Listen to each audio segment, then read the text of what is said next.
Hi guys, it's Sam from Made by Erilent. I'm super excited today to be doing the tutorial with you guys for the Sewfisticated Craft Designs newest backpack, the Scholars Pack. So I'm super excited for this one. My little boy is starting big school next year, so primary school, kindergarten. And when Jassy said she was going to be doing a backpack, I was so excited. So I made this one for him. He chose all of his fabrics, but this isn't just a school age backpack. This is a perfect travel backpack. It is a great commuter backpack. It's very stylish, I think, depending on your fabric choices. Of course, this one isn't a super stylish bag, but it is super stylish, super functional, as you would expect from any sophisticated craft design pattern. There is pockets galore, and as always, you can chop and change to make it exactly what you want. So, main selling points of this pattern, let's have a quick talk about it. So first of all, your front panel. Your front panel comes with a zipper pocket on the front. This is optional, well, not optional, but there is instructions on how you can omit this if you do not want it. There is a flap on the front as well, which opens up to slip pocket as well as a pen slip, and there is a key leash as well. My key leash is installed down the bottom. It is supposed to be up the top. Okay, and then we have elasticated drink panels on the sides here. These are super good. They actually really do fit full-size drink bottles because of the way that the construction is. But when not in use, it's not bulky, like it's flat up against the bag. It's really cool. So that's on both sides. And then you have a main compartment. So the main compartment is pretty big, pretty spacious. You have on the back a slip pocket. It's hard to maneuver. A slip pocket. And then on the front side, a zipper pocket as well as another slip pocket. So again, you can customize these pockets. So take out what you don't need and keep in what you don't. What makes this special, this bit here, there is a secondary compartment. So that's your big compartment, and then another compartment here, which is perfect for laptops. So this is my Lenovo IdeaPad. I don't know if anyone knows the sizes of these guys, but that fits in there easily with space to spare, as you can see. So it is really great for commuting and traveling because then you can have it right up close to you as well. Back panel. So the back also has another zipper pocket. There is also the option to add in a luggage sleeve as well. Now, one of my favorite things about Jassy's backpacks is these guys, the straps. So she gives you instructions on how to make the straps with or without luggage chest straps. And chest straps are great for little kids to help them get a really comfortable wear on their bag. But it's also really good for if you're traveling long distance and having to carry a heavy bag. I backpacked Europe for a year, so I know what a heavy backpack feels like. And these guys, invaluable, okay? They are proper backpack straps, so super comfy, padded. She also has a hook to hang your bag at school if you are a school-aged kid, or a handle to hold it, which is again padded. So there are so much thoughts putting. Oh, I forgot about these guys. Swivel hooks. So there's two swivel hooks at the front, which if you don't know, might seem a bit weird, but what it is Jassy also has a pattern called the Odyssey Pack. The Odyssey Pack is a lunch bag. It came out the same time as the tote pack, I want to say, and it is an add-on that you can then add on to have a lunch bag attached to your backpack, so you don't have to carry two bags, but also the lunch bag then doesn't take up space inside your backpack. So it is ingenious.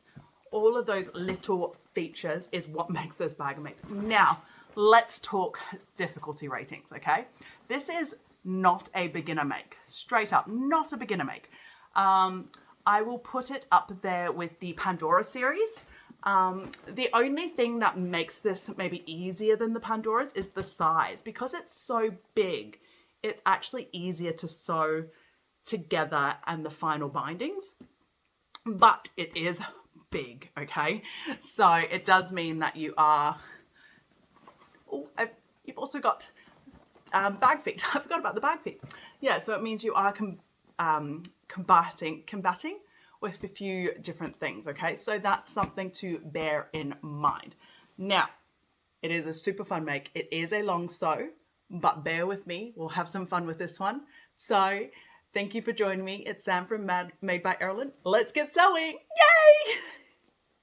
Okay, let's talk about fabric choices and the hardwares that we're going to need for this pattern.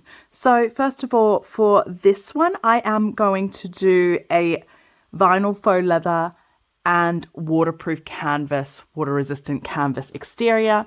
So I haven't cut all the pieces yet because I'm still kind of making color choices. As you can see, I'm kind of doing a play on colors here.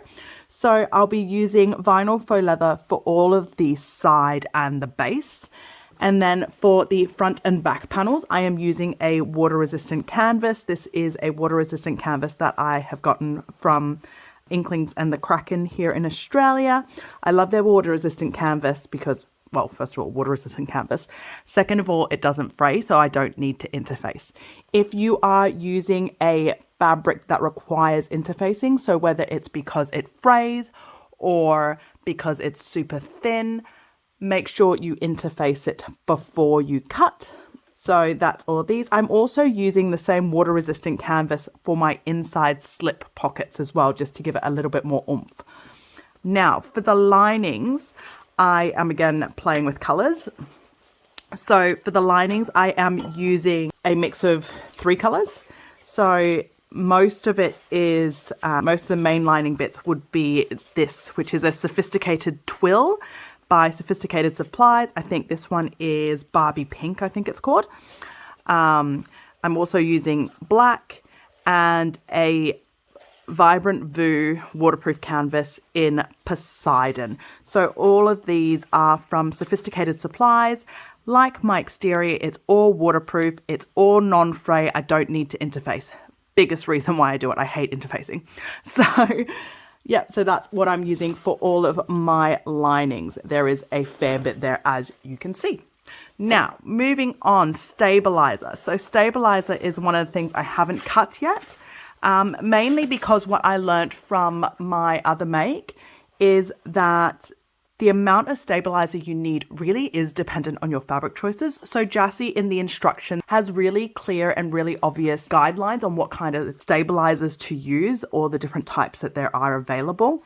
For my first one that I made, which was an all vinyl exterior, I actually didn't use any stabilizer at all in the front panel. I used premium adhesive foam from Sewfisticated Supplies on the back, premium adhesive foam on the base, and I think I used heavy on the sides, but nothing at all on the top gusset. So I'm kind of doing a similar thing this time around. I've pulled out the options I know I'm going to use. Which one I'm going to use is going to depend as I'm making each part how it feels, but I will talk you through all of that. Okay, so what I've got here is a Sewfisticated Heavy from Sewfisticated Supplies. So it is a self-adhesive foam. I've also got Sewfisticated Premium, again from Sewfisticated Supply. The difference between these are literally the weight. And then I've also got this, which is a non-adhesive version of the Sewfisticated Light. So you can use the adhesive version, but it's just getting slid in there. So I'm just going to use the non-adhesive version. It's a little bit cheaper, so why not? Save a bit of money there, Sam. Okay, so that's my stabilizer choices. We also need your choice of binding. My choice of binding is fold over elastic. If you've watched any of my videos, this is what I will be using. I will say this, so my fold over elastic tends to be 3/4 inch wide, okay? For this one, I think I'll be okay with the 3/4 inch width. For my first make, which like I said before, is all vinyl exterior, like even the drink pockets on the side are all vinyl.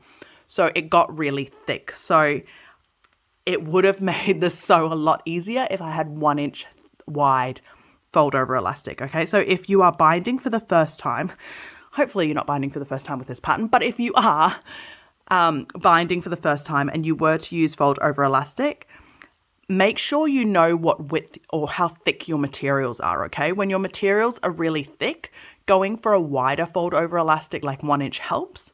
But if your materials aren't thick, like what I'm using at the moment, like I'm using waterproof canvas and a thinner vinyl, if I get too wide of a fold over elastic, it actually makes the binding harder, okay? So bear that in mind. So that's why I tend to go with 3/4 inch, because most of the time I don't work with too many layers of vinyl because I do so with a domestic machine.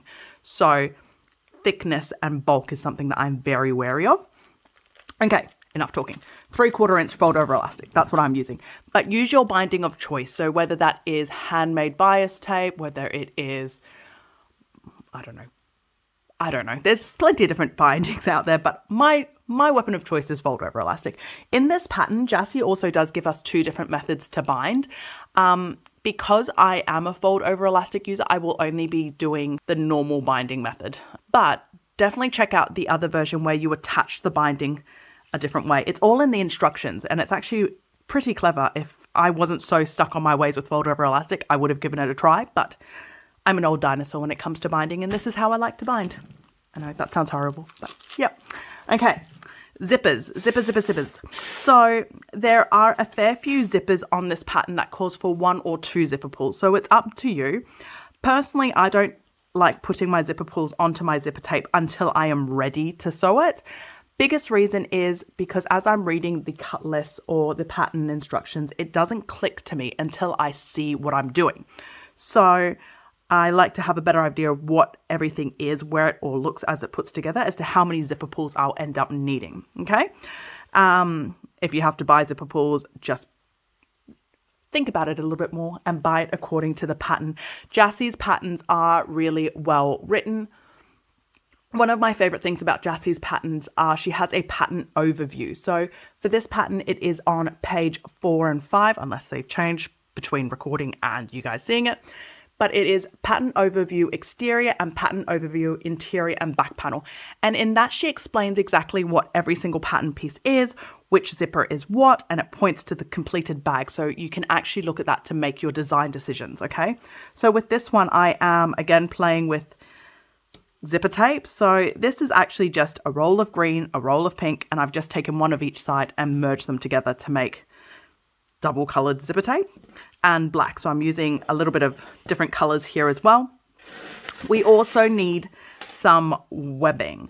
So we need some 1 inch webbing for the straps. We also need some 1.5 inch seatbelt webbing as well for the luggage strap if you are doing the luggage strap. Now, if you don't want to use webbing for the luggage strap, of course you can make your own luggage strap using fabric. That is fine, but this is just exactly what the pattern calls for, okay?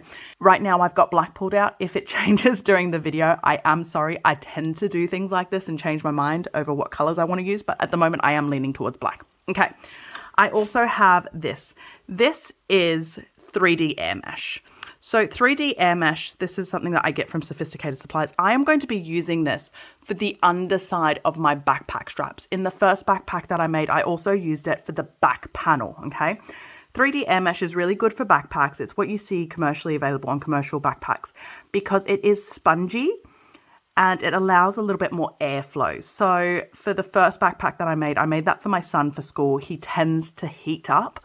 So I wanted the backpack on the back against his back to be quite airy and comfy. So that's why I've used 3D air mesh, and I'm going to do that on this one for the straps, for the underside. So again, this is 3D air mesh from Sewfisticated Supplies. If you cannot get 3D air mesh, it is absolutely fine to just use fabric for your straps and for the backpack. This is an optional thing, but if you can get your hands on it, I love it. It's super spongy. It's so fun to play with. Absolutely love it. Okay, again, if colors change during the video, I am sorry. That's why I haven't cut it yet, because I'm still umming and ahhing about what color to make my backpack straps. Okay, now moving on, hardware. Empty table so we can talk about this. Hardware is fun for this one. There is a lot. Well, not a lot. There doesn't have to be a lot of hardware. It depends on your choices, okay? So first of all, let's talk about the backpack straps. There's a couple of options on this. So there is a standard length and an extended length, okay? The regular strap or the extended strap. So It really is personal comfort level. It's just how long that backpack strap is. Personally, I'm 170 centimeters-ish, so I think that's about about 5'6", I think. I'm not sure. And I just use the regular strap for myself, okay? If you are a larger frame, you are taller, you might prefer the extended strap, okay? So just bear that in mind when you are making the decision on the strap. Now, with the extended strap, you have the ability to have a D-ring added onto the strap. So this is with the extended strap, or if you wanted to have it on the regular strap, you can also have a D-ring added without the chest clip, but you just have to trim that strap down after the fact. Now, you also have the option to have a chest strap or to not have a chest strap. If you are making for a child, highly encourage doing the chest strap. Personally, all of my kids' backpacks have a chest strap. It makes it easier. It makes it better posture. As someone who used to travel and carry heavy backpacks all the time, I love the chest strap. It's an extra couple of minutes worth of sewing, but it's so worth it in my opinion. But anyway, let's talk hardware because hardware. Okay, so if you are doing a chest strap, first of all, you will need a release buckle. There are different types of release buckles on the market. If you can, make sure you get one like this. So it should have teeth, and one side has one opening, one side has two.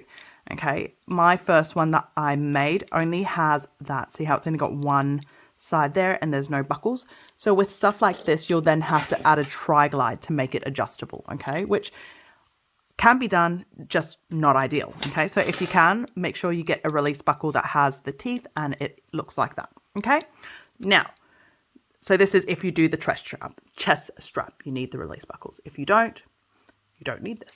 Okay, now,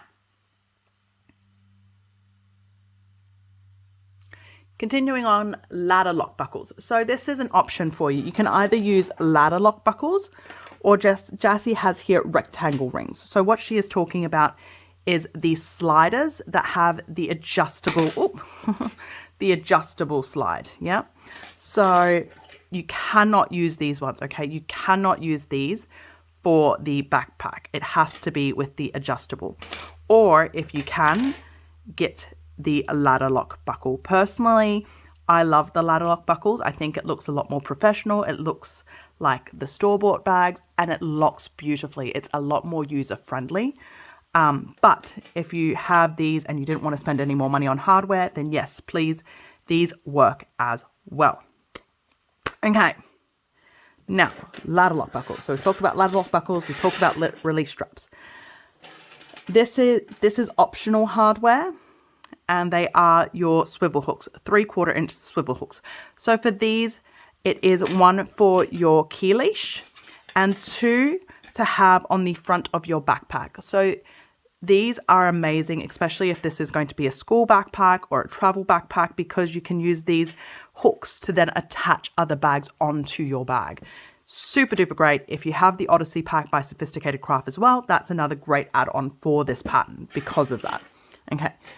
D-rings. Like I said before, on the backpack strap, you can have D-ring add-ons. So if you are doing it, make sure you have D-rings. The pattern calls for 3/4 inch D-rings. If you don't have 3/4 inch and you only have 1 inch, just make sure you make adjustments to the D-ring tabs, okay? And of course, rivets. Rivets are also optional. I like to use rivets. I don't trust my own stitches sometimes, especially with backpacks that I'm using for kids. I like to use rivets for added strength. And bag feet. Bag feet are again optional. I will be using bag feet. I think bag feet finish the bag off beautifully. This is quite a gorgeous big bag, so I personally like using bag feet. I use Chicago screw versions. So, but I know you can get riveted versions, you can get pronged versions, but yeah, this is what I am using. So I think that's all of our supplies. So let's keep moving on. Okay, and let's talk about some notions that you may find helpful with this pattern. So first of all, I have some franking shears, a pokey stick, so a stiletto, or some people like to use hemostats. I'm still struggling to use hemostats properly, but I love my pokey stick. Seam ripper, because I believe in the seam ripper curse. If you don't have it nearby, you're going to seam rip. A way to install your hardware, if any of your hardware needs installing. I am using bag feet, Chicago screw bag feet, so I need my little screwdriver. I like to have some super glue ready for my bag feet as well as for the rivets.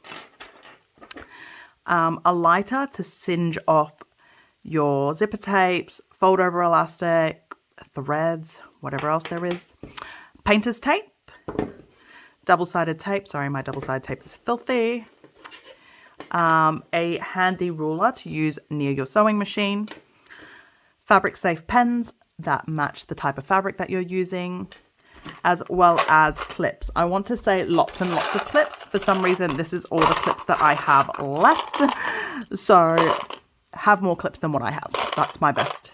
And of course, your rivet press if you are using rivets. Make sure you have a way to install your rivets. Okay, that's everything. So let's keep moving.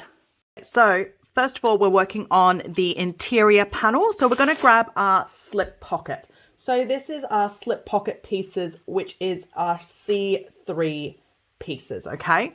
So as you can see, I've got one which is my feature fabric, one is a lining fabric. You can use lining altogether, you can use feature altogether.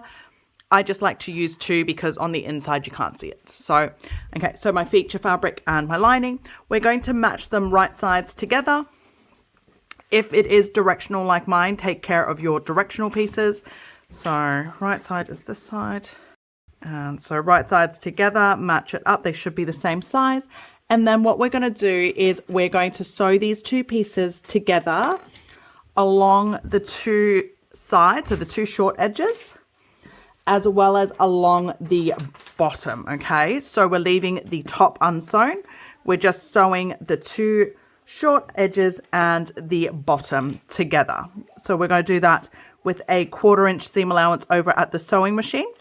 Now, once we've sewn that together, so these three edges, once we've sewn that together, we're going to trim off the corners. We're going to trim off those seam allowance corners, birth it, and then we are going to bind that top. But I'll show you over at the sewing machine. So follow me over. Okie dokie, we're over at the sewing machine. So we're going to sew the two side edges and the bottom edge with a 1/4 inch seam allowance.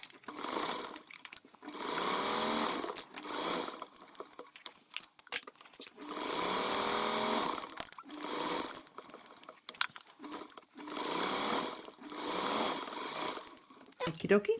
Now that that's all sewn together, we're just going to trim off the corners and the seam allowances just there, making sure not to cut your stitches. Go. And then we're going to turn this right side out. Okay, make sure you get those corners really poked out nicely. The more rectangular those corners are, the prettier the finish, or the nicer the finish, I guess we should say. Okay, and then I'm just going to quickly finger press these seams as well, just to make sure I give myself a nice, beautiful finish here. Not happy with that corner. Let's go. And then what we're going to do is we are going to bind that top edge. So the raw edge that's left open, we're going to bind that shut. If you are not confident with binding, if you would like to baste that top edge shut first, that is a good option. If you are not confident, I'm pretty confident with binding, so I'm not going to baste it shut. I'm going to go straight into binding. My binding of choice is fold over elastic, like I've mentioned before, which is this here. So Jassy has suggested you can fold it down by a 3/8 to hide the raw edge. Personally, I don't see the point with my fold over elastic. What I like to do is actually just fold the fold over elastic down like this, give it a cinch, and then hold it together so that it kind of sticks onto itself, okay? And then I put it onto there. And that edge itself, when it sticks in properly, is actually a quite beautiful finished edge.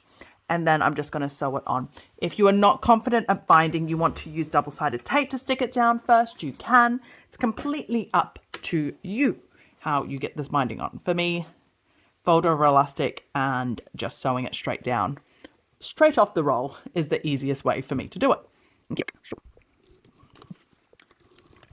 I will say this as well, I do backstitch here.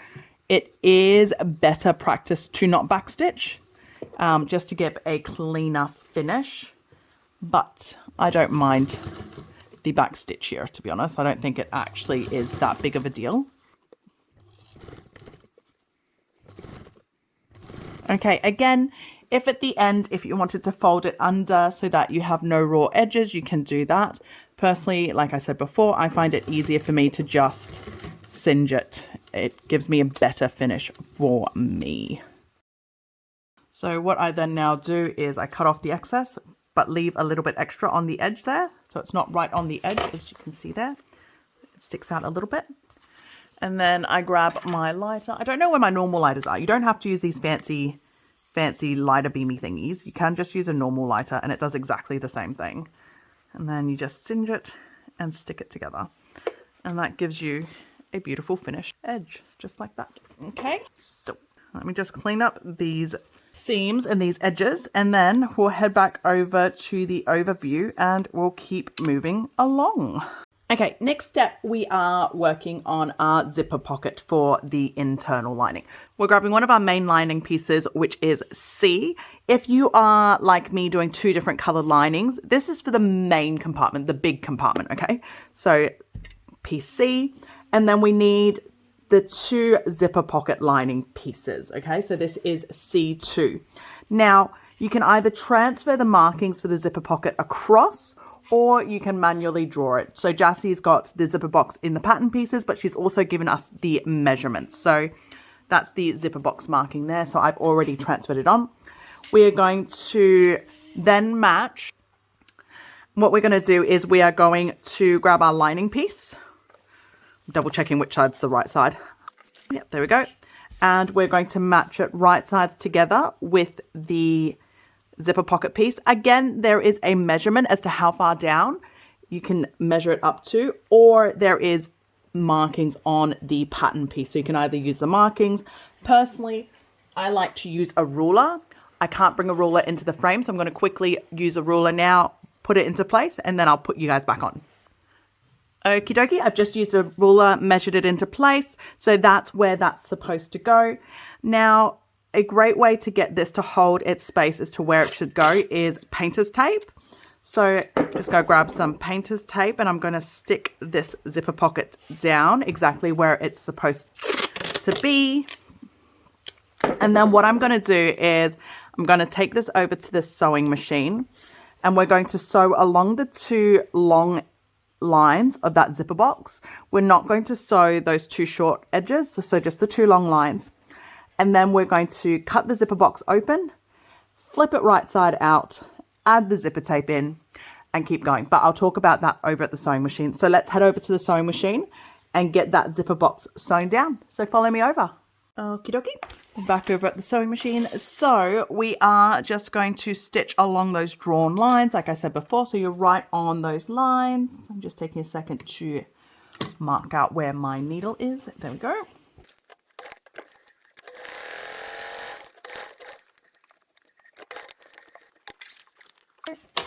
And then the top line.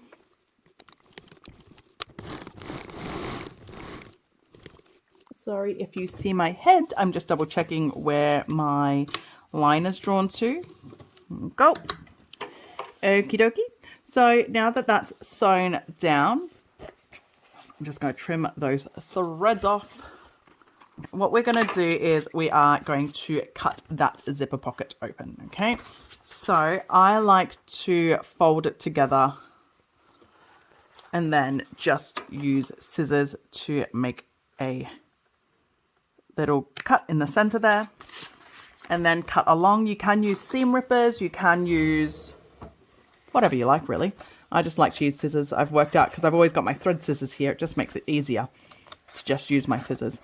So you're just going to cut to about 3/8 away from the short edge and then triangle edge over. So making sure cut as close as you can to the threads without cutting your threads. Okay, that's important. Not threads, your stitches. Okay, as close as you can without cutting your stitches. So that's the secret to a perfect zipper box. Okay, there you go. Now, if you still have that painter's tape on, just pull it off. If you can, try and save your painter's tape. This might sound stingy of me, but I'm gonna stick it down on my table somewhere so I can keep using it, because I do use a lot of painter's tape. Okay, after you've taken the painter's tape off, I just like to give my seams a quick little press before I turn my pocket right side out. Okay, so feed it through the opening.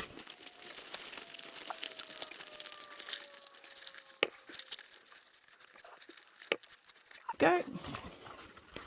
So you should have your perfect little zip box, just like that. Okay, now what we're going to do is we are going to add our zipper. Okay, so quickly grab your zipper. Okay, quickly grab your ZC zipper. So Jassy has on here that you can use some double-sided tape. So if you'd like to, you can put double-sided tape on both the top and bottom of the zipper tape so you can line it up and stick it down. I don't use double-sided tape for it. One, my machine hates double-sided tape, so if I don't have to use it, I don't use it. Second, because double-sided tape's really expensive. So I hold it in place and hope for the best. No, I don't hope for the best. I just know how to do it. Okay, so it is a possibility to not use double-sided tape. Just make sure you know where your zipper is, center it into the box, and make sure it is all lined up properly. And then we're going to sew that zipper tape down with a 1/8 seam allowance. Okay, go double checking where my zipper tape is. Perfect. With zipper tape, or with zipper boxes, I never backstitch. I prefer to pull my threads to the back and tie it off for a cleaner finish. I don't know why. I don't think anyone really pays that much attention to a zipper box, but I do. So I guess I assume everyone else is like me and cares about how their zipper boxes look.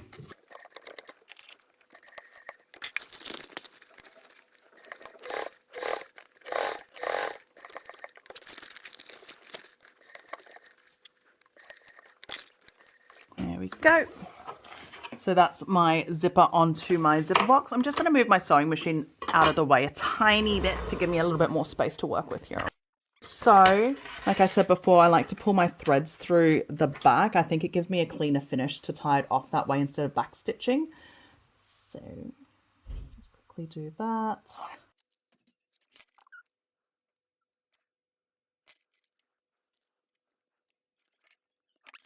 So that is the zipper box all done. So next what we're going to do is we are going to grab the second piece of the zipper pocket lining. Okay, we are going to match it right sides together with that bottom, with that other piece, or the piece that's sewn down. And we're going to sew it together. So the way I like to do it is I just match the top, to be honest, most of the time. So I just match that top section here. And then we're going to sew these two pieces together, moving obviously the top piece out of the way as you go. And we're going to sew all the way around, all the way around the whole perimeter of that zipper box, or not zipper box, the zipper pocket. And we're going to sew that together with a 3/8 seam allowance, okay? Now, one thing I should have mentioned, zipper tape. Should have trimmed that off, excess zipper tape. So obviously I don't need this much zipper tape. So I'm just going to quickly trim off that excess. And when you trim zipper tape, make sure you singe it. So this just helps with, that sewing of the box. It makes it a little bit easier if you don't have too much zipper tape there, that's all. Okie dokie, so let's move that sewing machine back in and let's get that zipper box, or that zipper pocket, finished up. Okie dokie.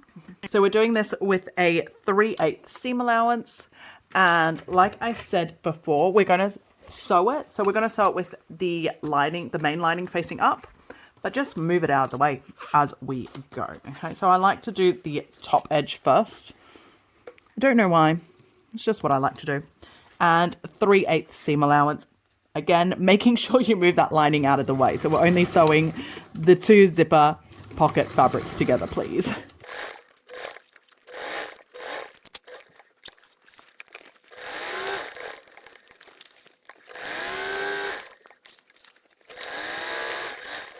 Okie dokie, so that is your zipper pocket piece all done. Let's head back over to the overhead view for the next step.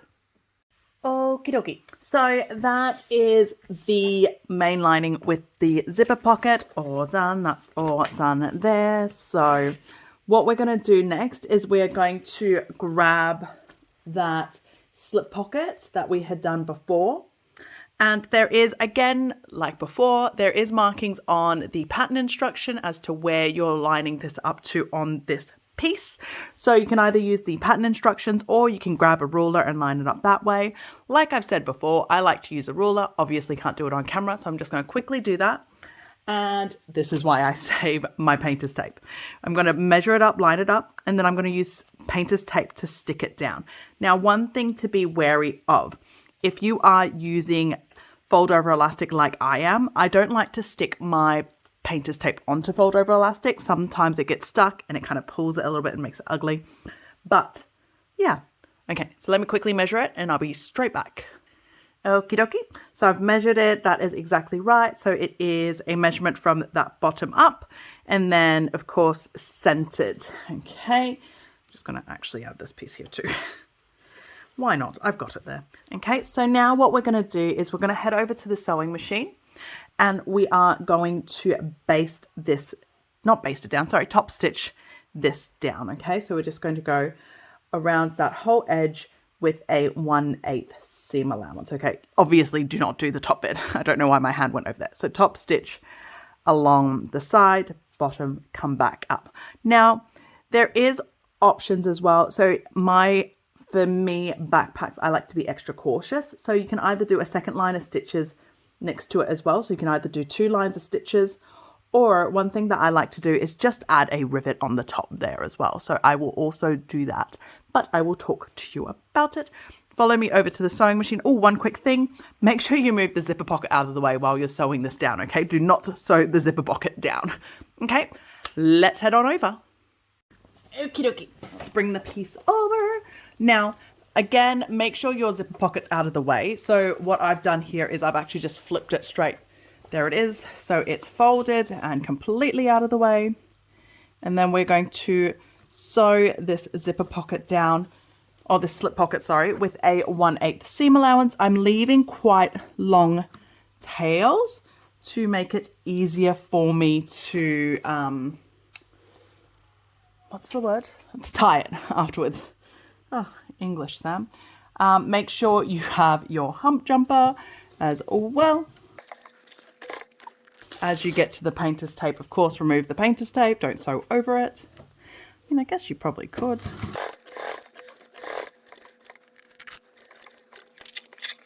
Oh, there she is. Lost me humpy.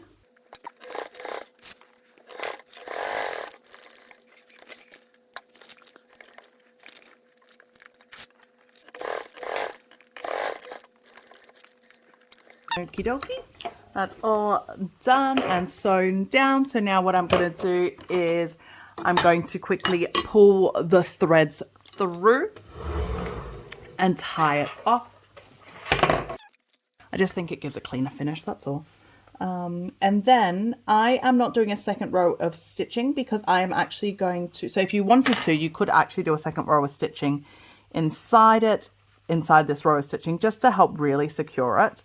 I'm not going to do that. I'm going to add a rivet instead on either of those top edges. Okay, so quickly pull these threads through. There is no measurement for where the rivets are to be added. It's kind of, I guess, up to you in some ways. So it's just based off how large your rivets are as to where you like to install it so that it doesn't stick out too much or anything. Ooh. I need to cut my fingernails. It looks like I've got a broken fingernail again. So, turn it back around. So, I'm just going to quickly mark where I'm going to install my rivets. For me, I like to do it roughly about 1/4 inch in from the edge and about centered on my fold over elastic, so probably somewhere about there. Now, I say this like it's a big hint. It's not. It's pretty common knowledge, but it happens to me almost every single time, guaranteed. Make sure when you punch the hole, make sure that pocket's out of the way, okay? So I'm just going to punch the hole if you're doing a rivet. If you're not, keep moving on. But the rivet just helps keep everything in place better. Okay. Again, other side, make sure your pocket is completely out of the way and you're not going to accidentally cut your zipper pocket. And then the rivets go. And then just install the rivets however you do. I use a table punch. So I would be using my table punch on this. Quick little thing, if for whatever reason you are using a hand tool or you are, actually even with table presses I do it, I like to put a little drop of super glue on there before, like on the end of the cap before I put it together, just to help hold it all together a little bit better as well, okay? I'm going to get these punched in, but otherwise that is this panel sorted. So let's head back over to the overhead and keep moving on. Okay, and then we're going to be working on the sleeve pocket lining. So this is my sleeve pocket lining. What we're going to do is we're going to grab the two pieces. We're going to match them right sides together. And then we are going to take it over to the sewing machine. We're going to sew the two long edges together with a 1/4 inch seam allowance. Okay, sorry, yep. So we've just matched them right sides together and we're going to sew the two long edges, so the top and the bottom, with a 1/4 inch seam allowance. We're then going to trim your seam allowances just to help reduce bulk, flip it right side out, and then top stitch the top and bottom. Follow me over to the sewing machine and I'll show you what I'm talking about. Okie dokie, so we're sewing the two sleeve pocket pieces just along, the sleeve pocket piece, sorry. Right sides together along the two long edges and just with a 1/4 inch seam allowance. Okay, so that's the first seam and then the second one. Okie dokie. Now that that's all sewn together, what we're going to do is we are going to trim all of those corners just to reduce the bulk on the seam allowance, making sure not to cut the threads, or your stitches, not your threads. Threads are good to cut if you'd like to. Okay, and then we are going to turn this right side out. After we've turned it right side out, I just like to give those two seams a nice little finger press before we go through, and we're going to top stitch those two as well, so the top and bottom.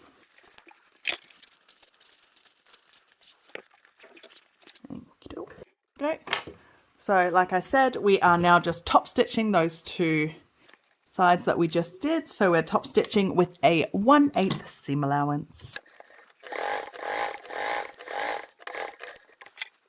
Other side. Go. Okie dokie. All done. So let's head back over to the overhead view. Okie dokie. So that's the slip pocket, well, not slip pocket, sorry, that's the sleeve pocket sewn up. So now what we're going to do is we are going to attach it to one of the other inside linings. Okay, so we're grabbing one of the main lining pieces, and then again, there's marks on the pattern instructions that you can transfer straight across, or you can just grab it from or just measure it from the pattern instructions. Now, this piece, the sleeve piece, is wider than the main liner. That is absolutely normal and what we want, because we want this to have some space in there for you to fit your notebooks and things like that. So it is supposed to be wider. That is normal. Okay, so you're going to match up to those markings, whether you've transferred it across, which I have, or you're measuring it and you just have your ruler there, and then you're going to match these to the side there. Okay, now in case like me, you are doing a different lining color on the main compartment and the laptop compartment. This is the main compartment, okay? So this is the main big compartment lining piece, okay?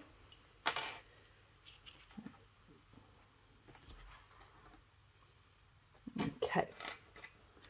So that's all clipped in. So now what we're going to do is we are going to go over to the sewing machine. We're going to baste this down, okay? Or that's what we should be doing. We should be going over to the sewing machine and we should be basting this down in the effort to make this a bit faster, because this is going to be a long tutorial anyway. I'm going to pretend I basted it and we're going to keep moving on, okay? So what we're going to do next is we are grabbing one of the stabilizer pieces. This is a lightweight stabilizer, okay? So this is for the C1 stabilizer. Now, even if you are using quite thick fabric, which I did on my first test to make, I used all vinyl exterior. This is a piece that Jassy has said don't skimp on. Definitely use the stabilizer, because this is the stabilizer that goes in between, well, in between this panel and the laptop panel. So it just adds a little bit of, or laptop or whatever you want to use it for, I guess. But it adds a little bit of stabilization if you are using a laptop. So that's why it's a good thing to include. So this is a lightweight, this is the Sewfisticated Light non-adhesive version, okay? So we're going to grab that. And we're also going to grab the back panel lining. So if, like I said, I'm doing two different colors, so that's why this one's a different color. So this is for the laptop lining, and we are going to match this two pieces wrong sides together, and we're going to sandwich the stabilizer in the middle, okay?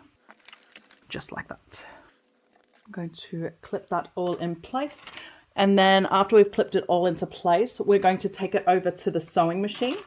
And we are going to baste around the whole perimeter to get that all basted together. So again, it's the back panel lining, wrong sides together with the main panel lining, sandwiching the lightweight stabilizer in the middle of it, okay? And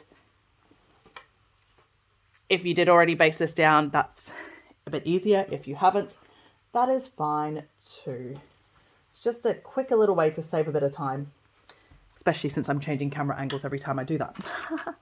Okay, so follow me over to the sewing machine and we'll get that all basted together. Okie dokie, so let's get this all basted down. Doesn't matter where you start, it's just a basting stitch. So I'm just going to start here so I can get the pocket down finally as well, or the sleeve down. So this is with a 1/8 seam allowance. You might have seen that drop and I'm just holding it up. So I don't have a flatbed machine. I only have a flatbed machine. So by holding it up when I baste on these kind of large pieces, it kind of just helps everything stay together where it's supposed to stay. Oh, yep, sorry. So we are basting with a 1/8 seam allowance, in case I didn't say that.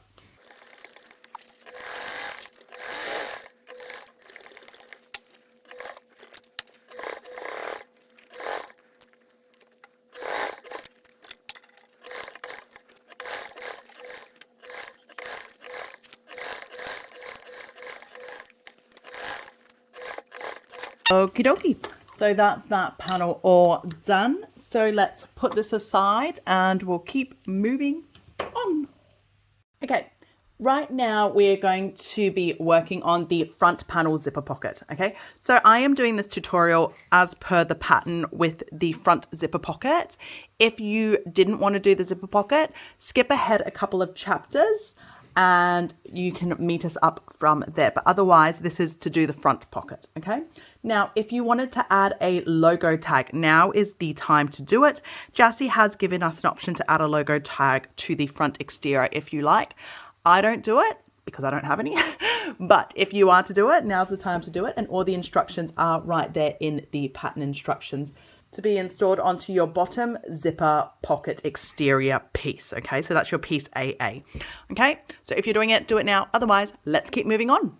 Okay, so we're going to be working on the front exterior zipper pocket. So first of all, we're going to be grabbing our ZA zipper as well as our zipper pocket lining piece. So that's our A3 piece. If you haven't done it already, mark all of your center points on the zipper tape and on your fabric. I've already done the zipper tape, so I'm just going to quickly do the lining.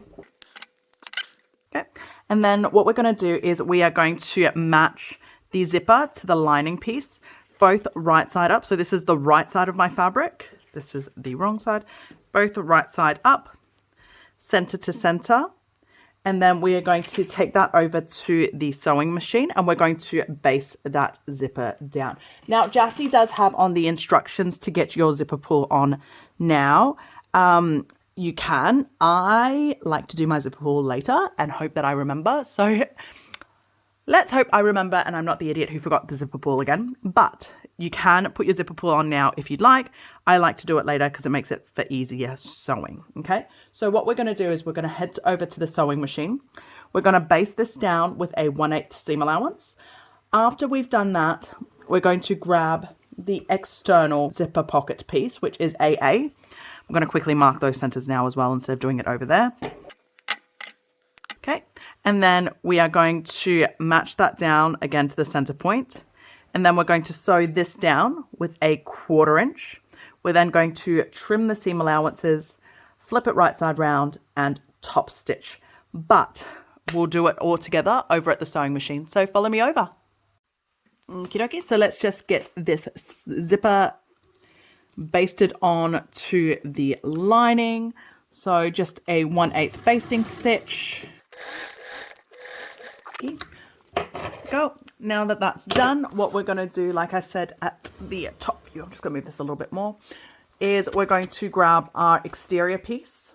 We're going to match that right sides together with the zipper and the lining. Match the center to center. Just like that. Clip that into place. And then we're just going to sew along that edge with a 1/4 inch seam allowance, okay? Go. Okay, so 1/4 inch. Go. Okay, now that that's done, what we're going to do is you are going to trim the seam allowance of your exterior piece only. So make sure you fold the zipper away. And you're just trimming just that corner off the exterior. That just helps you reduce bulk. That's all we're doing here, okay? So if you're sewing with an industrial or you have a super high strength sewing machine or you're not actually dealing with that much bulk and you don't want to cut it, don't have to. It's not a big deal, but it just helps at the end there, okay? And then now what we're going to do is we're just going to turn this right side out and flatten those seams. Lining. Go. And then we are going to top stitch along that edge. So top stitch just with a 1/8 seam allowance, I should say. Okie dokie. Here you go. So this is what we're working with. We might head back over to the overhead, I think, to keep moving on. Yep, let's do that. Okay, back to the overhead.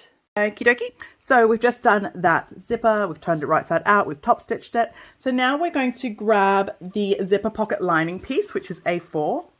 We're going to have it right side up. Yep. And have that matched up to the wrong side of the zipper tape, or actually just say both sides are facing right side up.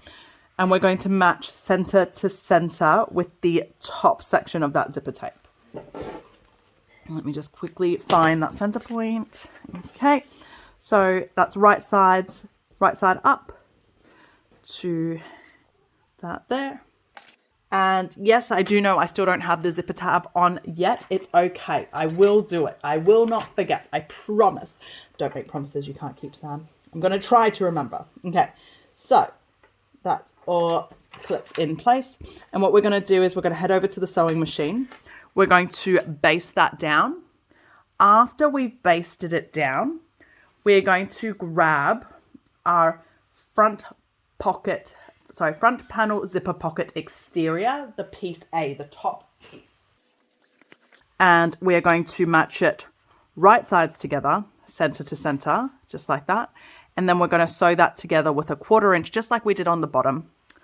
we're going to trim off that seam allowance on the external, flatten it out, and top stitch. Ooh, it's going to be pretty. Okay, I'm excited. Okay, so let's head over. After I do that, then I'm going to put my zipper pull on, and I'm not going to forget. I'm not going to forget. We're going to do it. Okay, let's go. Okie dokie. So we're just basting that zipper onto that lining piece. So it is just a basting stitch with a 1/8 seam allowance. Okay. After that's basted on, we are going to grab our top front panel zipper pocket exterior. That's a mouthful, isn't it?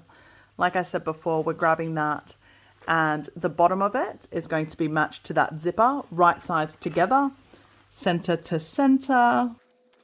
And then we're going to sew this together with a 1/4 inch seam allowance.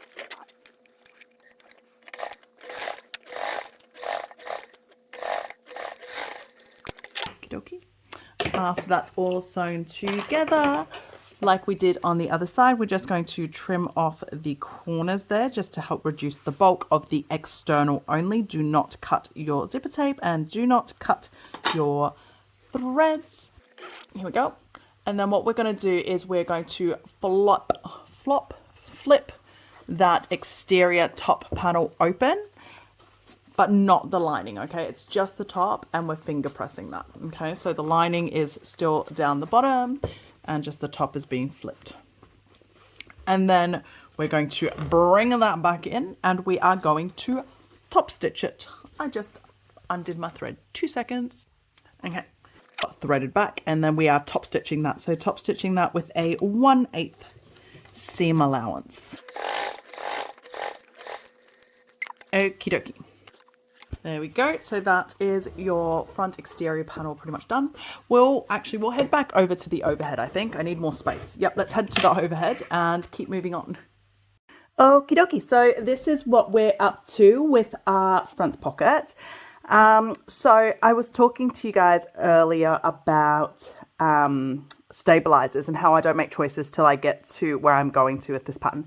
So this is one of those choices. I now have to decide, am I going to use the A2 stabilizer here? So this is a water resistant canvas. So if I'm going for a pretty softer feeling bag, I probably don't need that stabilizer.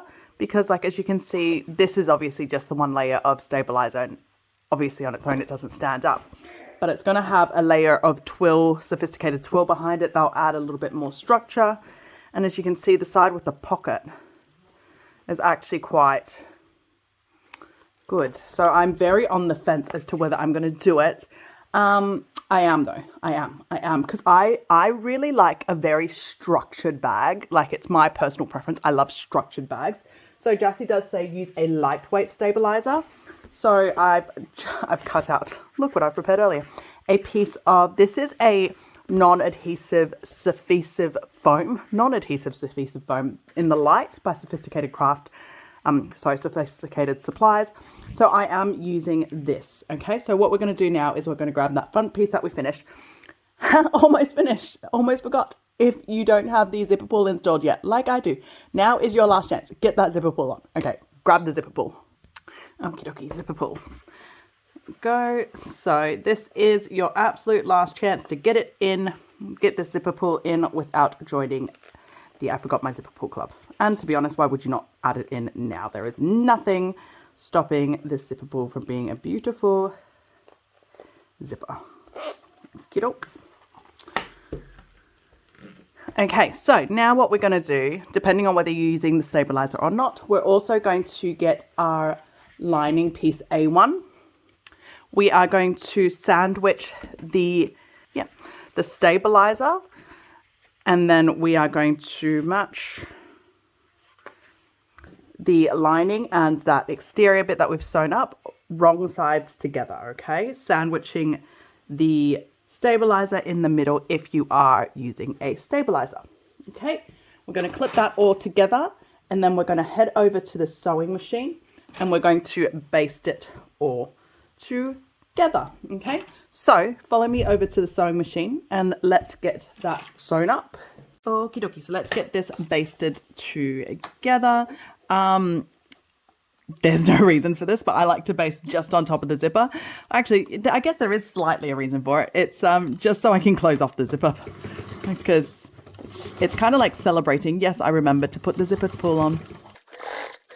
So, oh, sorry, we are just basting around the perimeter. So 1/8 seam allowance.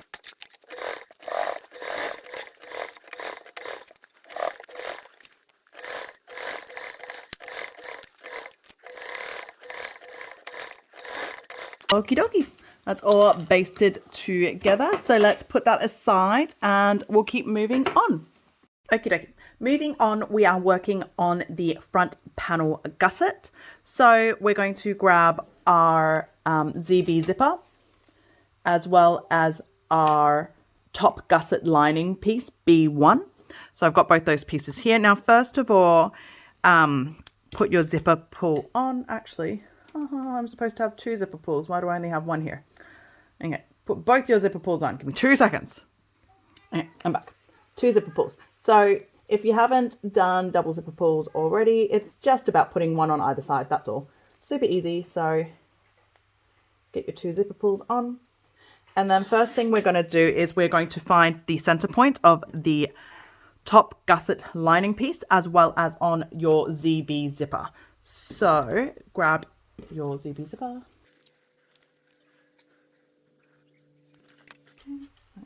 Center. Okay, so once you've found your centers, we're going to grab the zipper again. We're going to open it up. So get those zippers right down to the bottom. I have also sewn this with the zipper not on at all. So if you are more comfortable doing it that way, you can. But the way the pattern is written, we leave the zipper on, okay? So if you can, just leave the zipper on. We're going to match the zipper right sides, both right sides facing up. So this is the right side of my lining. Yep, the right side of my lining. Obviously, this is the right side of my zipper tape.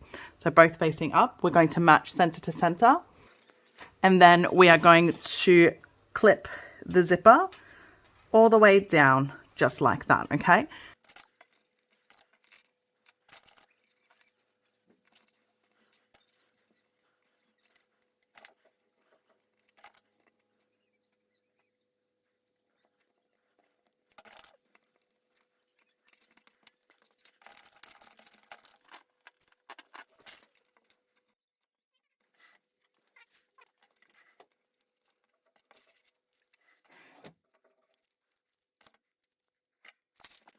Okie dokie.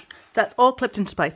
As you would have seen halfway through, I picked it up to clip it. I struggle with clipping fabric. If you've seen any of my videos, you would know that. But yes, I struggle with clipping fabric, but holding it up and then being able to kind of flatten it to get that curve makes it a lot easier for me. So that's what I did, which is absolutely fine. Okay, and then what we're going to do now is we're going to head over to the sewing machine. We're going to baste that zipper down with a 1/8 seam allowance. Okay, after that, we're going to grab the external piece and we're going to sandwich it, but I'll show you once we're over there. So let's head over. Okie dokie. So Jassy has a suggestion here that you should sew it lining side up. So zipper facing down towards your machine, lining facing up. So I put my clips all on the wrong way because that's what I like to do. I like to have my clips the wrong way. Anyway, doesn't matter. And so what we're doing is we are basting the lining onto the zipper tape. Just take it slow and carefully around these edges, especially if you're not confident with doing edges, or not edges, curves. I like to use my stiletto to make sure that everything is still lined up. So I just use my stiletto to maneuver and make sure everything is still exactly where it's supposed to be. Okay, and we're just basting this down, so it's just a 1/8 seam allowance, so it's nothing stressful.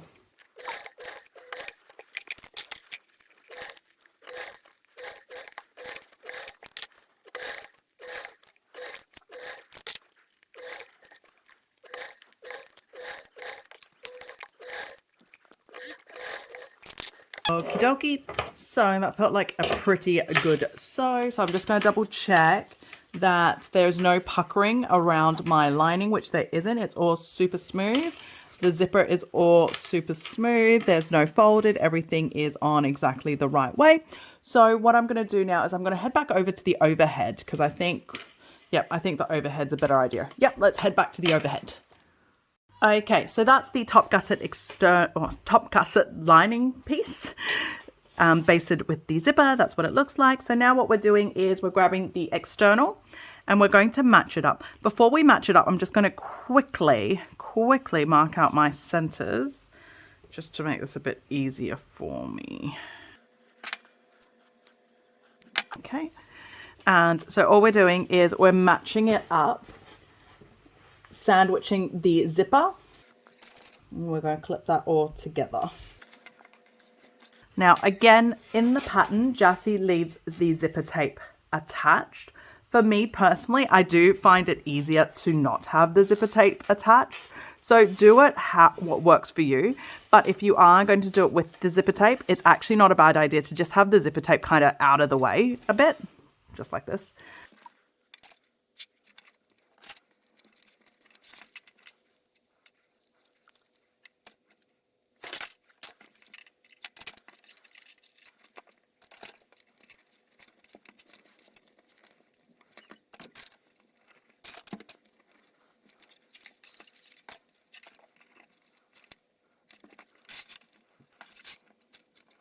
There we go.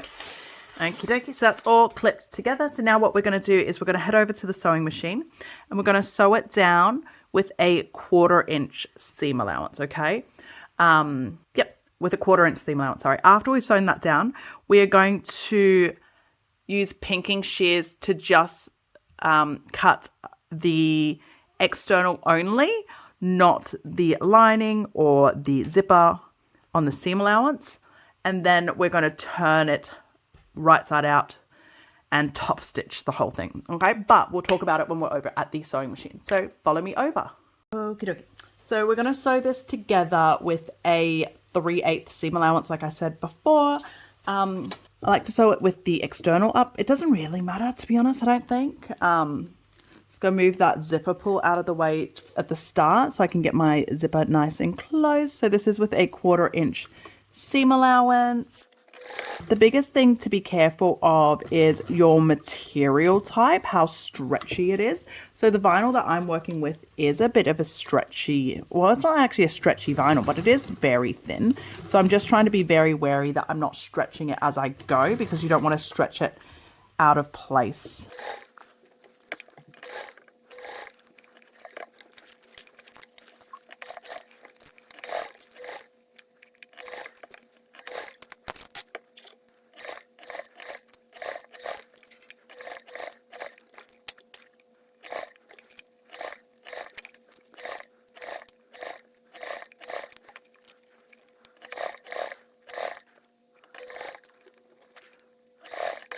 Okie dokie. Now, after that is done, we're just going to double check that you are happy with how that sew went. So when we're saying we're double checking if we're happy, we're checking for skip stitches.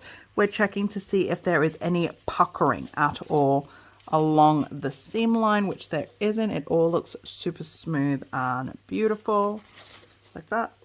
And then, so if we are happy with it, double check the lining side too. I didn't double check the lining side. Yep, that's happy. I'm good with that. What does that look like? Okay, there's a little section here that kind of does, it's not that obvious on this side. Oh, where'd it go? It's not that obvious on this side, but on this side it was super obvious. Oh, there it is. See how it does that? So I'm just going to fix that a little bit. Let me bring this back in just so I can fix that up. So all it is that my seam allowance wasn't nice right there. So I'm just going to quickly go in, fix that up a tiny bit. Okay. Just so it doesn't have a giant like, oh, look, there's a lump here. Here we go. All good. So happy with that. Okay, now, like I said, we've checked our stitches. We're happy with them. We've fixed anything that we're not happy with. Now the next thing we're going to do is we're going to grab our pinking shears. And we are just going to trim, or is it trim? Is the word trim for it? I think so. Just the exterior in that seam allowance. So just this bit here. So do not touch your zipper. Do not touch the lining. You are just trimming the exterior only along that whole bend. Okay. Oh, not along the whole bend. So you don't have to do it along the straights if you don't want to. I don't do it, truth be told, because why bother if you don't have to? And if you do not have pinking shears, you can use just normal scissors and just cut notches around those curves. So this is just to help when we turn it right side out for it to sit a bit better, okay? So it is mainly just for those curves that you have to worry about.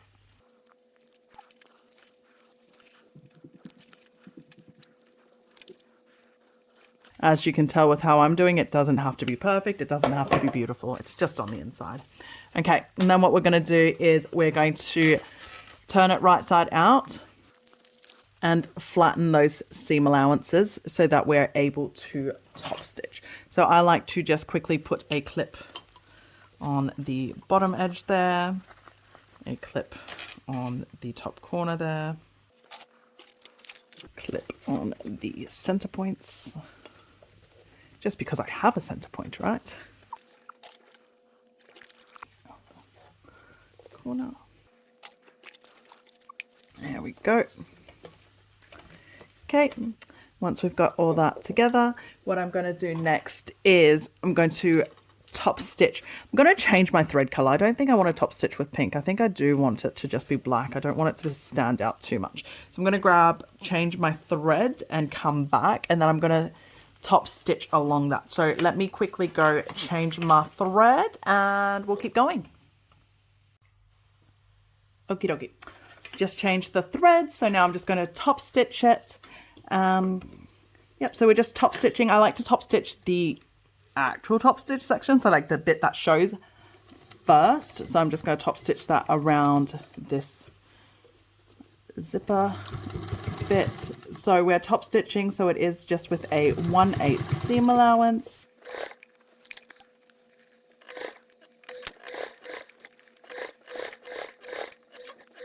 Well, I'm hoping I'm not covering the camera too much. Just trying to hold. I like to kind of gently tug on the zipper tape when I'm top stitching along a zipper. I just find it gives me a little bit better, I don't know, like makes the zipper a bit more even, I guess, in terms of like where everything's sitting. Oh, sorry, I knocked you guys there for a second. Okay, here we go. And so that's the top stitching bit done. And now we're just going to baste around the rest of the perimeter.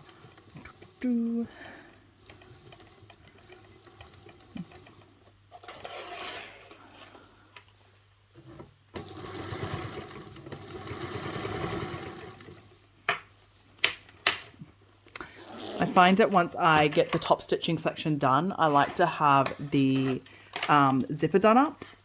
I don't know if it actually does anything. It feels like it does to me, but anyway.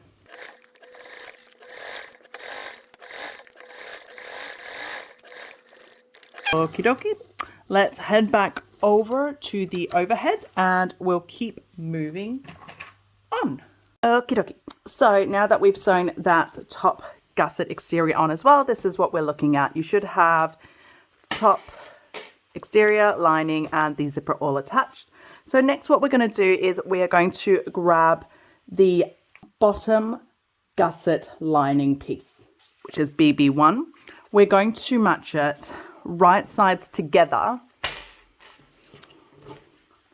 to the lining side. Okay, so right sides together, boop, just like that. Now you may have noticed that my exterior here is a bit longer. That is completely a me error. Okay, so just ignore it. Or I could have trimmed it, but anyway, it is what it is. Okay, so right sides together, we're going to clip that in place. We're going to take it over to the sewing machine and we're going to baste that down with a 1/8 seam allowance. Okay, once we've basted that down, we're going to grab the external bottom gusset too, and we're going to match that one up, right sides together to the external. And then we're going to sew that down with a 1/4 inch seam allowance. Then we're going to turn those two pieces right side up, top stitch, and baste around the perimeter. Okay, but follow me over to the sewing machine and I'll show you what I'm talking about. Okie dokie. So we are going to baste that lining on first with a 1/8 seam allowance. And other side. Go. Okay, and now that it's basted on, like I said at the top, we're just going to now match the external bottom zipper gusset to that. I'm actually going to trim that off now just to make it easier for me. I don't know why I didn't trim it off earlier. Oh, there we go. Okay, I'm going to match the external bottom zipper gusset exterior. Bottom gusset exterior, sorry. Right sides together. Why do I have so much thread sticking out? To right sides together as well to that piece where the lining was. Where the lining was? Yeah. Right sides together. That's the main thing. To the other exterior. Here we go. Okay. And then we're going to bring the sewing machine back in and we're going to sew that down with a 1/4 inch seam allowance. Okay, so 1/4 inch. If you saw me just turn my fabric the other way round, it's because my fabric, my sewing machine, for hump jumper wise anyway, it likes to kind of sew these kind of bits together where I start on the zipper side. That's why I've just flipped it around to start on that side. Just double checking that there are no skip stitches, and there isn't. This is beautiful. Okay, and other sides. Again, 1/4 inch. There we go. All done. Okay, and now what we're going to do is we are going to trim the seam allowance corners to reduce bulk, but we are only trimming the external. Yeah. Do not, well, actually, you can cut this both sides on that. But on this side where the zipper is, only on the external side, okay? We don't want to trim the zipper tape. Anytime you cut zipper tape, you risk hurting the integrity of zipper tape. That's why we try not to cut it if we don't have to. Actually, I rarely ever cut my zipper tape, apart from obviously trimming it to size. There we go. Okie doke. So, I'm going to move this out. I'll just do this all here. Okay. Now that we've sewn it all together, we're just going to turn them right side out so it's wrong sides together, and then flatten those seams. And what we're going to do is we're now going to top stitch as well as baste the rest of the exterior. Okay, so for most people what you would do is you would top stitch and then you would continue on. For me, I actually prefer to just top stitch both of these first, because these are the two that are showing. Okay, so I top stitch both of those and then I come back and I do the other edges. Yes, it's a little bit more fiddly because you're obviously not just doing a continue on sew, you're stopping and starting, but for me it produces a better result, and I don't mind spending a little bit more time to get a neater, tidier in my view. So especially top stitches, I love beautiful top stitches. Okie doke. So top stitch and baste around the whole perimeter. Okay,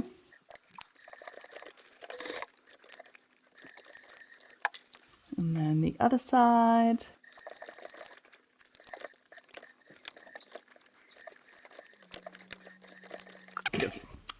There we go. So that's both of those edges top stitched, and now I'm going to continue on and baste around the perimeter. So I'm going to come around and actually baste from the underside. So I'm still leaving those top stitches in because they're beautiful and there's nothing wrong with them, but I'm coming in on the other side so that I have the lining up to baste. The reason why I do this is because the fabric or the vinyl that I'm using is super thin and I think it's stretching a tiny bit.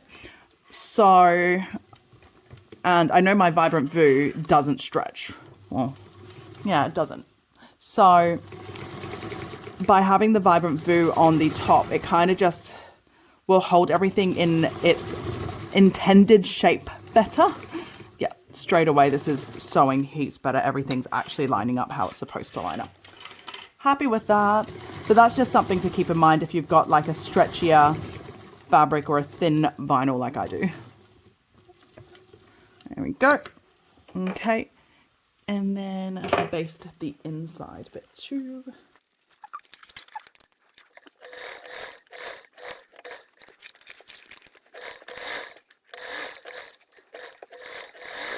There we go. That's all basted together and all done. So let's head back over to the overhead and we will keep moving on. Moving on to the key leash. So the key leash is an optional. If you'd like to use it, please do include it. I worked out the key leash is really good, great for my kids' school bag because they can use it to clip their wallets onto it. They can use it to clip their what is it called? Like cards that they use all the time to it, like their library cards and things like that, and a little card holder, things like that. So it's not just for your keys, it's just called a key leash. Okay, so let's grab your key leash fabric, which is AB1. Now what we're going to do is I'm going to fold it. This is wrong side up. I'm going to fold the fabric in half to create a crease along the middle. And then what we're going to do is we're going to fold both of those long edges in to meet that center crease right there. Okay, and other side as well. Okay, so with the top still folded, we're going to fold in on one of the short edges about 3/8. So I've marked it off camera. It doesn't have to be exactly 3/8, but you know, about 3/8. Okay, so fold that up. If while you're folding this, it helps to use clips, please do. If you like to use double-sided tape, you're more than welcome to as well. The reason it's not in the pattern and I don't like to do it is because it does get under my stitches, and so it will gum up my needle. My sewing machine really doesn't like double-sided tape. Okay, so now that that's done, this bit here that you folded before, we're just going to trim that off a little bit. Okay, so just a tiny little quarter, just like that, just like you would do your normal seam allowances. So after we've trimmed off that corner, what we're going to do is we're going to fold the top along that center crease that we made originally one more time, just like that, with that top folded down still as well. Okay.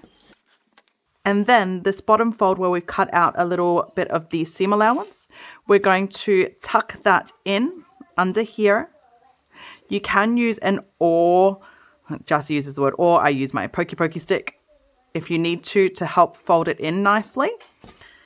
And then what you'll see now is when you fold that all in underneath, you'll have a completely clean, no raw edges showing rectangle piece of fabric. So just to make that super clear again, we have our piece of fabric. We've found the center point. We folded these two in to make creases. Leave that top folded. And then we're going to fold one of the short edges in by about 3/8 of an inch. We're going to trim off a little bit on that side. Fold that top folded bit in one more time. And then get this side with the trimmed edge and tuck it in there. Just like that. Okay. Clip that in place while we get the rest all folded in. And because you've got the creases that you made, that should all fold super beautifully and easily. Okay, just like that. Next, we're going to grab one of our 3/4 inch swivel hooks. We're going to slide it in on the side that you've just folded. We're going to bring it down by about an inch. Doesn't have to be exact. And then clip that into place. Okay. Now, what we're going to do is we're going to head over to the sewing machine and we are going to top stitch this all together to get that all stitched up nice and closed. Okay, so follow me over to the sewing machine and let's get that sewn together. Okay, so we've got the key leash here ready to go. One thing I will say for when you're doing the key leash is make sure you have your hump jumper at the ready. I had it here and now it's not here. Where are you, Mr. Hump Jumper? There you go, hump jumper. Just because obviously when you get to the swivel hook, there is a bit of a jump, okay? I like to start from the bottom edge, the bottom raw edge on the side that is folded. That's the side that I like to, well, not folded, the open side. Okay, and we are doing a 1/8 top stitch. Okay. How high up you go along here is up to you. The main thing is that, of course, you have to make sure you catch the other end, right? So right now I've just gotten over the bit that I folded back. So I've caught now. So it's up to me how far I go. I do like to come quite close up to the top because I just think it looks better. And if need to, make sure you have your hump jumper on the ready. Just to help minimize your skip stitches, okay?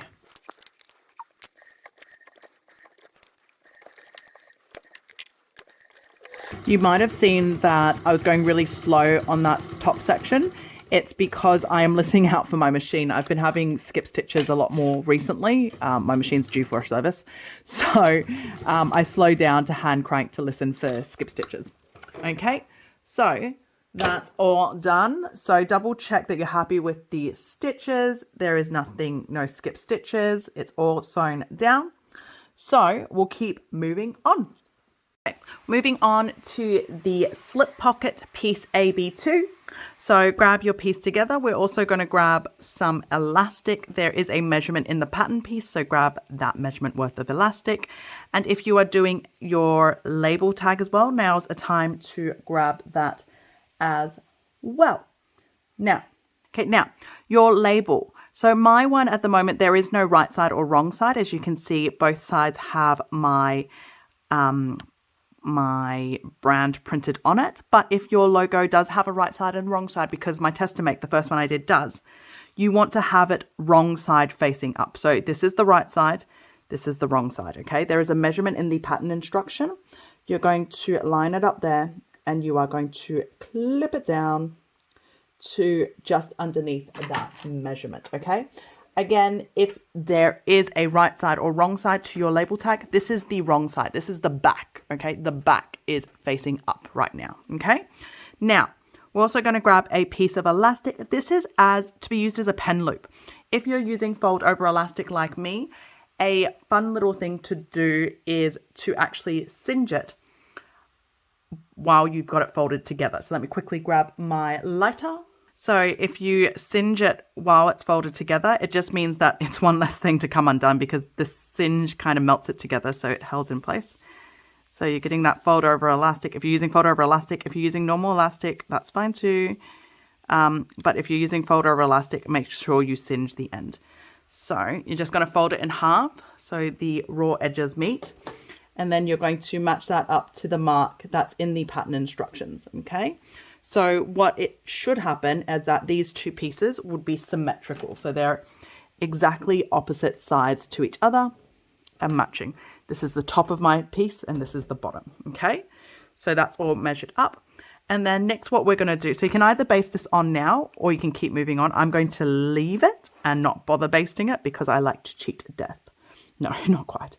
And then what we're going to do is we're going to match the short edges to each other, fold it together, right sides together, and fold that into place. Now, if like me, you are playing Russian roulette with not basting it, make sure you clip that all back down properly so it's all held in place.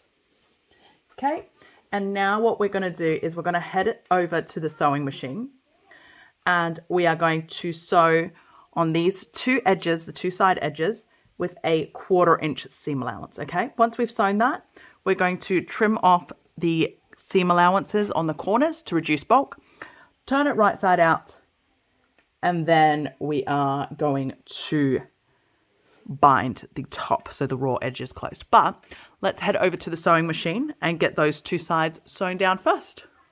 Okay, so we're over at the sewing machine. So we're just going to sew those two edges down with a 1/4 inch seam allowance, like I said before. Other side.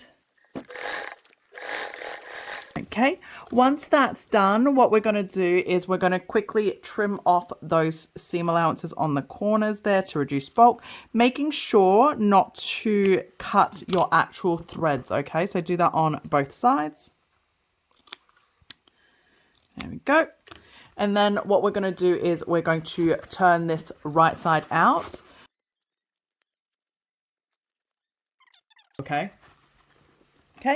Turn that right side out. If you need to get something to poke out those corners, it's really nice if you can get these corners really crisp and rectangular. It just gives that pocket a much cleaner, nicer finish if you can. Okay. And then what we're going to do next is we are going to grab our choice of binding fabric and we are going to bind over that top raw edge here. Okay, so if you are uncomfortable with binding, if you're not very used to doing it, you can base this shut first and then do the binding. That sometimes helps the fabric not move. I'm very happy with how I bind. I use fold over elastic, so I'm just going to go bind as I go. But if you are not confident, that is an option for you to base this shut first and then put your bias tape on. Maybe even using some double-sided tape to take it down and then to sew it.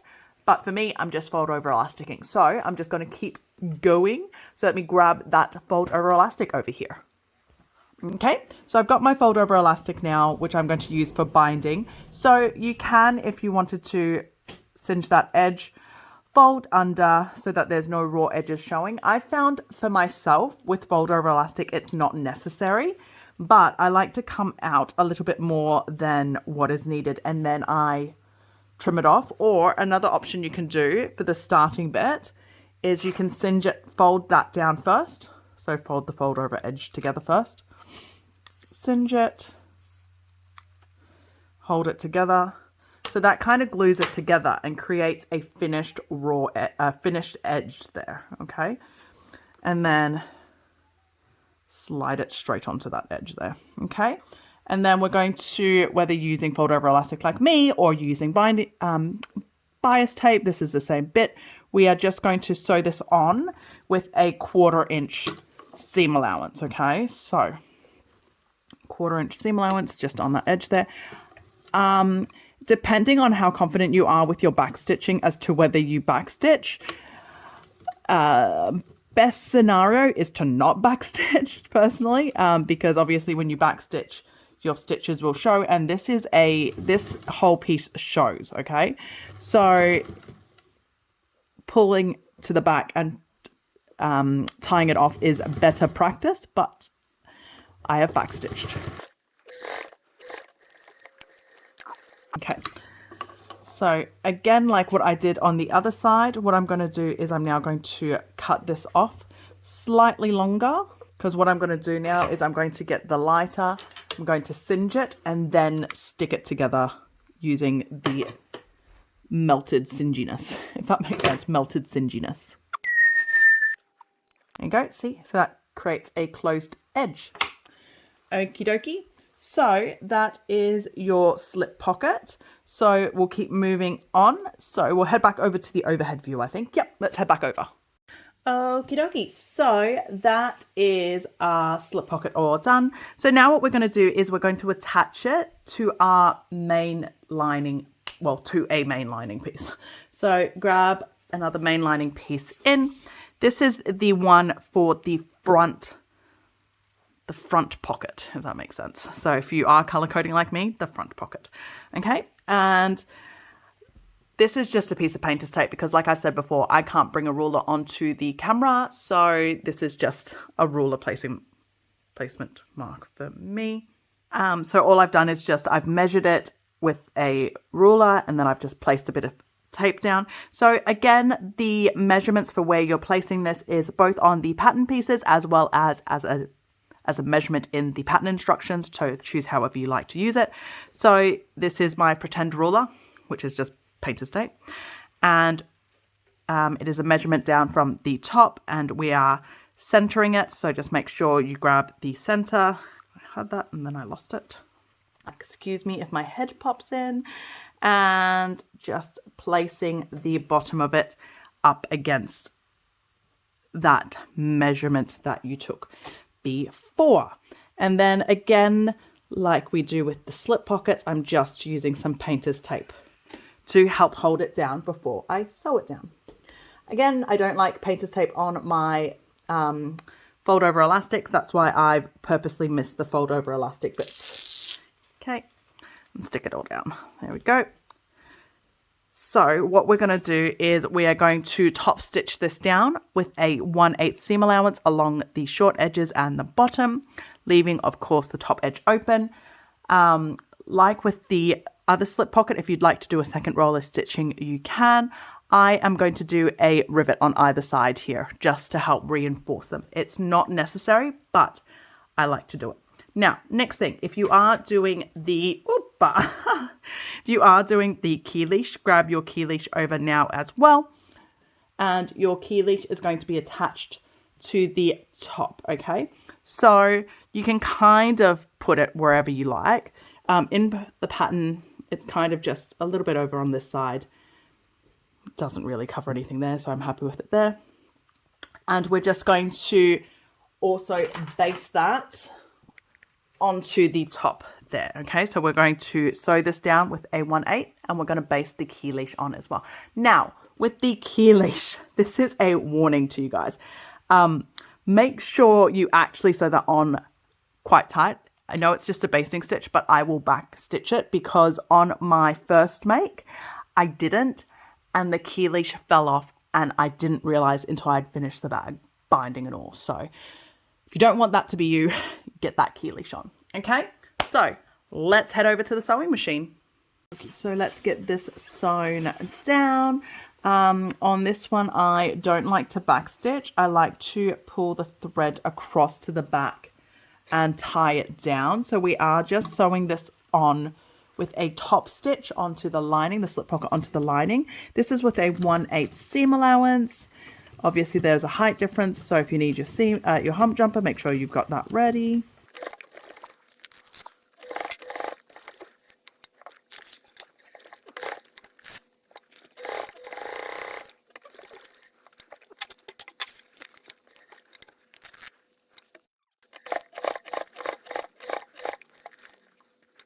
There we go.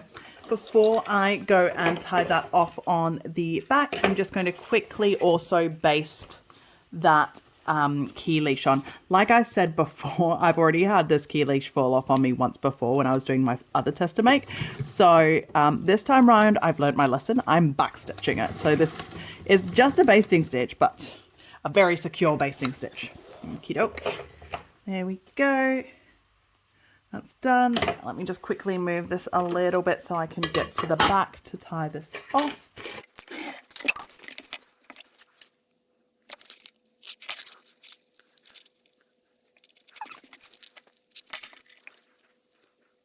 Okie dokie. So those are my stitches all tied off. Now what I'm going to do is I'm going to install my rivets. So this is just an extra bit that I like to do. I just think it's, for me, it makes me feel a bit safer. So if you are doing it, you can as well. There is no need to measure. If you want to, you can. I just like to do it roughly. That's probably about a 1/4 inch in. So it just kind of, just so I avoid those stitches at the start and kind of centered on my fold over elastic. So that's roughly where I'm going to do it. So I'm going to quickly grab my hole punch and I will get those rivets in too. Give me 2 seconds. Okie dokie. Got my hole punch. Now, this might be overkill, but I like to do it when I use fold over elastic especially, is just to give that fold over elastic a little singe where I hole punched it. That's just because fold over elastic does tend to fray, so I don't want to give it any guess excuses to fray. Okay, and then install your rivets. Size is based off your material and however you would normally install your rivet. Okay, so for me it is with a table press, so I am going to go install those on my table press, and then we'll keep moving on. Okay, so now we're going to get on to the front panel assembly. So we're going to grab our front panel exterior as well as our gusset. We're going to get those sewn together. So if you haven't done it already, mark your centers top and bottom on both of these pieces. I've already done it. What I haven't done though is actually trim that to size. So if you haven't done it either, now's the time, or before was the time, to just quickly cut off any excess zipper tape that you might have on the edge there. Boop. And then, like always with zipper tape, if you cut it, make sure you singe it. I am not having a good day with lighters today, let me tell you that. Here we go. So now, after we've done that, I've already marked all the centers. What we're going to do is we are going to match these together. Okay, so this is, just to give you an idea, is going to end up in the center, like the middle bit. Okie dokie. So we're going to match it together. So bottom to bottom, right sides together, and the zipper to the top right sides together. Okay, so for me, I just like to clip the bottom together first. Right sides together, match that center to center. So like that. And then the zipper, I've marked the mark before. I don't know if you guys remember. So center to center. It is easier to sew it with the zipper open, but I just like to clip it. Well, clip that first bit with the zipper closed. It just helps me find everything. And then we'll just slowly, oh, I'm hitting my head. Clip the rest into place.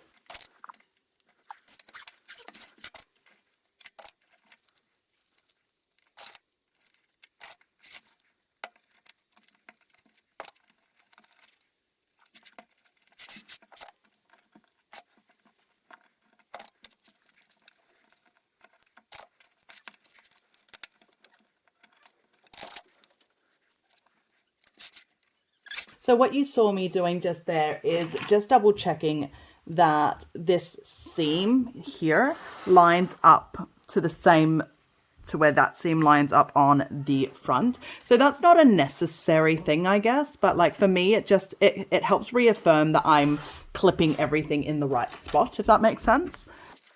It's just like your center markings, right? Just having them just helps.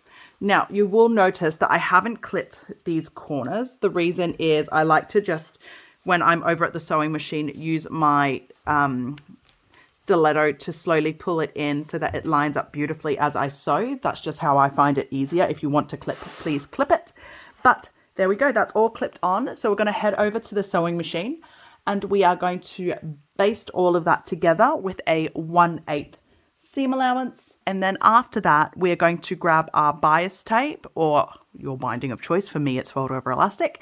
And we are going to bind around what you've just basted together with a 1/4 inch seam allowance. Okay, so follow me over to the sewing machine and let's get sewing.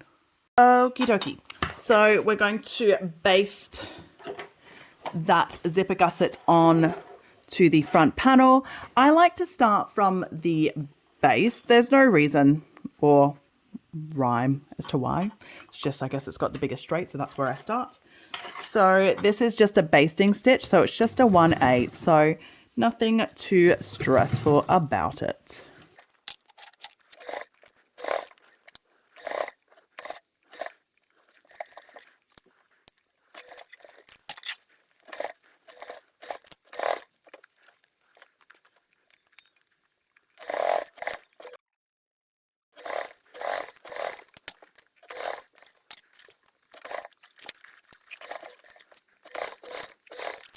Sorry, I'm covering you guys because of those clips. Sorry.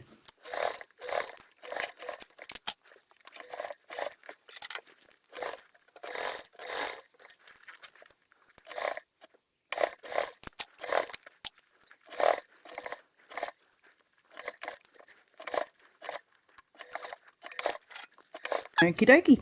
That's all basted together. So before we move on to binding it, I'm just going to quickly double check that I am happy with everything. I'm pretty sure I am. That all felt really nice and really good. Double checking these bottoms. Yep. Beautiful. Perfect. The main thing I'm looking for is puckering, which you would have felt when you were sewing it anyway, or seen. But yep, this is all nice. Love it. Super happy. So I'm going to just keep moving on, and I'm going to bind next. So binding. What am I doing? Oh, what color am I doing? Am I doing pink or green? Pink or green? Pink or green? I feel like that's just going to be my question the whole time I'm doing this bag. I'm going to green bind, I think. So I'm going to quickly pause you guys, change my thread colors, and we'll get straight into binding, okay? Give me 2 seconds. Okay, I thought I'd bring you guys back a little bit earlier. I have to wind a bobbin, so it's actually more work than I thought. But I thought I'd quickly talk about binding. Fold over elastic is my binding of choice. I've talked about it before. I do have videos on my YouTube channel as well on how to bind with fold over elastic if you guys wanted to give it a try. But the reason why I have to currently get a new bobbin ready is because one of my biggest tips for binding is to try and match, especially if you're new to binding, is to match your thread colors as best as you can to your binding as well as your lining of choice. So my lining of choice is actually one side's pink, one side's green. Sorry, just knocked you guys. Yeah, one side's pink, one side's green.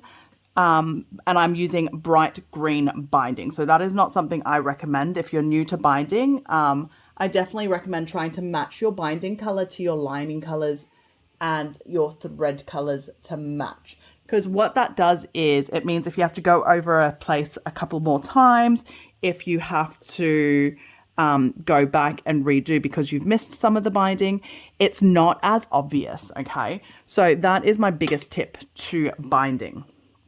Now, I am, like I said, using fold over elastic. I still have it on the spool. I don't cut it down to size. The reason being is I like to leave it on the roll so that I just cut it and use however much I use, because each time I do the bind it will be different depending on how much I pull on the elastic. That's why I use fold over elastic. Like its name suggests, it's elasticy, so it's a lot more giving and a lot more forgiving along curves especially, okay? So with this one I am starting right down the bottom, and I'm just going to go straight into binding. One thing I do want to mention with the binding of this though, okay? So this is on the inside of your pocket, okay? It is inside of a flap, front flap pocket, I guess is the best way to describe it. It's not obvious. It is not, like, not everyone is going to see it. It is quite hidden stitches, especially if you are matching your thread colors and everything as well. So have a bit of fun. Don't stress too much about it, okay? If you are new to binding, don't worry about it. Don't stress it. You will be fine. Okay, so we are binding this on with a 1/4 inch seam allowance. I'm just going to get binding. Like I said, I have a video on binding and giving you more tips and hints on how to bind. So check that out if you actually want more tips on it. Otherwise, this is a very straightforward bind. You're just covering and binding 1/4 inch seam allowance.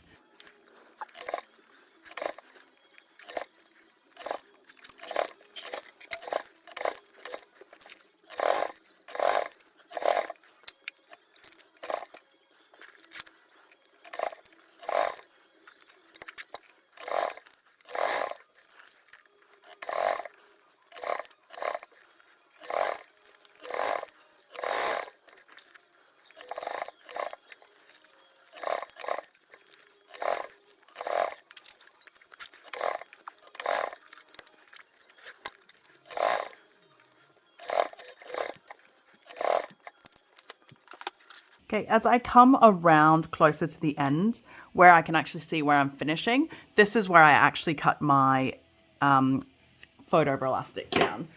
so that I have enough space to then also still singe the end before we get there.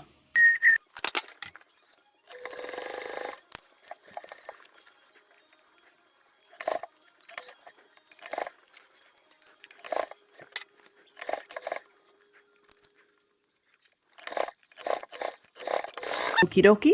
So that's all done. So now what we're going to do is I'm going to take it out. I'm going to have a quick check.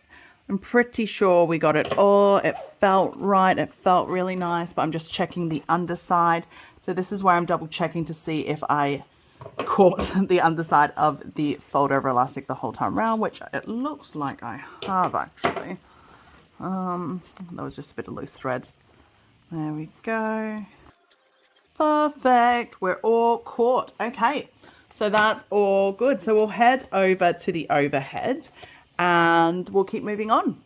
Okie dokie. So that's that front panel done. So what I like to do, especially because this is binding, I know a lot of us are very excited to just start moving on. I like to just go in and just give the binding a nice little press. There might be puckers around this corner.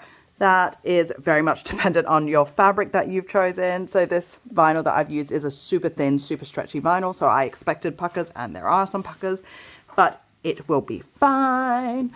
And just like to close the zip up and also just give that zip a little bit of push out so that binding knows what you are expecting of it. But otherwise, this is looking beautiful. Yes. Okay. So keep going. Next, what we're doing is we are grabbing our lining piece. And it is the lining piece that has the pocket as well as the key leash. So we're going to grab that and we are going to have it facing up. And it's going to go straight underneath this piece. Okay, just like that. We're going to line it up and clip it all in place.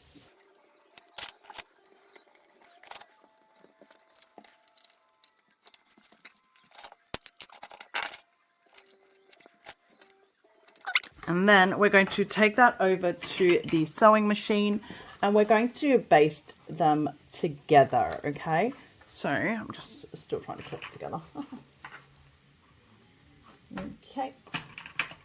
So we'll get that all basted on. So just a reminder, so that means this is the back side, okay? This is the back side.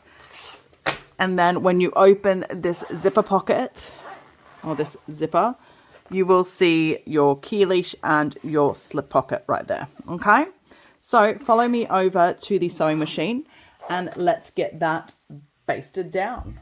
Okie dokie. So let's get basting this together. So normally I'm just basting, you would probably baste exterior side up, lining down. I'm not 100% sure. I think I might try basting lining side down, lining side up, only because the vinyl that I'm working with is super thin and I didn't think it was stretchy, but it is actually a bit stretchy. So if I go lining side up, my lining is sophisticated twill, so there's no stretch on my sophisticated twill. I'm hoping that will actually stop it from getting bent out of place, if that makes sense. Okay, so that's what I'm doing. So I'm basting. It is just a 1/8 seam allowance, super simple baste. So yeah.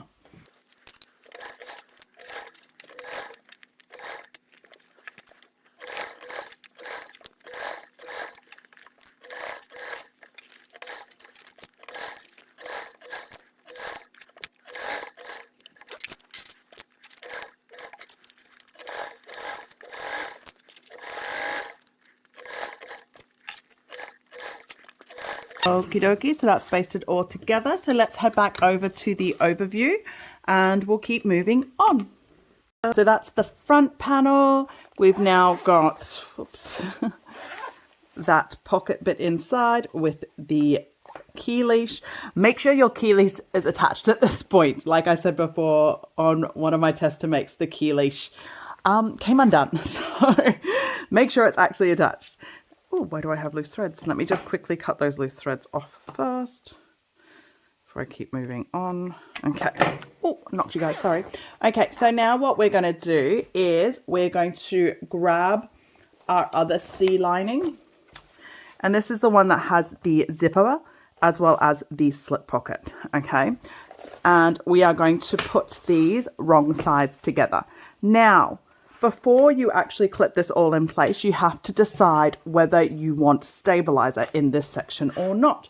That will depend on, like I said before, the final structure of the bag and your materials, what you are wanting from it, okay? So I like to just kind of clip it a little bit in place so I can get a little feel of how this feels before I decide if I am doing a stabilizer, okay? So,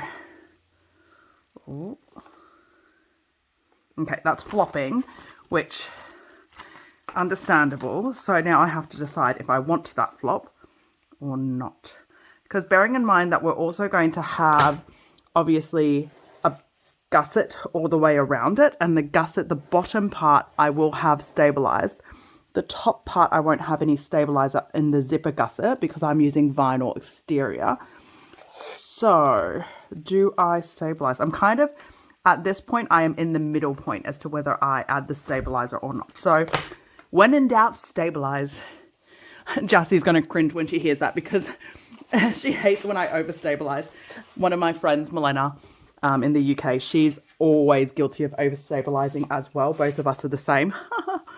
But what can I say? I don't like a floppy bag, so I'm going to stabilize it. But that's how I check whether I believe I need to stabilize or not in this part, is how floppy it is when I stand it up.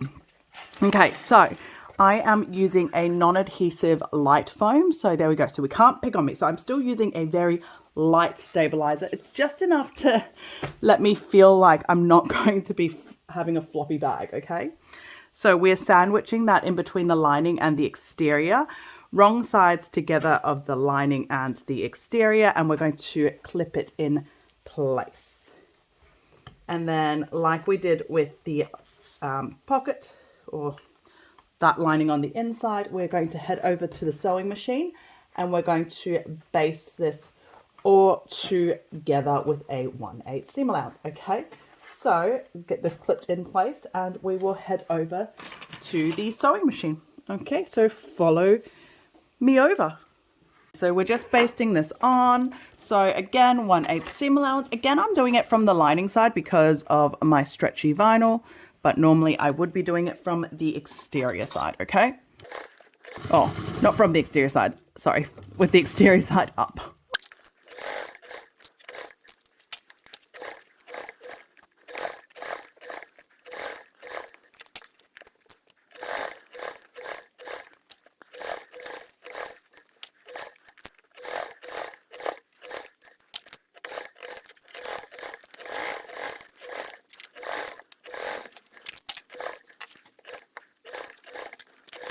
There we go, all basted together. So let's head back over to the overhead and keep moving on. We can put this aside now and we're going to start working on our side panel. Okay. So moving on to the swivel hook tab, we are working on the side panel now. So grab your swivel hook tab, mark your center, and what we're going to do is we're going to fold both of the long sides in to meet that center. If you want to use double-sided tape, you are more than welcome to. Please do. I don't want to. it's that simple. Okay, so just, yeah, meet those long edges to the center, just like that. And then what we're going to do is we're going to head over to the sewing machine and we are going to top stitch along both long edges with a 1/8 seam allowance. So along both long edges with a 1/8 seam allowance. Then we are going to cut it in half so that we can give one each to each of the swivel hooks, and then slide the swivel hooks in and sew them together. But we'll talk about it when we head over to the sewing machine. So follow me over.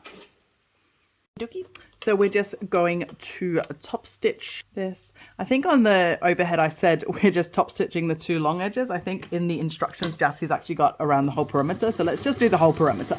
So this is a top stitch and it's just with a 1/8 seam allowance. Let me just grab my pokey so I don't accidentally block the camera view.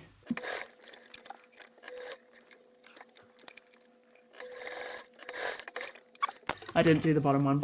It's fine. It's not needed. Okay. So after we've sewn that together, what we're going to do is we're going to fold it in half and cut it into 2 equal pieces. We're going to grab our swivel hooks, slide the swivel hooks in, and then sew those, well, baste those 2 short edges together to hold the swivel hooks in. Okey-doke. There we go. So that's those 2 swivel hooks all done. We'll put them aside and let's keep moving on. We're moving on to the base stabilizer. So we're going to grab your base exterior and your stabilizer. So for this one, I'm using a vinyl faux leather for my base, and I'm using Sewfisticated Premium for my base. Okay. Now in the pattern, Jassy actually doesn't use a Sewfisticated foam or a fusible foam of any kind on her base. She uses a sew-in. So I guess it's kind of up to you whether you need to actually sew it in. For my first one, I used premium foam, the Sewfisticated, so it is a self-adhesive, and vinyl, and I sewed it in. I actually really like the effect it gives, so I am going to sew mine in as well anyway. I just think it looks really nice. So what I've just done is I have marked all my center points. So along that edge, I'm going to quickly do that as well with my stabilizer. Normally with my stabilizer, if you've watched my videos, you know I'm kind of a little bit, I don't want to say half-assed about it, but I am kind of just like, yeah, it's close enough to where it should be centered. I don't really care that much, but with this, I am going to measure it up and make sure it's centered, especially because I am going to sew it on. Oh, at least, yeah.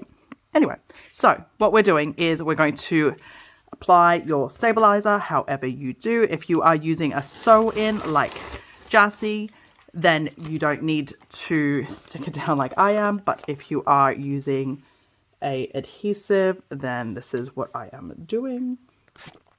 Apologies if you see my head.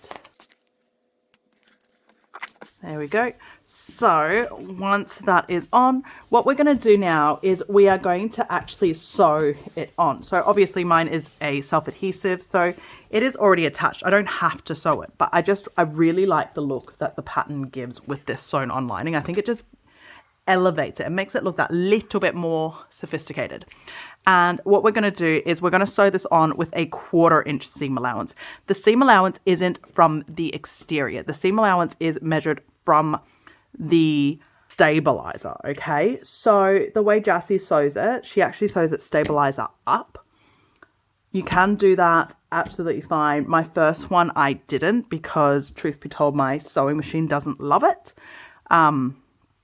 So I do sew it this way up, and what I do is I work out where my stabilizer is and I go a 1/4 in and I mark a line and sew along that line. Okay, so that is what I am actually doing. I'm going to quickly grab my ruler and I'm going to mark lines on where I'm going to sew. So if you know exactly what a 1/4 inch is from that edge and you're happy to just sew it just like that, do it. I like to mark it. I think for me, it makes it a bit easier. Okay, so I'm going to quickly mark that and come back in. There you go. So I've just marked that down. So these are going to be my sew lines. So I'm going to sew right on that line, which is a 1/4 inch roughly in from the stabilizer on all sides. And then this one is, again, another optional step. I'm going to do a second line of stitching about 1/8 in from that rectangle, okay? It's just so I'll have double lines of stitching all around that base. It really, really elevates the look. Okay, so I'm going to do that. So follow me over to the sewing machine. Let's get that done, and then we'll come back and install bag feet. Okay, let's go. So like I said, we are sewing it's kind of, for me, it's a decorative stitch.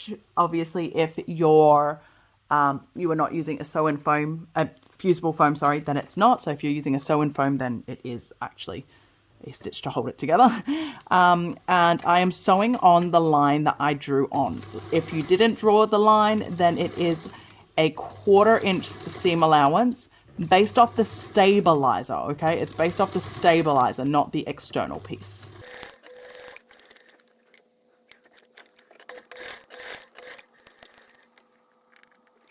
Just clicked, I'm using black thread on black. Is this such a decorative stitch after all?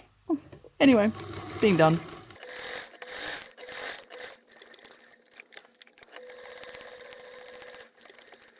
Okay, like I said, because it is a decorative stitch, I am not reverse stitching. I'm pulling over to the back. I'm going to pull my stitches through and clean it off that way.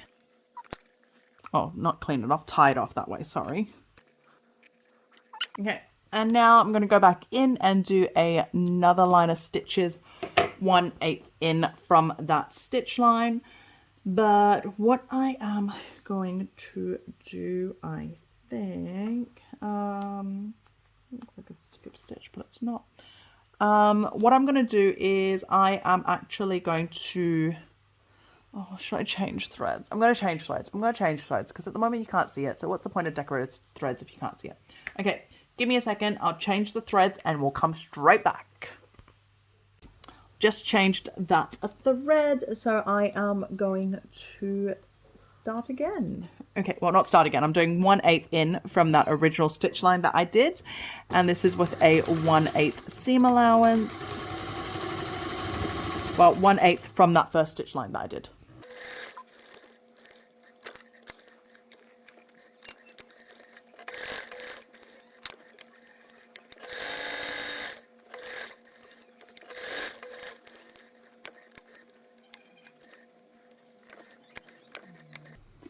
Go, all done. Okay, so that's my 2 rows of stitches. I'll show you on the back because it's a little bit clearer where you can see how it's 1/8 apart from each other. I might actually, we'll see how I go. I might even go back and redo the first row of stitching. I don't know. Okay, but let's head over to the overhead and we'll keep going. So after you've sewn this stabilizer down, the next step is bag feet. Bag feet is optional. It is not, it's not a requirement. So if you wanted to save on hardware, this is a spot that you can do. I love bag feet. I think bag feet elevate a bag. Absolutely love them. So that's why I am doing them. So for this one, there are measurements that you can transfer across from the pattern piece, or like always, Jessie has also given them in written instructions. So I've already gone ahead and marked my 5 spots using the measurements. So now we just need to install the bag feet however you normally do it. I'm just going to talk it through once and then do the rest of them, okay? So obviously we have to, if you're using Chicago ones like me, we have to make a hole. You may have noticed I just used my pokey stick instead of, say, a hole puncher. So my hole puncher, the smallest hole size is 2. I think that's 2 millimeters. I don't actually know what the 2 stands for, which is actually small enough. But I find, especially with things like this, I don't know. I just like them to really, I don't mind having to push a little bit to force it through. Like I don't mind because I don't want the hole to be too big. So that's why I prefer to use my hole my stiletto and poke a hole. Long story short. Okay. And then I also always put a little dot of glue into my hole. Okay, this is not opening for me. My kids must have gotten to this super glue. Give me 2 seconds. Okay, I'm back. Sorry. Breathe, talk, Sam. Yep, the kids got into my super glue. So I'm using a craft glue. Personally, I don't think it matters. The reason I've been using super glue is because I have it. But all this is, it's just added security, especially when it comes to bag feet. So then install it however you do. For me, it is a Chicago screw, so screw it into place. Now, the last step that I like to do, which is just a bit of added security, it really isn't necessary, especially for this pattern, because we are going to put another piece of stabilizer on later on, but I still just like to, for me, it's almost just what I'm used to. I just get a little bit of painter's tape and just stick it on, because that just ensures that this here is smooth. It kind of helps it a little bit more, I think, with protection of movement and everything. So that's the first one installed. So I'm going to go ahead, install the rest in silence. So hopefully this can be pretty quickly speeded through so you don't have to listen and watch me do a bunch of bag feet.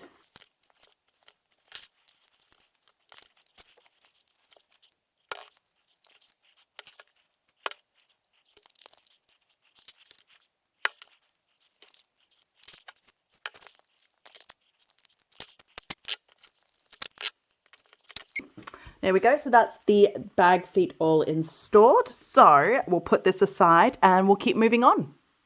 We're moving on to the side panel pocket, and we're going to be working with the elastic band tab exterior first, the E3 pieces. So there is two. We're doing exactly the same thing on both pieces, okay? So on the wrong side, we're going to mark 2 lines from either short edge, okay? First of all, I'm actually going to find my centers. I like having my centers on this one. Quickly find my centers. Okay, and then we're marking 2 lines 3/4 inch in from the short edge, okay? So I've drawn it already on there. We're going to grab some double-sided tape and just put it down on either of those edges. And then we are going to fold that short edge to meet the line on both sides as well. Like that. And the other side. And we're doing that with the second piece as well. So again, mark your centers and then your 3/4 inches in from either short side, double-sided tape, and fold it into the line.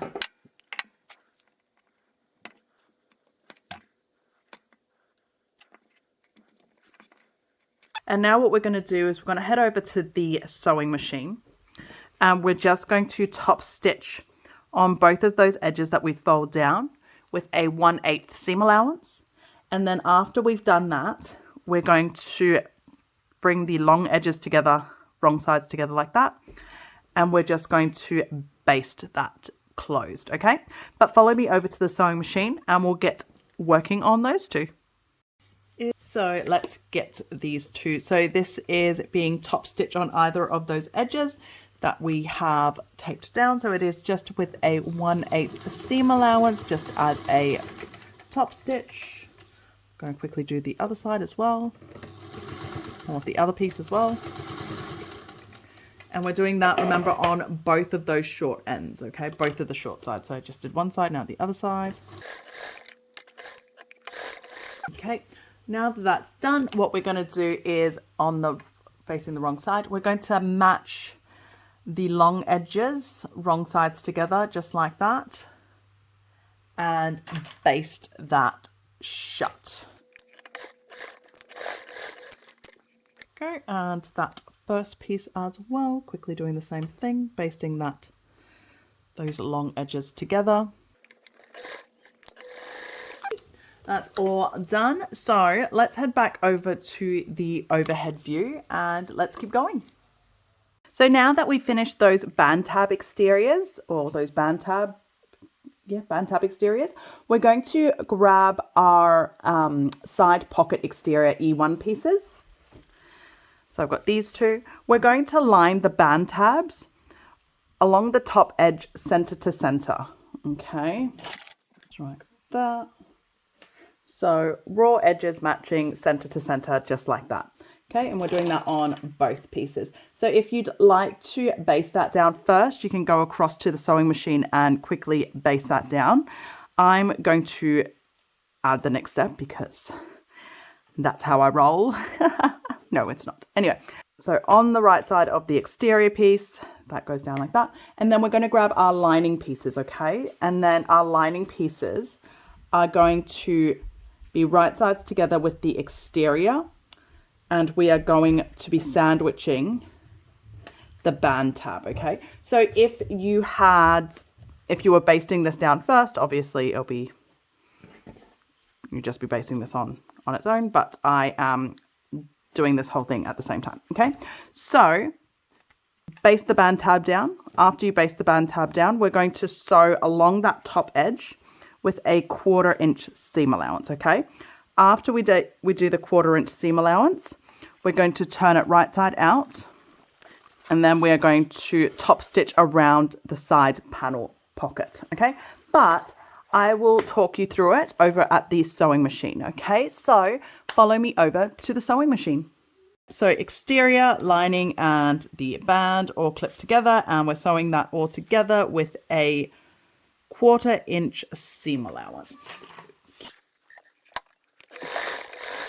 Now, depending on your material choices, you may need your hump jumper, okay? So just be wary of that as you come onto that band tab there, okay? Will also come off it for me.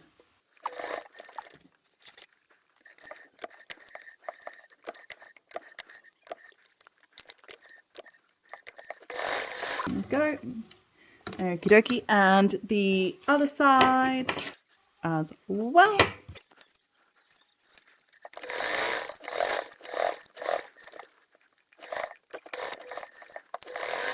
So once that's done, what we're going to do is double check our stitches. Yep, we're all good.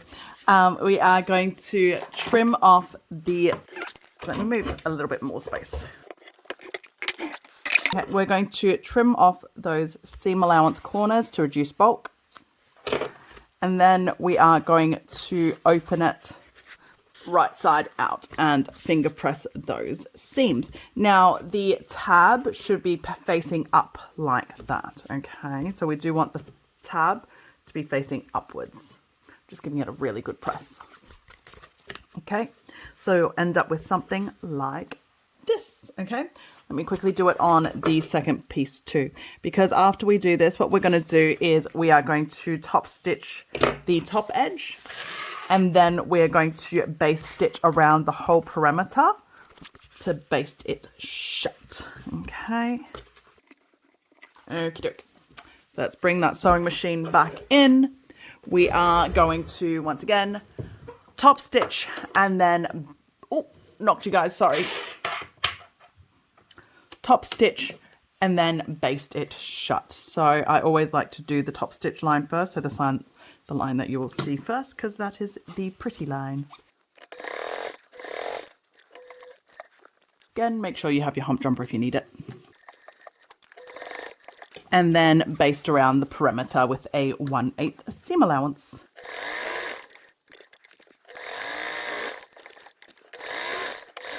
Okay, and the other side.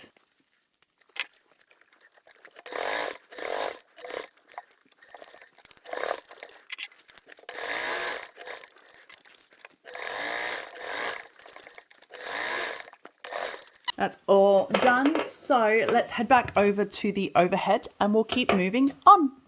Okie dokie, so that's our side pockets. And now what we're going to do is we are going to fold these to, I guess, do another line of top stitching is probably the best way to describe it. So what we're going to do is we're going to fold this pocket pretty much to match the height of that. So I like to actually go to the back and just make sure that this is level. So that's how I fold it, just to make sure that it is all good.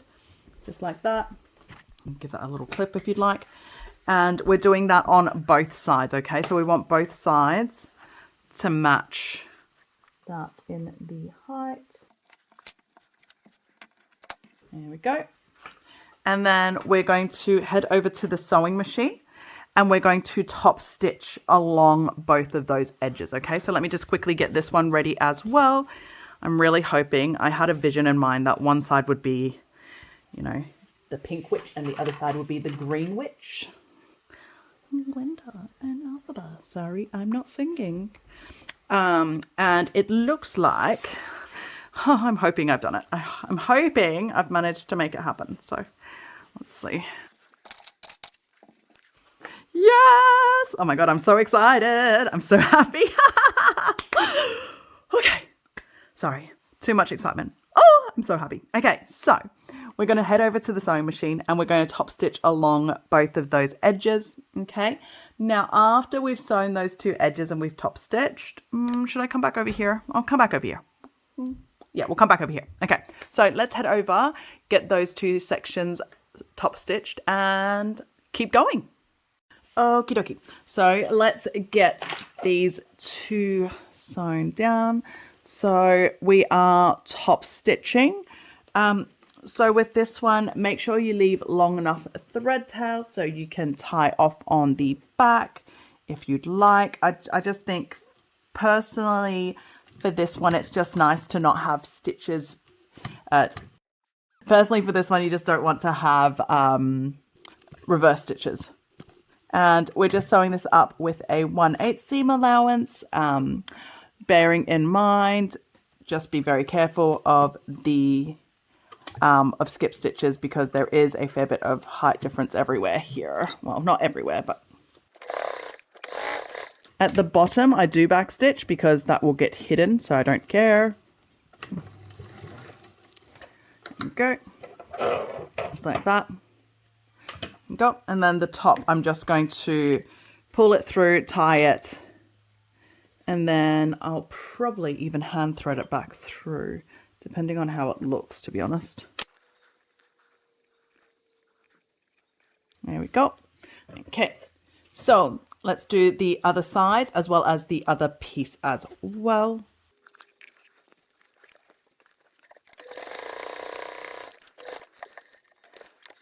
If you saw me slow down, it's because I like to try and match up that stitch as much as I can with that top stitch. I just think it looks a little bit prettier, especially since I'm using a different color thread that you can actually see the stitches.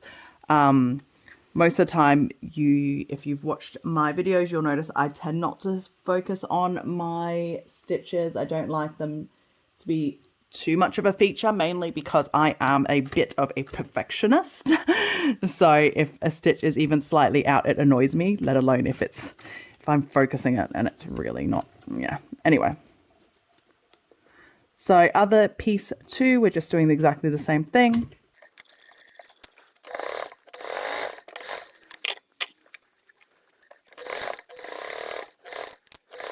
Sorry, you might see my head. I'm trying to just see where I'm up to. There we go.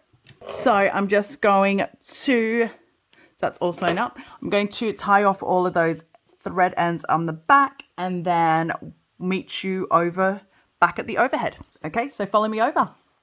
Okay, so that's those side pocket panel things done. Okay, so next what we're going to do is we're going to grab our side panel exterior piece ease.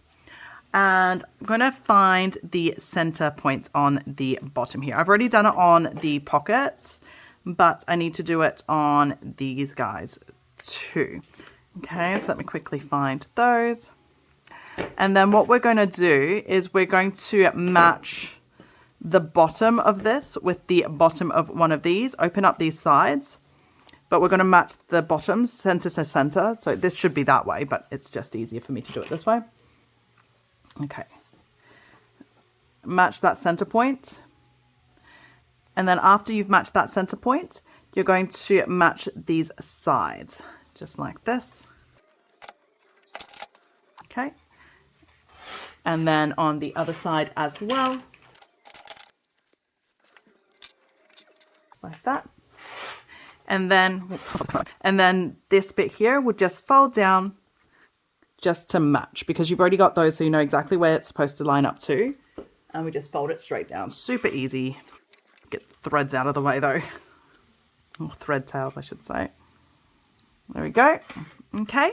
And I'm just going to quickly do that second one as well. I won't talk through it, so you guys can skip ahead if you wanted to.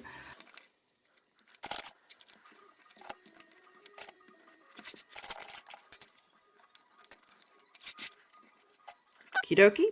There we go. So now what we're going to do, I just like to give it a nice little press.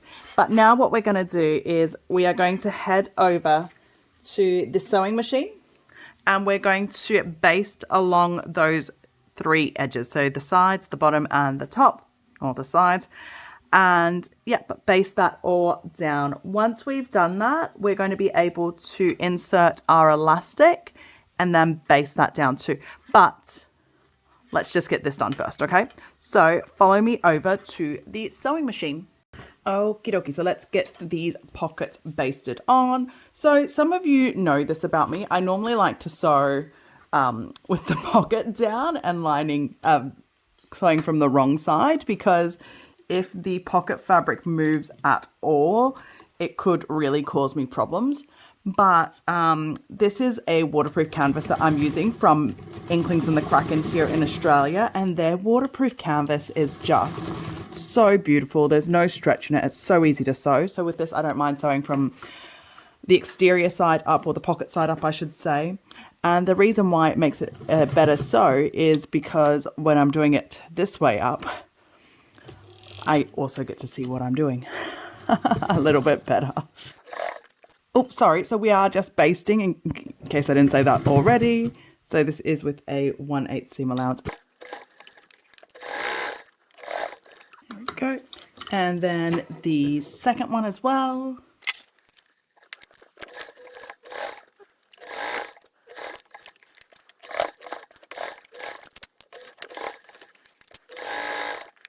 Okie dokie, so that's all done. So we'll head back over to the overhead and keep going.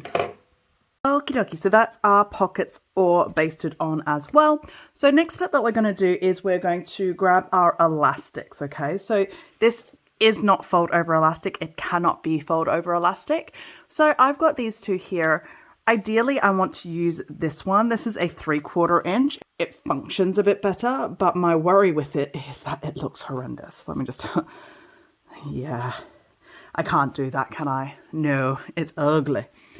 So I do have this black one, which is a 1/2 inch.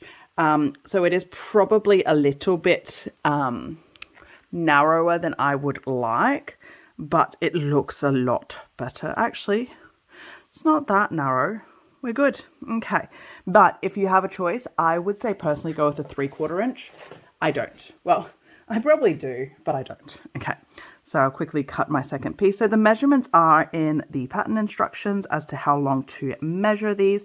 These are, of course, slightly narrower than your panel, because if it's not narrower, your elastic wouldn't be working now, would it? Okay. So what we're going to do is we're going to thread it through, and then we are going to clip it in place and then baste it in place on the edges there. Okay, so just fold that through, and I'm grabbing a clip that in place there so I can baste it, and clip that in place so I can baste it. Okay, so just like that. We're doing that on the second one too. Okie dokie. So we're going to head over to the sewing machine. We're going to baste that down. Now, after we baste that down, we're also going to be moving on to the next step, which is your side panel assembly.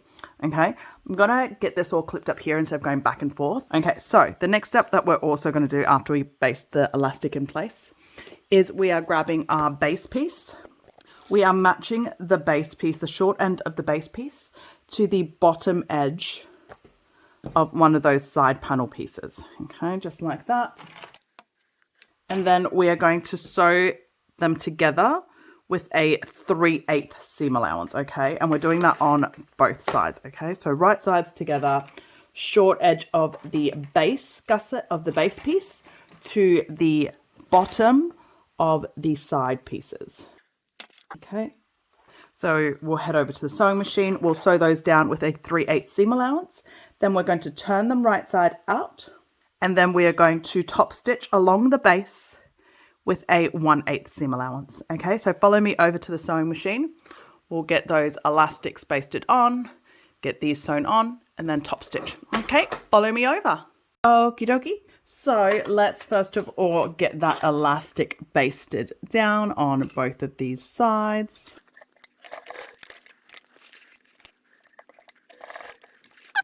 And then the second side panel, let's get that elastic basted down.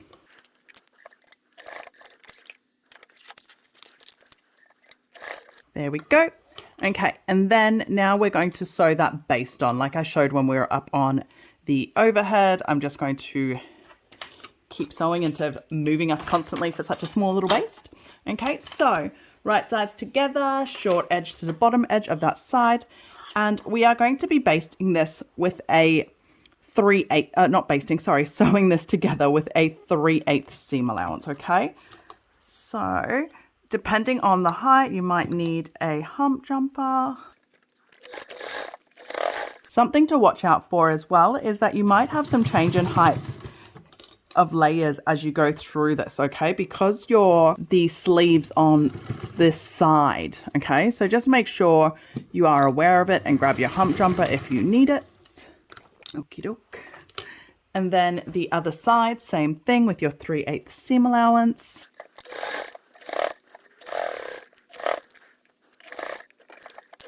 I don't know how well you saw that. On this side, I wasn't paying attention, and sure enough, I have skip stitches just right there. So I'm just going to quickly hop back in and get that fixed up. Okie dokie. There we go.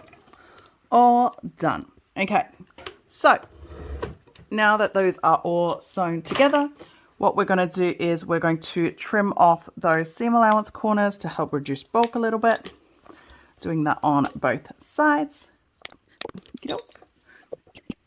Okay, and then we're going to open it up and we're going to top stitch along the base side. Okay, so bring the machine back in. Top stitch, so this is a 1/8 seam allowance. Sorry, I had someone knock on my door, so I don't know what I've actually just said. So we are top stitching with a 1/8 seam allowance along that base seam. And there we go. Again, make sure you are watching out for your bulk, especially because this is a top stitch. You want it to be beautiful. Okie dokie, and the other side as well. Because there's a little ditch about here. This is the bit that I always forget about.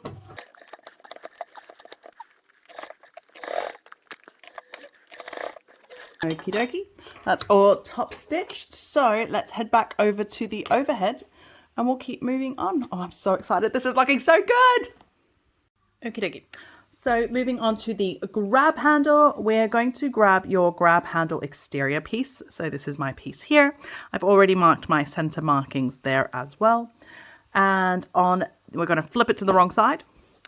On the wrong side, we're going to draw a line 3/4 up from 3/4 inch up from one of the long edges, okay, which I've already done here. We're then going to grab some double-sided tape and stick it down on the edge of that side as well.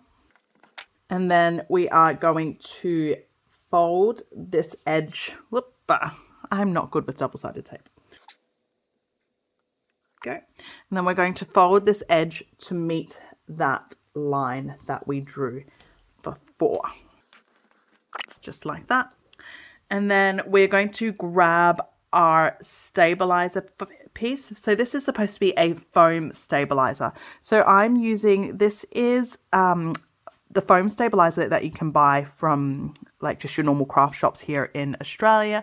It's I think it's called Flex Foam. So it's super spongy. I don't love using it for bag making unless I want something that's comfy and spongy, which is what I want for my grab handle. I want it to be spongy and comfortable, okay? What we're gonna do is we're going to get the center point of this handle here that I've marked before, match it with the center point of the foam, okay? And then we are going to fold it down like that, or fold it in, and then the other side comes up and then closes it just like that. So you will find that it shouldn't come quite to the, or it should be just about a little bit over center. And then what we're going to do is we're going to take that over to the sewing machine and we're going to sew this down. So we're going to top stitch it with a 1/8 seam allowance along that edge there, okay? Now, Jazzy has given us a measurement as to how wide this is supposed to be. So the measurement is there if you wanted to double check, you weren't 100% sure, but there we have it. Okay, so follow me over to the sewing machine and let's get that sewn down. So let's grab in our grab handle piece, and like I said before, we're just sewing that down with a top stitch, and it's with a 1/8 seam allowance. Okay, so coming on to this, you might need your hump jumper. It's obviously quite a big step up because of the thick foam, so use it if you need to, and it is just a top stitch. There we go. So that's all sewn down. Now what we're going to do next is we are just going to double check that you're happy with everything. If you're happy with your grab handle, what we're going to do next is we are going to grab our zipper gusset exterior piece, the upper zipper gusset exterior piece, sorry, so pattern piece G, anyway, this one. We're going to match pretty much the center of the grab handle to the center of the short edges on either side.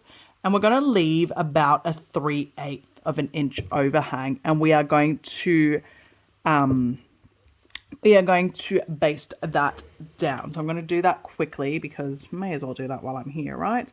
So about a 3/8 overhang and centered. It's right here. Go. And we're doing that on both sides. As you saw, I had some skip stitches. I'm not too worried about it. It's just a basting stitch to hold it in place. And I'm going to be sewing that next bit on pretty soon, so it's not a huge deal. I will put a clip on it just to make sure it doesn't jump off, but it's not a big deal. There we go. And again, other side with a 3/8 overhang, roughly, and to the center. There we go. Okie dokie. So that's the grab handle, and let's keep moving on. Okie dokie. So now that we've sewn our grab handle on, we're going to bring in our 2 zipper gusset pieces, the upper zipper gusset pieces, and we're going to match them together with the piece that we've just sewn the grab handle onto, okay? So this is basted on. Remember, I've just put that there to just be a bit of added security for me. So what we're going to do now is we're going to match them right sides together, short edges together on either side of the piece with the grab handle, okay? So this is going to go on like that. And then this side will be going on this side, right sides together.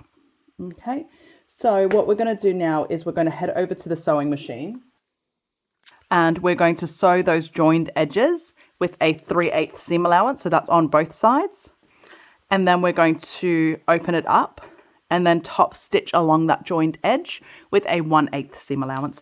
But follow me over to the sewing machine and we'll get started on that. Okie dokie. So we're sewing these pieces on to the grab handle, like I said before, right sides together with a 3/8 seam allowance. Okay, I'm just going to add an extra little clip there, to be honest. Go.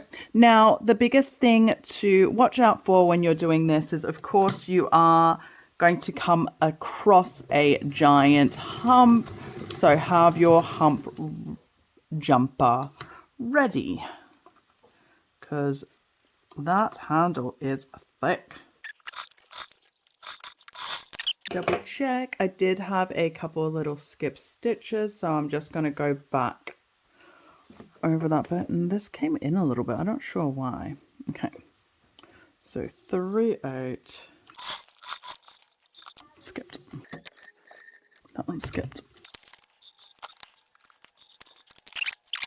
Yep, that's all sewn on.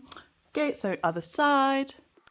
So I guess that's the thing you have to watch out for this bit, like because of that grab handle, especially depending on like what type of foam you use and how much you've used, it can skip stitches quite easily. My machine at the moment isn't super happy with me, even with my hump jumper, so just be super wary.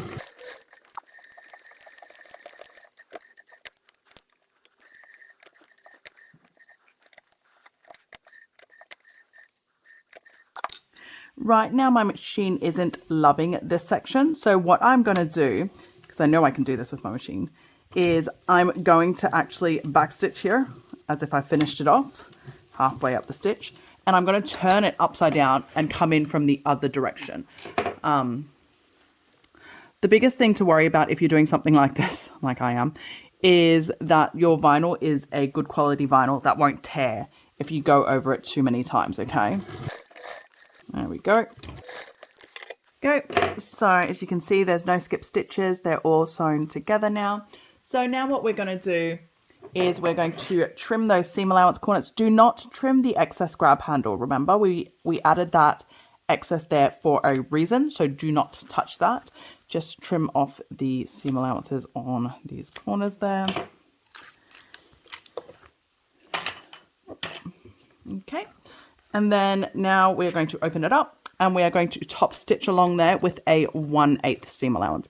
Again, bearing in mind that we are going to need our hump jumper, okay? So this is top stitching with a 1/8 seam allowance.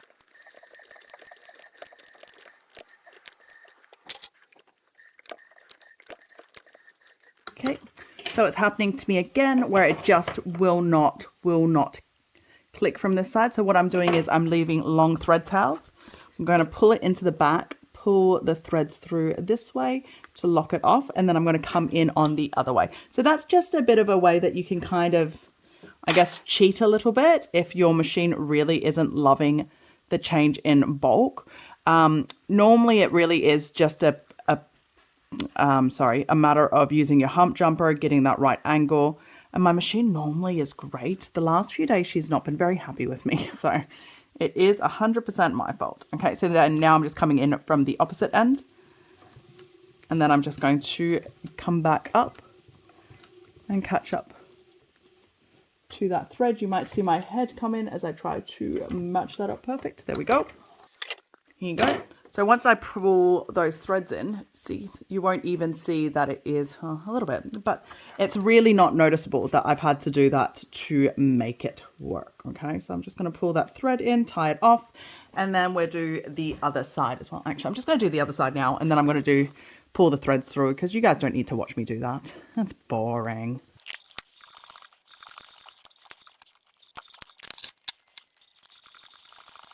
Sorry if you saw head. Okie dokie. So that's all done. So we'll head back over to the overhead. I'll get those two tied off and we'll see you on the overhead and keep going. Okie doke. We're now working on the lower zipper gusset lining. So this is piece GG1 and this is the ZG zipper with 2 zipper pulls. As you can see, I don't have my zipper pull on yet, like I always do. I'm putting my zipper pulls on at the last possible moment. Okay, so what we're going to do is we are going to, this is me trying to find out which way is the right side up. So this is the right side up. We are going to match the zipper tape to one of the long edges, right side up. The zipper tape, my zipper tape is longer than the thing. I'm pretty sure that is actually the pattern. I think so. Truth be told, sometimes when I cut my zipper tape, it might not be the most accurate. I'm not going to lie about it. But yeah, so we are going to match the zipper tape to the lining. Excuse me. Both right side up. And, oh, actually, hold up. This is a thought process for me. What am I doing? Yes, this is what I'm doing. Sorry, I had to have a quick think because normally, obviously, your zipper tape doesn't matter. But I am specifically having, you know, green zipper tape and pink zipper tape. And I wanted to make sure that what way I was putting this on, my zipper tape would be facing the right way. So right now, the way that I'm doing it, I want to have my green tape facing my, the pink fabric, I guess is what I'm saying. So yep, so this is right. I am doing this the right way. Sorry, okay, ignore me. Yep, so zipper tape and the lining is both right side up, just like that. We're going to head over to the sewing machine and we're going to baste that zipper tape down. So we're just basting it with 1/8 seam allowance. After we've basted it on, we are going to grab the exterior zipper gusset, the lower zipper gusset exterior, so piece GG. We're going to sandwich it with the zipper in between. And then we're going to sew that down as well, flip it around, top stitch it. But we'll do that all over at the sewing machine. So follow me over. Okie dokie, so all we're doing is basting the zipper tape on first. So it's just a super simple 1/8 seam allowance. Okay, so we are just basting that zipper down onto the lining. So it's just a basting 1/8 stitch.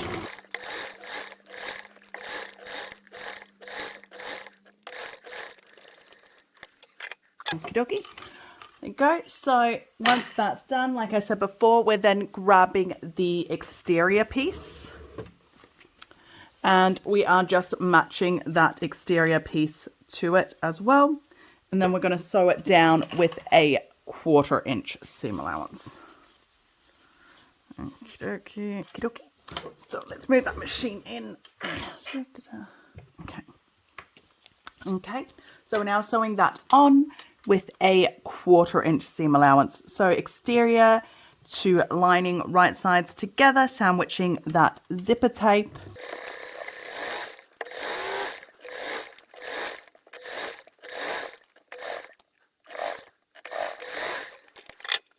Okie dokie.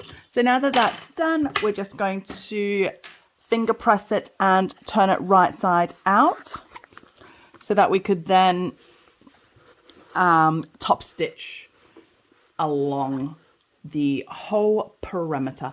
Now, if you were to add a stabilizer, now is where you would add it if you haven't already. So with me, I am not doing a stabilizer for this zipper gusset, mainly because why am I not doing it then? Mainly because, like I said before, with this bag, I'm very aware of when and how thick everything's getting and whether I need it or not. So in this case, I don't need it. Okay. Oh, actually, I forgot to trim off the seam allowance before I kept talking. So in this case, I don't need. I don't think I will need a need stabilizer because I've got stabilizer on the front and back panels. I've got stabilizers pretty much everywhere. And I'm using a vinyl faux leather for the zipper gusset exterior piece. So with the vinyl faux leather as the exterior, I've already got a fair bit of, I guess, stability. So I don't actually need stabilizer on top is what I'm trying to say. Super long-windedly. Okay, so we are now just going to be top stitching. So top stitch, we are top stitching with a 1/8 seam allowance. Yes, I still don't have my zipper pull on. I plan on doing that later. Wish me luck.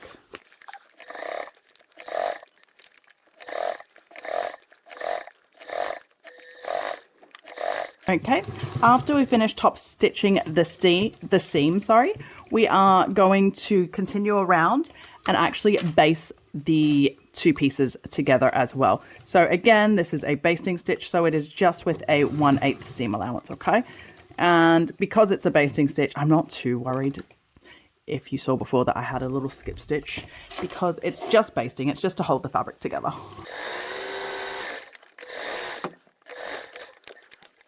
Okie dokie. So that is all sewn together. So, what am I going to do?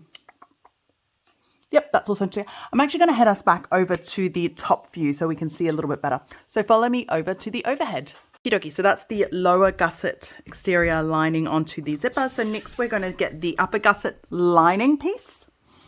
That's the right side. That's the wrong side. Yep.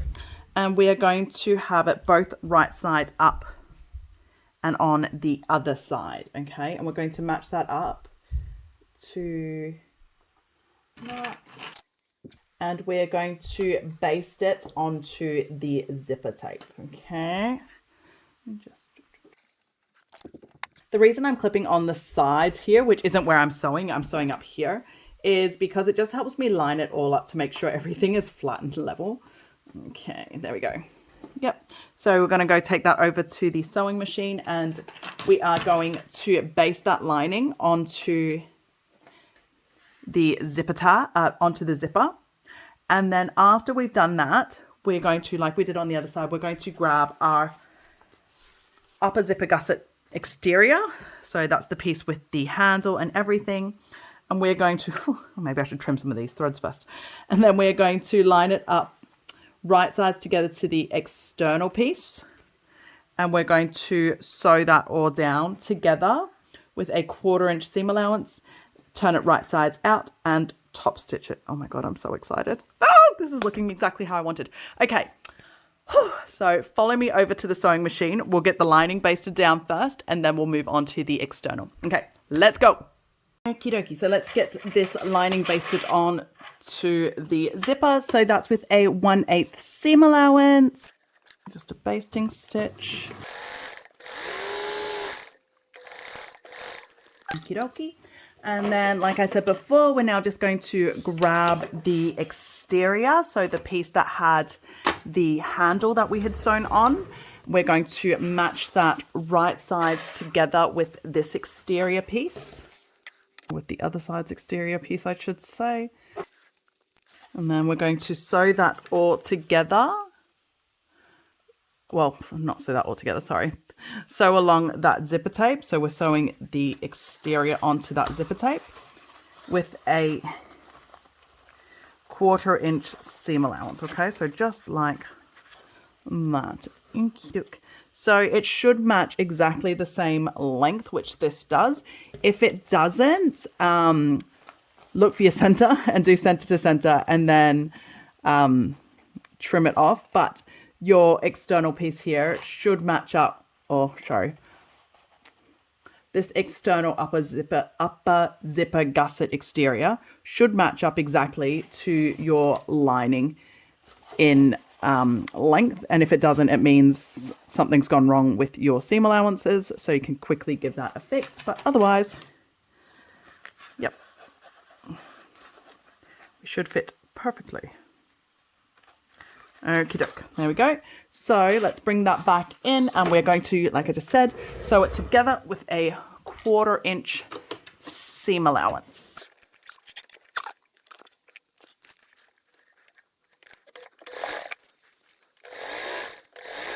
So biggest thing to be wary of is obviously the grab handle. Depending on the material you used and what stabilizer you used, it could be quite chunky. So mine is very chunky, hence why it's sitting up like this, okay? So many threads.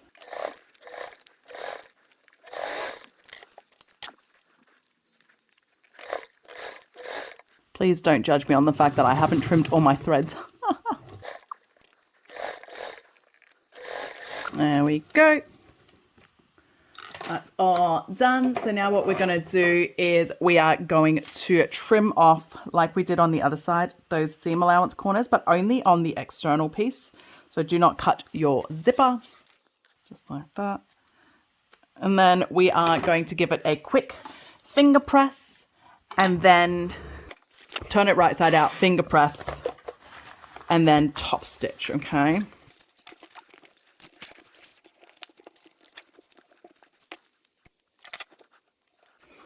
Okie doke. So, okay, now we're just going to top stitch and then continue on and base stitch the perimeter. Okay, so top stitch and base stitch. Top and base, yep. So top stitch means it's a 1/8 seam allowance.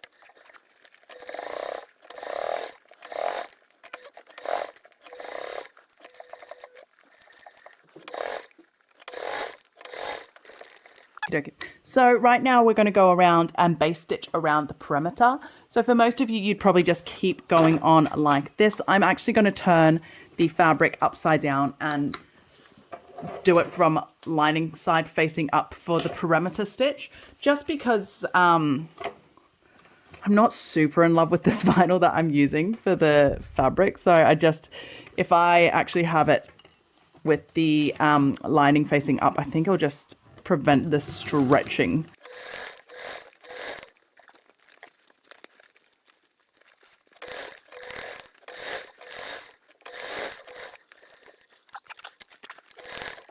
Okie dokie. That's all done. So let's keep moving on. Okay, this is a public service announcement. Make sure you add your zipper pull. Add your zipper pull now if you haven't already. I forgot. I don't want to admit when I remembered because it is devastatingly late. Like literally last mind. Anyway, add your zipper pull. Okie dokie. So now we're going to go on to the side gusset assembly. So we're going to grab our side gusset lining and our zipper gusset that we've just finished. We're going to match these right sides together on the lining side. Just like that. So they're both right side facing up. And we're going to match those short edges together, okay? Now, these should be the same width, okay? So your zipper gusset and your lining should be the same width. If they're not, and I have had this happen to me, if they are not the same width, yep, this one's pretty close, it's slightly off, but if it's not the same width, it's because of your zipper tape, okay? Because commercially, zipper tape is changing at the moment. There is a lot of different widths available, which changes the variation, okay? So that happened to me on my first test to make. My zipper that I used was super, well, not super wide, but I think it was like maybe 1/8 wider than your standard zipper tape. So it meant that this panel completed was wider than my lining. So all you have to do is just trim off the excess, okay? I like to take a little bit off of both sides so that they're equal.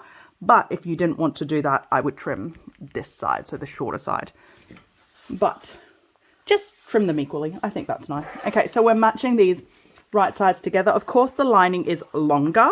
That is normal. So as you can see, that's lying flat. There's that much excess. So I'm bringing that to match on this side. And yeah, we're just matching short sides together. And then what we're going to do is we're going to take it over to the sewing machine and we're going to baste it together with a 1/8 seam allowance, okay, on both of those short edges. Now, after we've done that, should I do that now? Yes, I am going to do that now. After we've done that, we're going to grab our exterior piece as well that we've done. Where did I put mine? Ah, right here. Our exterior piece that has the side gussets and the base as well. And we're also going to match that up to those short edges on either side, just like that. And then we're going to sew those together with a 3/8 seam allowance, okay? Once we've done that, we're going to turn it right side out, insert the stabilizer, and top stitch. But let's get this sewn on first, and then I'll come back for the stabilizer and top stitching. Okay, follow me over. Okie dokie. So let's get this lining basted on. Oh, sorry, knocked you guys. Basted on first. So this is just with a 1/8 seam allowance. The other side. Okie dokie. And then what we're going to do is we're going to grab our exterior piece, like I said before. So that's the one with the side gussets. We're matching those short edges. Get rid of. I have so many threads here. Ah. Okay, and we're matching those short ends, right sides together. Go. And then we're going to sew these together with a 3/8 seam allowance.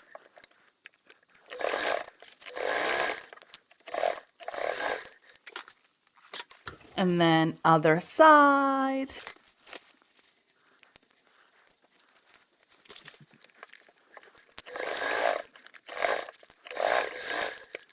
Okie dokie. So once that's all done, I'm quickly double checking. I had a feeling that I might have skipped a stitch, but no, we're all good. Okay. So after that's all done, we are going to grab our stabilizer to insert it in the middle before we top stitch.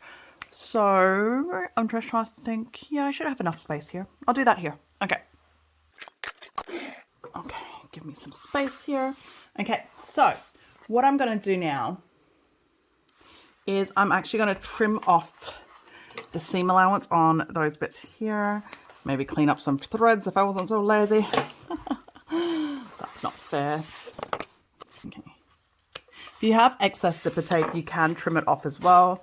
To be honest, I'm not going to because, again, do I need to explain that I am lazy?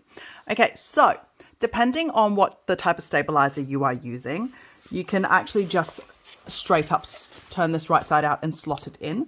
I am using Sewfisticated foam in premium, okay? So it is a self-adhesive foam.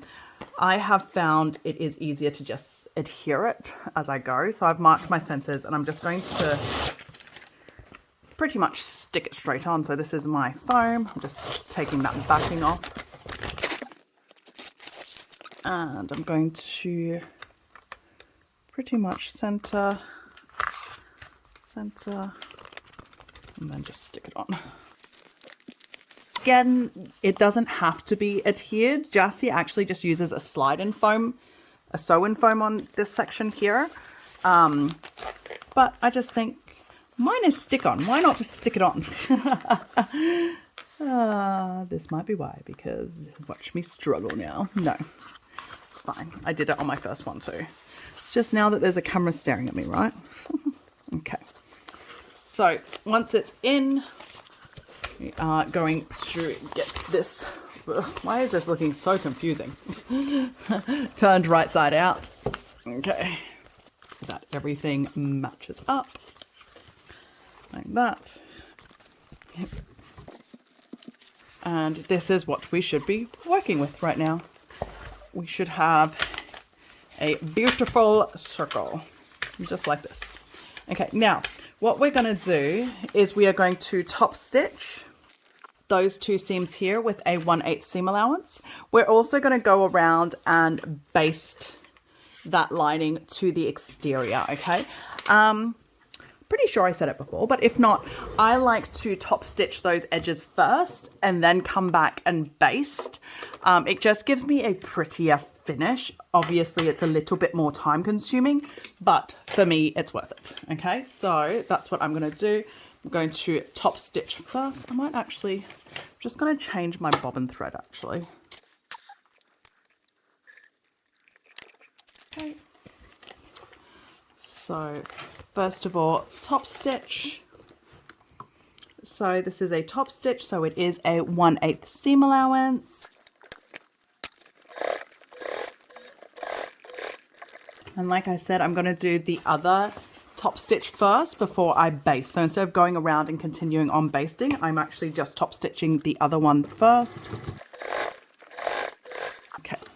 And then now I am going to baste. Now, for me, I've always found basting these inner loops easier with the lining side up like this. So that is what I am doing. It is completely personal preference. It's just what works for me and my machine. So do what works best for you. So we are just basting those edges together with a 1/8 seam allowance. So that's just to make sure your stabilizer all gets held into place, as well as making sure your exterior and lining are basted together so it doesn't move around as much.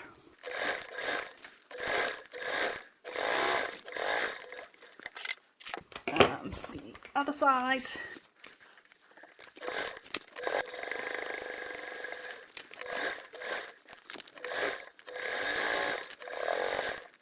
Okie dokie. So that is all done. So that is our gusset. Oh, actually, no, we're not all done because I still need to get the swivel hooks on. So let's head over to the overhead actually. Yeah, let's go to the overhead so I can show you where to position the swivel hooks. So follow me over. Okie doke, so this is what we've got now. So that's all basted together. It's all one piece gusset. So now if you are doing the swivel hooks, now is the time to attach them. So where we're going to attach them is just along here. They're going to be on the zipper gusset side that doesn't have the grab handle, so the skinnier side. And it's going to be positioned just above that elastic band there, okay, facing back inwards like that. Okay, and that's on both sides, yeah, just like that. Okay, and we're just going to baste those on. So I'll quickly head over to the machine. We'll baste that on, and then that's the side gusset all done. And yep, I'll trim off some more of these loose threads. I have loose threads everywhere. Okay, follow me over. Let's get these two basted on. Okie dokie, so let's get this basted on. Oops, wrong side. Here we go. Okie doke, and other side as well. Okie dokie. That's basted on, so let's put this aside and keep moving on. Okay, we're moving on to the chest strap. I don't know what I said in the instructions as to what color I'm going, but I've decided I'm using green for the pink for the chest straps. So I am doing the version that includes the chest strap. So if you are not doing the chest strap, skip to the next section. Actually, it'd be more than the next section, but if you are struggling and you're not doing the chest strap, go check out my friend Jen from Jen's Homidology. She also has a tutorial on the Scholars Pack, and she did the version without the chest strap as per the instructions, okay? So if you are struggling and you're not doing the chest strap, go check out Jen's video, okay? So, chest strap. So this is the chest strap here. Jessie has given us a measurement on the webbing for the chest strap on the measurements. She uses 3/4 inch polyester webbing. I don't. I use 1 inch seatbelt webbing. The reason being is I don't have 3/4 inch polyester webbing. It's really that simple. It's a look thing. So obviously 3/4 polyester, it's not as wide, so it's not as in your face, but I've been using 1 inch seatbelt for all of my backpack mates. No one's complained about it, so I'm kind of getting away with it a little bit. But anyway, so this is what we're working with. Jassie's also given us measurements to measure it for dependent on your frame, okay? So I've actually done this, I think her measurements plus 1.5 inch, 1.25 inch roughly. So I'm envisioning this backpack will be for an adult. I'm personally quite bigger chested, so I like to have it that little bit wider just in case. So this backpack with the added will not fit a child. I can say that straight away, will not fit a child, but it would be comfortable on an adult, I believe. Okay, so there's instructions on the instructions on how to measure it to make it fit yourself, okay? If you are making to sell, I just like to add 1.5 inches roughly and see how I go, okay? So this is our chest strap piece. This was 1 piece of webbing. The instruction has told us to cut it. So that 1 piece measures 5.5 inch. I've already done that. That's my 5.5 inch. That's the remainder. And then what we're going to do is we are going to mark a spot on both of those about 2 7/8 of an inch in. So from this side, and I've done that as well. You can just see that little dot on my webbing. Next, what we're going to do is we are going to grab our clip, this little guy here.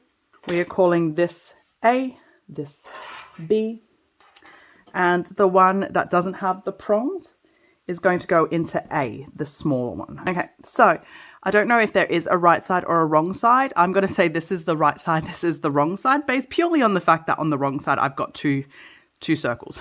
Okay, so I'm going to have it wrong side facing up. We're going to slide it into the webbing, the one that we've cut at 5.5 inches. Okay, we're going to fold either of these sides in by about 3/8 of an inch, okay? Well, I say about, we really should measure it. It's 3/8 of an inch, okay? And then we're going to bring it across and meet that mark that we made before at that 2 7/8, okay, just like that. And then we're doing the same on the other side. So 3/8 in, and then bring that down. Oop, turn it around this way. Bring that up to meet that marking just like that. Okay. Now, what we are going to do is we are then going to top stitch both of these lines at a 1/8 seam allowance, okay, so on either side of those. Now, one thing I like to do before I do that, and this is mainly because you saw how I folded it. I don't measure to make sure that that is 3/8. I like to just quickly grab my other side of the webbing just to double check that, oh yeah, that will fit there, which it will. Okay, you can see there, it fits. It's good because you want it to fit snug, but you don't want it loose, and you want it to fit snug, okay? Because if it is tight, it will not fit right. So that's important that you make sure that is 3/8 when you fold it. Okay, and then so we're going to head over to the sewing machine. Like I said, we're going to sew those two down with a 1/8 seam allowance. So follow me over. Okie dokie, so we're now just going to do these two lines.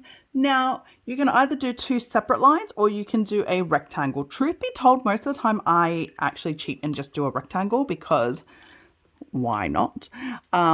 So yeah, that's a decision you need to make for yourself as to what is best for you.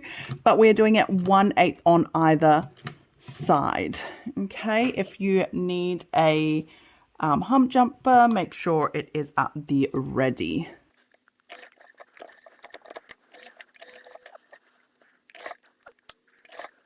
So like I said, I like to just continue on, make it into a rectangle. So now I just kind of come back down this way.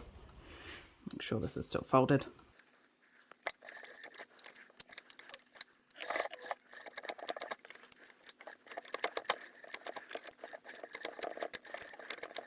Okie doke, that's all done. I don't know if you guys saw how much I struggled with that. I think I need a new needle, especially working with seatbelt webbing. Okay, so there we go. So as you saw, I actually did a rectangle all the way around. So that's that. So let's keep moving on. Okie dokie, so that's all sewn together. Now we're going to grab one of our seatbelt webbings that go down on your backpack straps, I guess, and we are going to thread it through. Like I said before, we want it to be snug, okay? So it is okay if it is snug.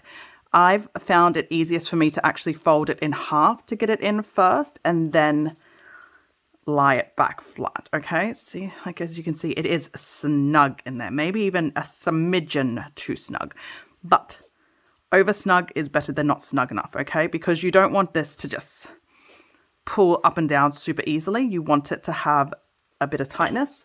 So there we go. So that's that one done. Jesse's also suggested if you need to use tweezers, but I've always found just folding it in half to get it through and then flattening it, making sure it's nice and beautifully flat, works nice. So that's that one. So let's keep moving on. Okay, now for the prong side, what we're going to do is we're going to, so that was my marking at the 2/7/8, flip that way. We're going to grab our prong-sided one. Just double check where your teeth are, which is on this side.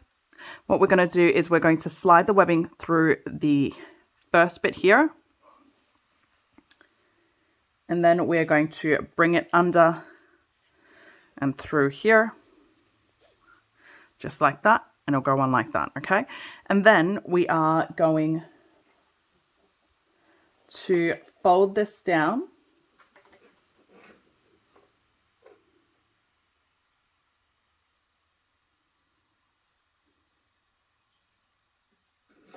by 3/8 of an inch, and then we're going to double fold it about 3/8 of an inch. That was a little bit longer. So 3/8, and then fold it again so that the raw edge is completely tucked away. This is why polyester webbing is also good, because it's easier to maneuver on these bits. Okie doke. And then we're going to top stitch that down so that that is nice and neat. Okie doke. And then on the other side, we are going to fold this down by 3/8. So if this is facing this way, we're going to fold it down by about 3/8. We're going to bring it to meet that mark. I should have had the mark on the wrong side, or at least I should have done that on the other side, but I didn't. So this is what I'm doing now. Okay. And matching that mark and clip that into place. just like that. Okay, so you should then end up with something that looks like this. We're going to top stitch along there as well.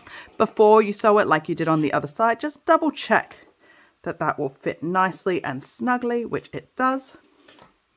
So there we go. We can keep moving on. Now, if you are doing this like this, you can keep moving on. I'm going to show you guys something quickly as well, because some of you, like I said before, you might have bought the wrong prong. So if you didn't have the one with the prong, you can do it with a slider and a prongless one like this, okay? So what you're going to do is you're going to slide that in. Slide the slider in. Bring that out. Don't close it all the way. Loop through the prong. Go back in under the slider. Bring it back out. Okay. Bring this over a little bit more. Give myself more space to work with. And then you can fold this under so that you don't have any raw edges. And then you're going to sew this bit down, making sure you're not getting that, okay? So what that would do if you did that is you then now have a slider with a prongless one. So it would still work and it's still adjustable. And it will work the same way as the one with the prong. Obviously, as you saw, it's easier to just do it with a pronged one. But that's an option if you do not have the prongs, okay? So I'm going to get this sewn on, so follow me over. Okie dokie. Hey, where's my pokey stick? Okie dokie, so let's just get this top stitched down. I like to do it this way around because it's easier for my top stitching to measure and everything. And we're just doing a top stitch, so it is just with a 1/8 seam allowance. Because I'm starting on such a big bump, I'm also making sure I've got my whatchamacallit, hump jumper. And then we're just sewing that down.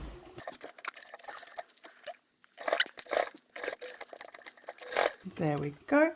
So I don't know why my table's so wiggly at the moment. How awkward. Okay. There we go. So that's done. So let's keep moving on.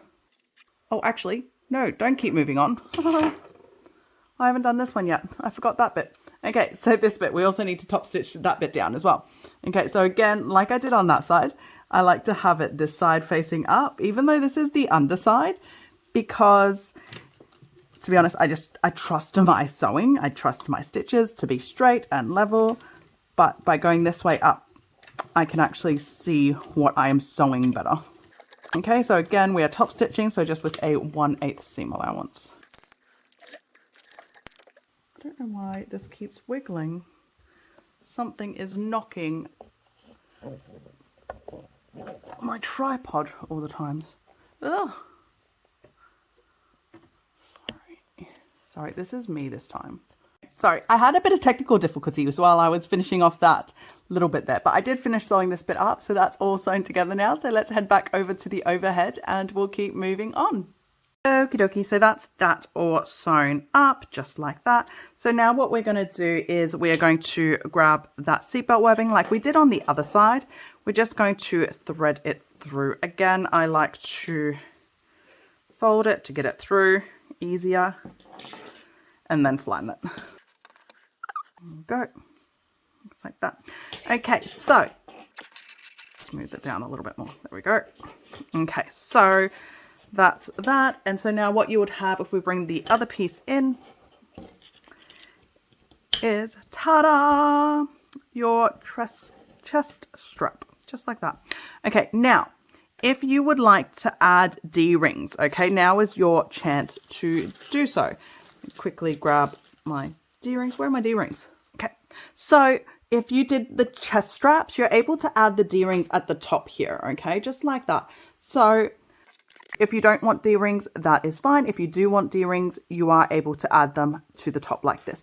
Now, why would you want D-rings on your backpack chest strap? I mentioned it slightly before, but it just makes it easier to clip other things on. Like Jassy has the sunny sleeve pouch. You can clip that onto that if you're wearing it. I've clipped caps onto it that I'm no longer wearing. I've I've actually even clipped a water bottle on there once before, believe it or not. So there is a use to it, okay? So what we're going to do, if you are doing it, I'm just going to fold this down by 1 inch, okay? And then we're going to slide that in and clip that in place, okay? Now, if you don't want to clip it in place, you can also use a double-sided tape. That is fine. It's whatever you're happy with. I like clipping because some of you know I don't like double-sided tapes. So measure it. Don't just do what I'm doing. About 1 inch, well, not about 1 inch, 1 inch. Fold and clip it into place, okay? Just like that. I'm going to quickly pause the camera to measure my inch so that I can do that without a ruler in screen. Give me 2 seconds. Sorry, I'm bringing you guys back in because I changed my mind about the double-sided tape. I do want to use double-sided tape. But I'm just going to use it just on the center. Sorry if my head pops in. I can't see my marking. Oh, there it is. So my marking is there for where I want to fold my strap to. So, okay. So if I'm doing double-sided tape, which obviously I am right now, this is where I would have it. I'll just have it right down the center and then fold that down. So that way, when I do sew, my needles won't get gummied up in that double-sided tape, okay? So clip that in place. So this is only if you are doing the D-rings. If you're not doing the D-rings, then ignore this bit. Okay. This side I've just clipped. I've not done double-sided tape. Okay, so this is what we are working with. Okay, and we're going to put this aside for now so that we can quickly sew up the backpack straps. So let's go. Okay, so that's what it looks like with the D-rings on. So what we're going to do next is we are going to put the ladder lock buckles on. Okay, so that's these guys. Say these guys, but I've only got one on me. Fell on the ground. Okay, the ladder lock buckles. Okay, so what we're going to do is we're going to slide it on and get that clipped into place. Now, double check where your teeth are. So the side facing up is the smooth bit, okay? I mean, this one's pretty obvious which side should be facing up, but still, okay? So what we're going to do is we're going to slide this in and then bring that back up. And we're going to have this at roughly, I'm going to have this folded at roughly 1 inch, okay? So I'm just double check.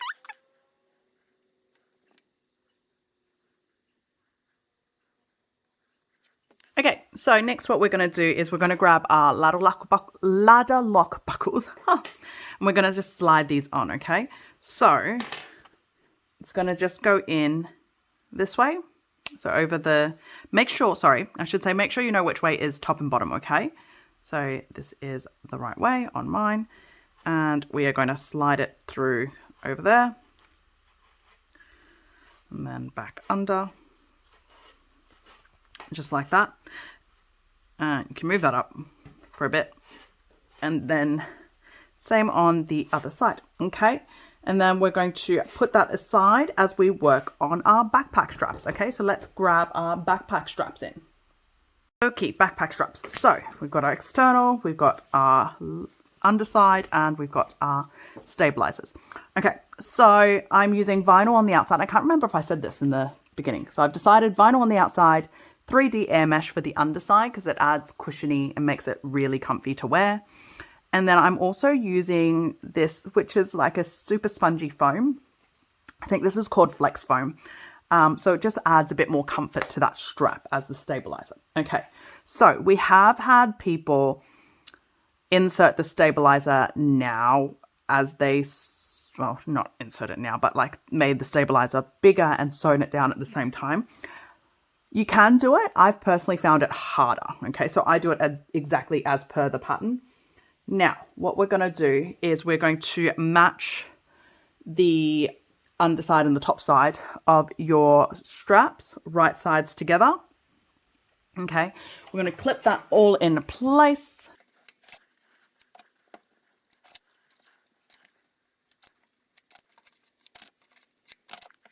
Good. I'll clip the second piece off camera because I'm a slow clipper and you guys don't need to see that. Okay, and we're going to head over to the sewing machine. I also clipped this the wrong way around. Should clip it this way. Okay, going to head over to the sewing machine and we're going to sew these two pieces to, well, the exterior and the underside. I guess exterior and lining, I don't know. We're going to sew them together with a 1/4 inch seam allowance. We're going to leave a birthing gap, okay? So Jassie's said about a 6 inch. I think that's probably more than 6 inches. Now, I'm going to say this because someone's going to try it, because I tried it on the fold and zip. Some people will try to sew all the way around and try to birth through just this top opening. Do not do that, okay? Because we are going to leave this open. So we're just sewing along there, all the way around the base and leaving a 6 inch and the top unsewn. Do not try to birth through the top. I have tried. It is a pain that I never want to experience again, because you still need to get the stabilizer in, okay? So it might seem like a great idea right now. It's not. Don't do it. Just don't do it. Okay, so I'm going to clip this one as well. We're going to head over to the sewing machine and we're going to sew with a 1/4 inch seam allowance all the way along, leaving a 6 inch opening, and then around up to the top, leaving the top open as well. Now, Jassie has the opening over on this side of the strap, so the side that has slightly of a straighter edge and along the straighter edge. So try to do that for yourself as well. So on this side, it will be on that bit there, okay? So it just makes for a slightly easier sew later on, okay? But follow me over to the sewing machine. We'll get these two sewn up and then we'll keep going on. Okay, so let's get these straps sewn up. So we are doing a 1/4 inch seam allowance. If you are like me, sewing with, what's this called? Sorry, sewing with 3D air mesh, and this is the first time you're using it, I like to have the 3D air mesh on the underside. It just makes it a little bit easier, I guess. I find it does. And like I said, we're leaving an opening gap. Jassie has this tip. So normally you would just backstitch there. So for opening gaps, she has this tip where you sew over to the edge so that you actually do this little L shape on a birthing gap opening, just like that. If you've seen some of my other tutorials that I've done for her, when she first bought this up, actually, I say when she first brought this up like this is new information. It's not new. She's done this in every single pattern. It just took me a while to realize that she's been doing this. Because what this does is when you, so this was my birthing gap that I've left there. Okay, so what that does when you do that L shape on that birthing gap is that you then end up with a spot that's even more secured than your back stitching when you're birthing it. You're not ripping it. It also, when you actually, after you've birthed it and when you top stitch it, helps the fabric settle into place a lot easier as to where it should be going. So it's definitely worth those couple of extra stitches. So if you've not done that before, huge tip, do that. It is amazing. I do all of my birthing patterns like that now with that little L shape that I learned from Jassie.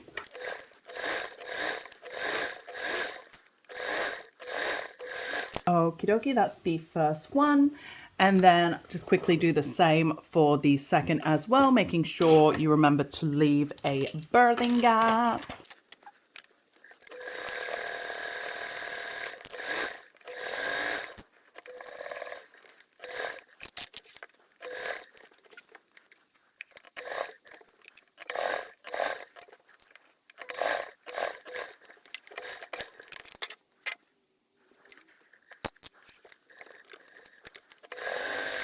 There we go. So that's those two pieces done. So let me just move this sewing machine out of the way so we can keep going. Okie dokie.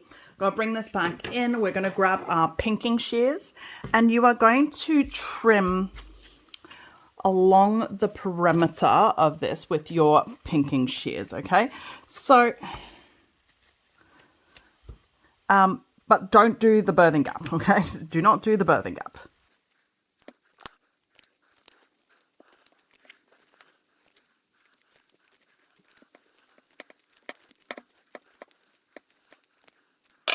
Okay, and the other piece too.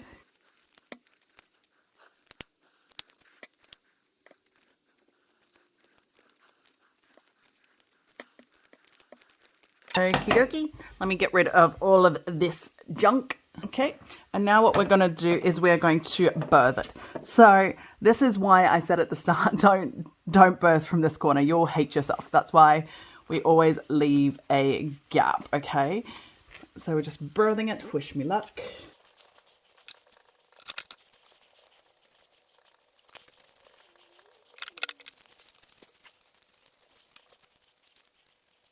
Okie, so that's all birthed on both of those. So now what I'm doing is I'm just giving it a nice little press along the perimeter so that my seam allowance is nice and beautiful. And then here on that foldy bit with that L shape, see how you can just put your finger in it and it automatically folds to exactly where you should be going to, which makes it super duper helpful. Slightly harder with 3D air mesh, but it still just folds it straight down onto that 1/4 inch really easily. Okay, and then we're going to close off that birthing gap, clip that in place, and then we're going to head over to the sewing, well, I guess we're going to bring the sewing machine back in, and we're going to top stitch that whole perimeter. Oh no, ignore me, don't clip the birthing gap. I forgot the stabilizer. Oh, that was lucky. So grab your stabilizer in. And we're going to insert the stabilizer in there as well after you've birthed it out. Okay, so this is, Jessie has a trick here that you can use a chopstick to help poke it in. I, to be honest, just use a pencil or a pen because I tend to have those hanging around the sewing machine area and I'm too lazy to get up to go to the kitchen. So the main thing is getting it into that corner at the front there. So what I'm doing is I'm just kind of massaging it in to make sure that it is in nicely and flat, but I also want it as far down there as I can. Well, maybe not as far down there as I can, but I want it down there nice and snug without it being folded up. There we go. This feels a bit funny. Sorry, so that corner felt a little bit funny and it was folded up. So I just quickly stuck my finger in there to help unfold it. Okay, and then now we close up that birthing gap. Oh, lucky I caught myself on that.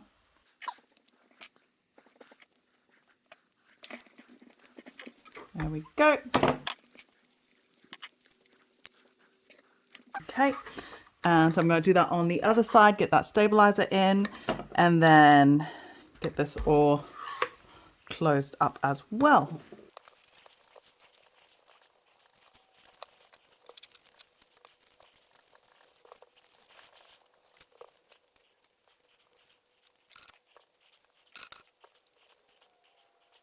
Okie dokie, so there we have it. So now I'm just going to give it a good little press and then let's bring that sewing machine back in and we're going to top stitch around the perimeter. Now, so we're going to top stitch with the 1/8 seam allowance, but you can also do a second line of stitching at a 1/4 inch seam allowance. Now, the reason for the second row of stitching is it's more a decorative stitch. If I wasn't doing the chest strap as well, I would do the second line of stitching and then I would do like what I did on the base and did like 2 different colored stitching because that would be so cool. But since I already have the chest straps and 2 different colors on those webbing straps, I'm going to stick with just the 1/8 stitch around the perimeter just so, because I don't want it too busy either. I took that clip off too early. Ha ha ha, Sammy Sam.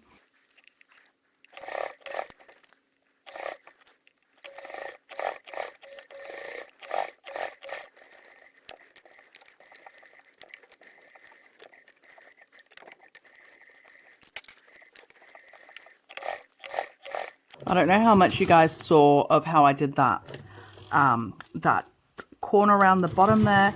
My machine's been really finicky lately with skipping stitches, especially when I've got like a foam stabilizer in, because obviously like the bulk does alter a fair bit. So I was just doing it by a hand crank so I could hear the stitches to make sure that it caught pretty much. Okie doke, so that's all top stitch, and now the second one.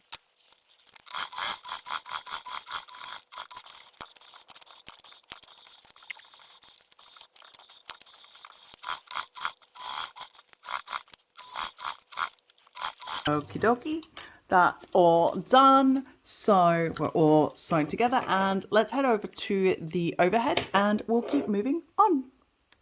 Okie dokie, so that's our okie dokie, so that's our backpack straps done. Now off camera, I've just quickly marked 2 spots on them, okay? So the measurements are in the pattern instructions, but it's from the bottom up for both of these, okay? So what we're going to do next is we're going to grab our backpack straps. This is important because for some reason I always think I've got these the wrong way around, okay? So this way, it's this way, okay? They're going outwards, right? Okay, like that. So we're going to grab our chest strap that we've done before. I'm going to unclip it. Yep, if you are doing the D-ring, you're just matching that D-ring to that top mark that you've marked. If you are not doing the D-ring, then measure, fold this down. I'll quickly show you.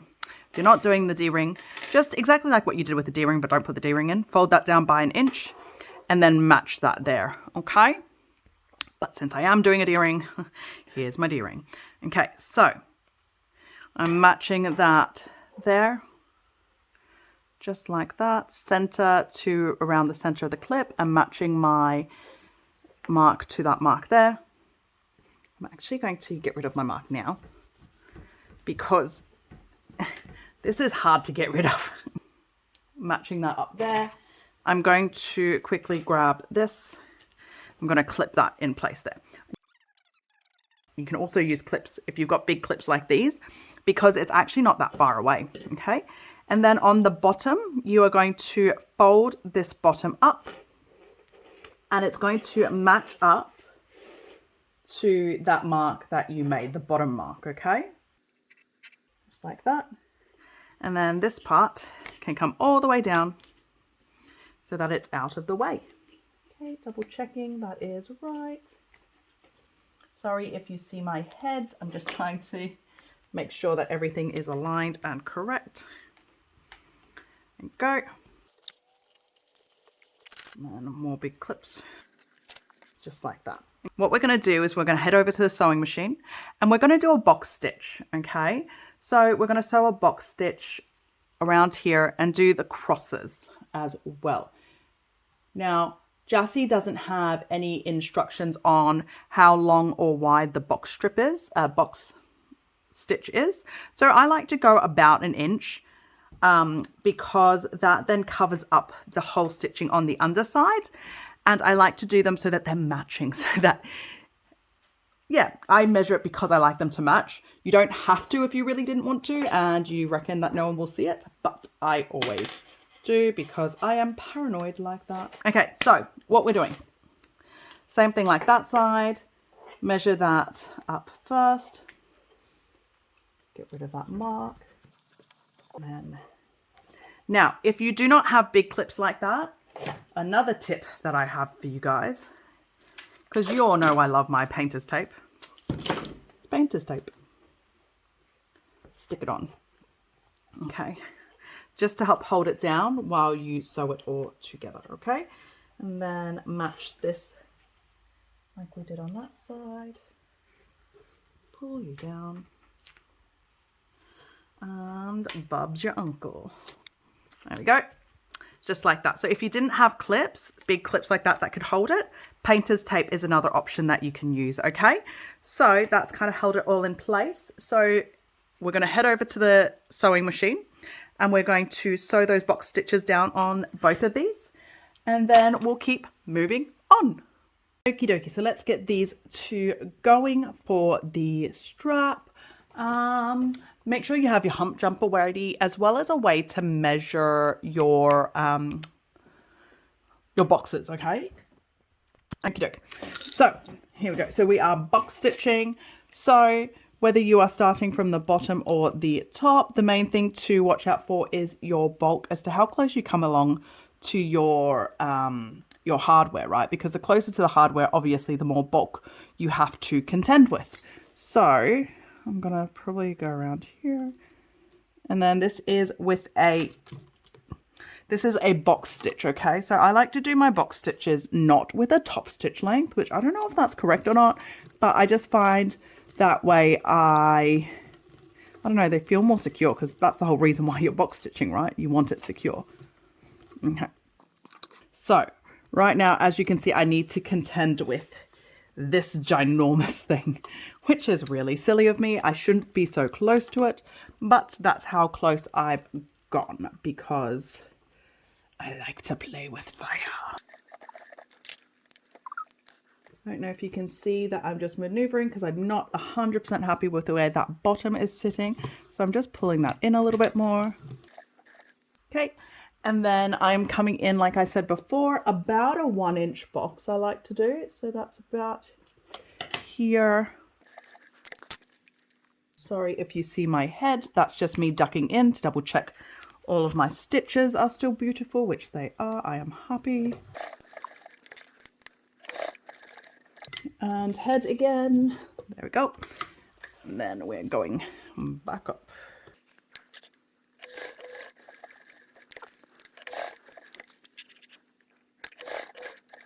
Okay, so you could end it here. I tend to like to go back across to where I started, just because I think that way I'm only tying off like all of my knots under one section, if that makes sense. Okay, so that's that on the bottom one. Then we just need to do the top as well as the other side. So I'll just quickly get onto all of those. You will notice I always tend to do the hardware side first because it's the trickiest bit. So if I get that over and done with, yeah, then I don't have to stress as much.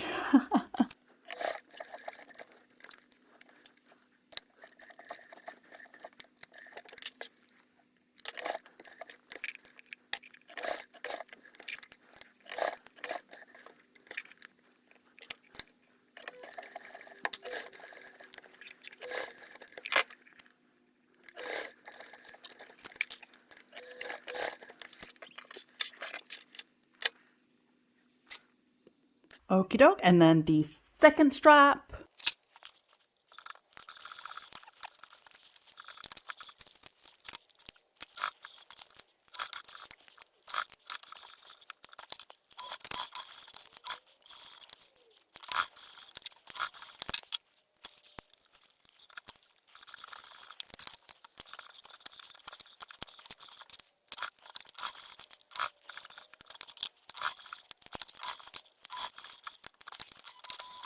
There we go. So that's all 4 of those box stitches all done. So I'm going to quickly go and tie off all of those threads as well. And then we'll meet you back over at the overhead. Okie dokie, we are going to move on to the back panel, and we're going to start working on the strap connector tab. So first of all, if you haven't already, make sure you singe the ends of your webbing. It's just good housekeeping, yada yada yada. There we go. Okay, now that those are singed, we're going to grab our strap connector tab, which is our D6 tab.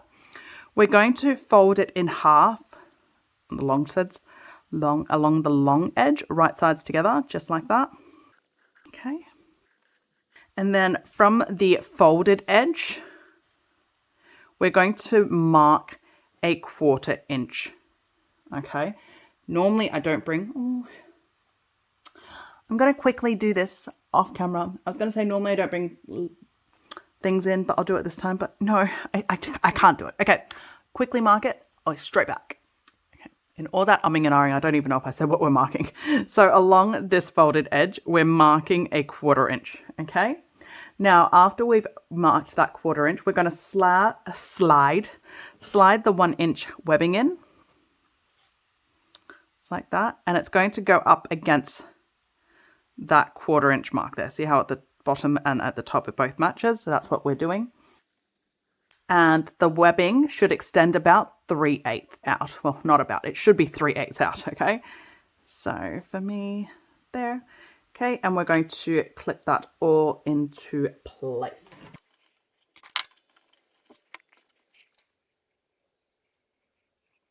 Okie dokie. And then now what we're going to do is we're going to head over to the sewing machine and we're going to sew along this edge where the 3/8 is sticking out on the webbing. We're going to sew this together with a 1/4 inch seam allowance. We're then going to trim the seam allowance corners. We're going to flip it right side out, and then we're going to top stitch the perimeter, okay? But we'll do it over on the sewing machine. I'm going to quickly do the second one too, and then we'll keep moving on.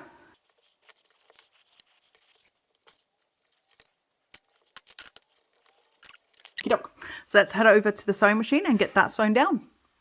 Okie dokie, so let's get this sewn down. So this is, like I said before, with a 3/8 inch seam allowance on the, sorry, 1/4 inch seam allowance on the side that this is sticking out. The reason why I like to do it this way is I can also now, you guys saw I didn't measure where my webbing was, so now it gives me a chance to actually using my seam guide to make sure my webbing's in the right spot. Now, as I come through this bit, this isn't necessary, but I like to just go back over because there's a huge, especially with I'm using waterproof canvas for this and not vinyl. So there's a bit of a difference in height there.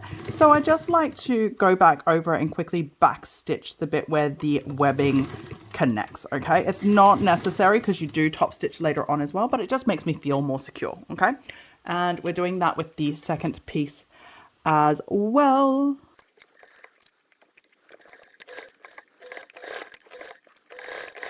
Okie doke. Now that that's done, what we're going to do is quickly trim off your seam allowances to help reduce bulk. So I'm going to cut this quarter, that corner there. I'm going to cut a little bit into this corner. Don't cut your webbing, don't cut your stitches. And then I should cut this corner as well, but I always get a bit scared on this corner. There's no reason to be scared, but. And I'm not going to trim that one. I'm just going to leave it as is. And then we're going to turn it right side out, okay? Just like to get something to help me get that corner poked out a little bit easier. There we go. And then what we're going to do, I'm going to flatten these seams, make it nice and pretty. Notice how this bit's sticking out. That is fine. It just means when I trimmed my seam allowance corner, I didn't trim enough. That's fine. I'll trim that later on. Okay, and what I'm going to do now is I am going to top stitch along the entire perimeter with a 1/8 seam allowance, and then you're going to come back through on the webbing side, and you're also going to do another 1/4 inch. Okay, so 1/8 along the whole perimeter first.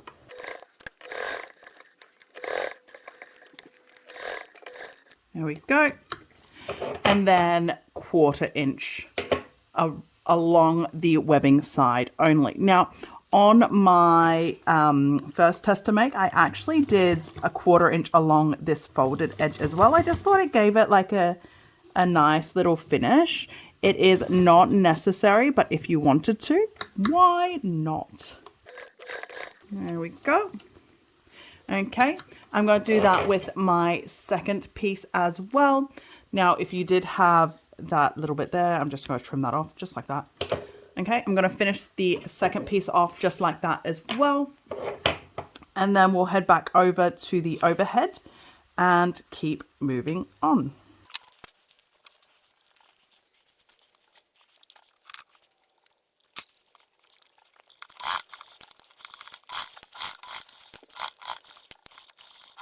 There we go.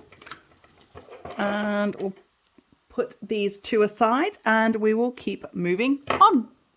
Okay, and this is for the bag hook. So the bag hook, again, is optional. It just gives you something that you can use to hang the bag up, I guess. So especially for school bags, kids like to hang their bags up.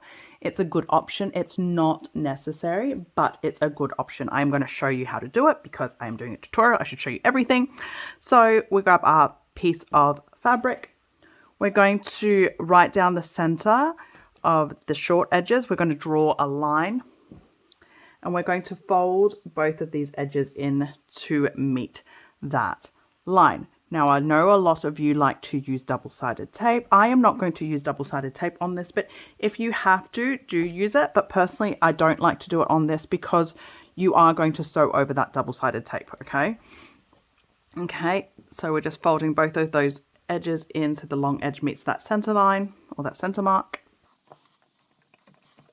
And then we're going to fold it again along the center so that those long edges meet again. Okay, and then we're going to head over to the sewing machine and we're going to top stitch around the whole perimeter with a 1/8 seam allowance. Okay, so follow me over to the sewing machine and we'll get that all sewn together. Okie dokie, so we're just top stitching around the whole perimeter of this. I like to start on the long edge with the fold, and it is a top stitch, so it is just with a 1/8 seam allowance, okay?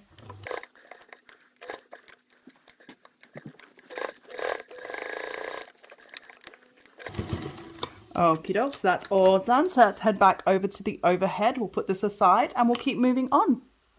Okay. And now we're going to do the back panel zipper pocket. Okay, so this step is pretty much identical to the internal pocket that we did earlier, so I'm not going to harp on too much about it. So we're just finding the center, we've drawn the zipper box on, and then we're going to get that sewn down on the top and bottom line, cut it open, add your zipper tape, sew that all together, and then add the lining. Okay, so I'm not going to talk too much through it. I'm just going to show you guys over at the sewing machine. So follow me over.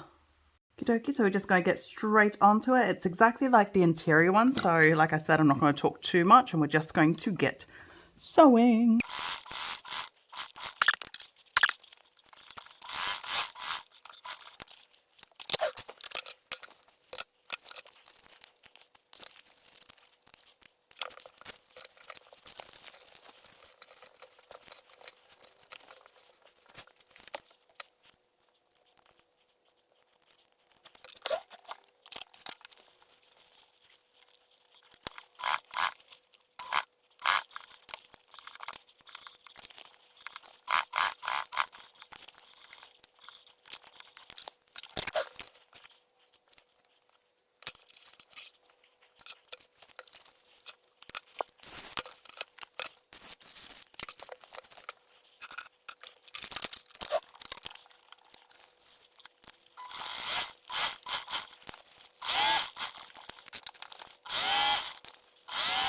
Okie dokie, so that's your zipper pocket all sewn up, so I will meet you over at the overhead. Okie dokie, so we've got our zipper installed. Now if you are doing the luggage sleeve, actually even if you're not doing the luggage sleeve, we're now doing the stabilizer. So this is my stabilizer. I am using a Sewfisticated foam, so it is a stick-on stabilizer.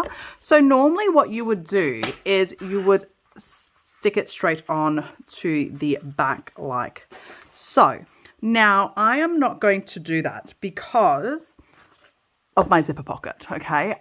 You can do it like that. I have done other ones where you do it like that, and the way you do it is after you stick it on, you go in and then you smooth out the zipper pocket from the inside, okay? Just to make sure that it adheres nicely and there's no wrinkles. Jassy has used a slide-in foam on this one, or sew-in foam.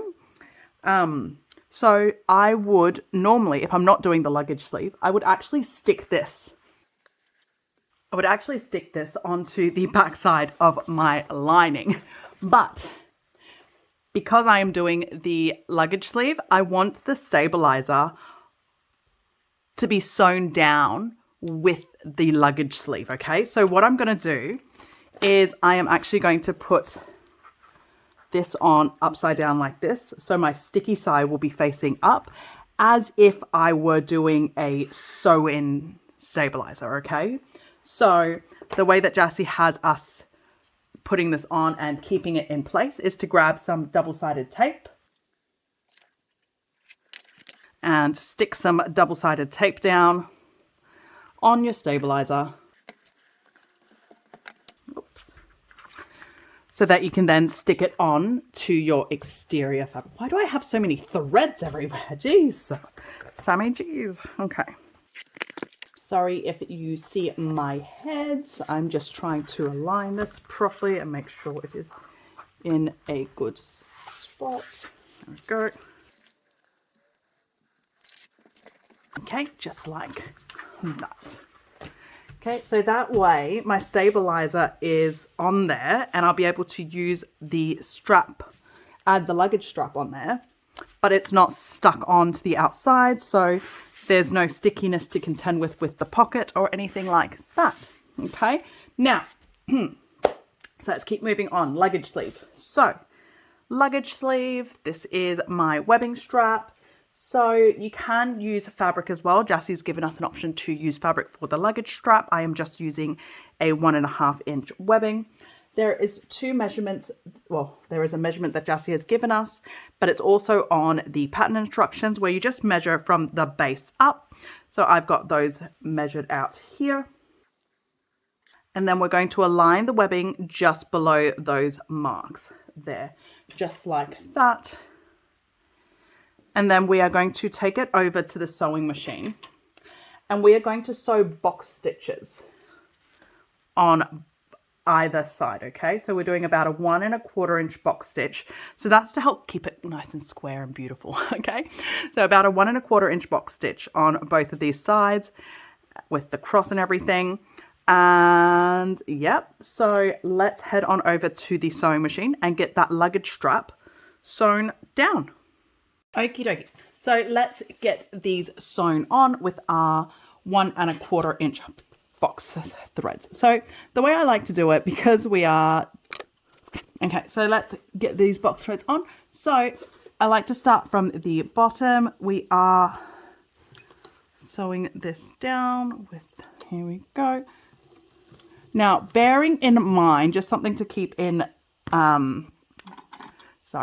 something to bear in mind is that you have your foam underneath as well, right? So your, you might have to deal with a bit of a jump in height, okay? So just bear that in mind as you sew. Now, I like to, as I start, quickly grab out, this is actually a rivet measure, but I find this works really great for, sorry, if you see my head, it makes really great for measuring stuff while I am sewing. So I am just quickly grabbing this out to get my 1/4 inch. Oh, I'm just going to undo this. This is annoying me. Because that's how long a box I am sewing. So it's about here. And then I just like to use my, what is this called? Pokey stick. Stiletto to kind of hold spots so that I know where that 1.25 inch is before I swing along and come back up. Oops, what's happening here?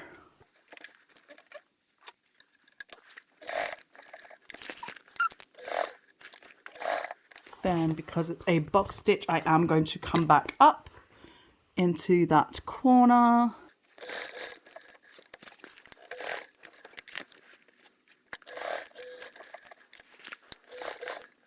There we go. That's one of the box stitches done. I'm just going to head over and do the second side as well over here.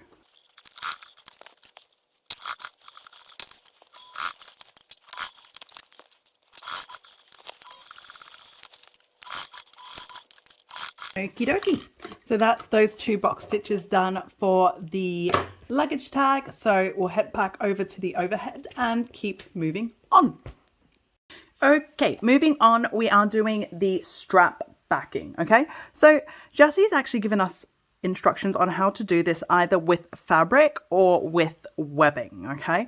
I ummed and ahed about using webbing because for those of you who know, whenever I can be a little bit time saving, I do, but I am going to use fabric for this one. The main reason being is this is a backpack. It's quite a big backpack. It's going to be quite heavy. So in my head, I really want to use rivets on this as well after it's sewn on. And I don't like using rivets on webbing necessarily. It can be done. You just need to singe the holes as you make it. But because of that, I am going to be using fabric instead of webbing. But if you wanted to use webbing, there is instructions on there on how to do that. Okay, strap backing. So first of all, we're going to grab our strap backing. On the wrong side, along the top edge, we're going to mark 3/4 down, okay, which I've already done. We're then going to grab our double-sided tape. We're then going to grab our double-sided tape, and we're just going to put some double-sided tape. Jassy says within this marked area, I like to just put it along the top edge.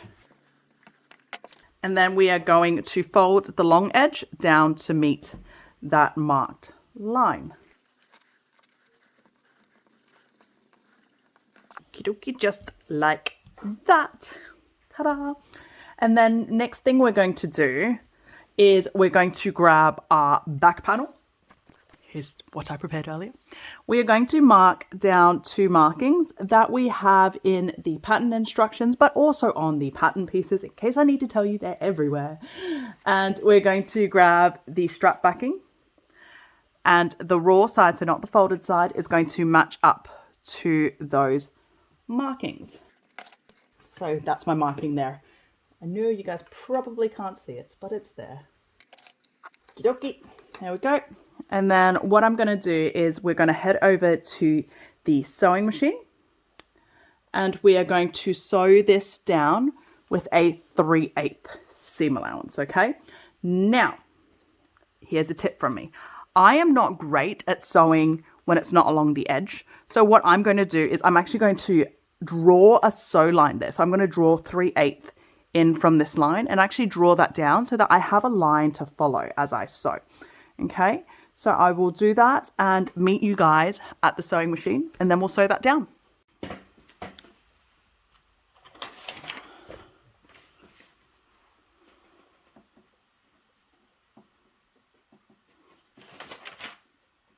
Okay, so I've done my sew line, as you can see. So if you didn't do a sew line, this is a 3/8 seam allowance. Otherwise, I'm just sewing along my sew line. Okay.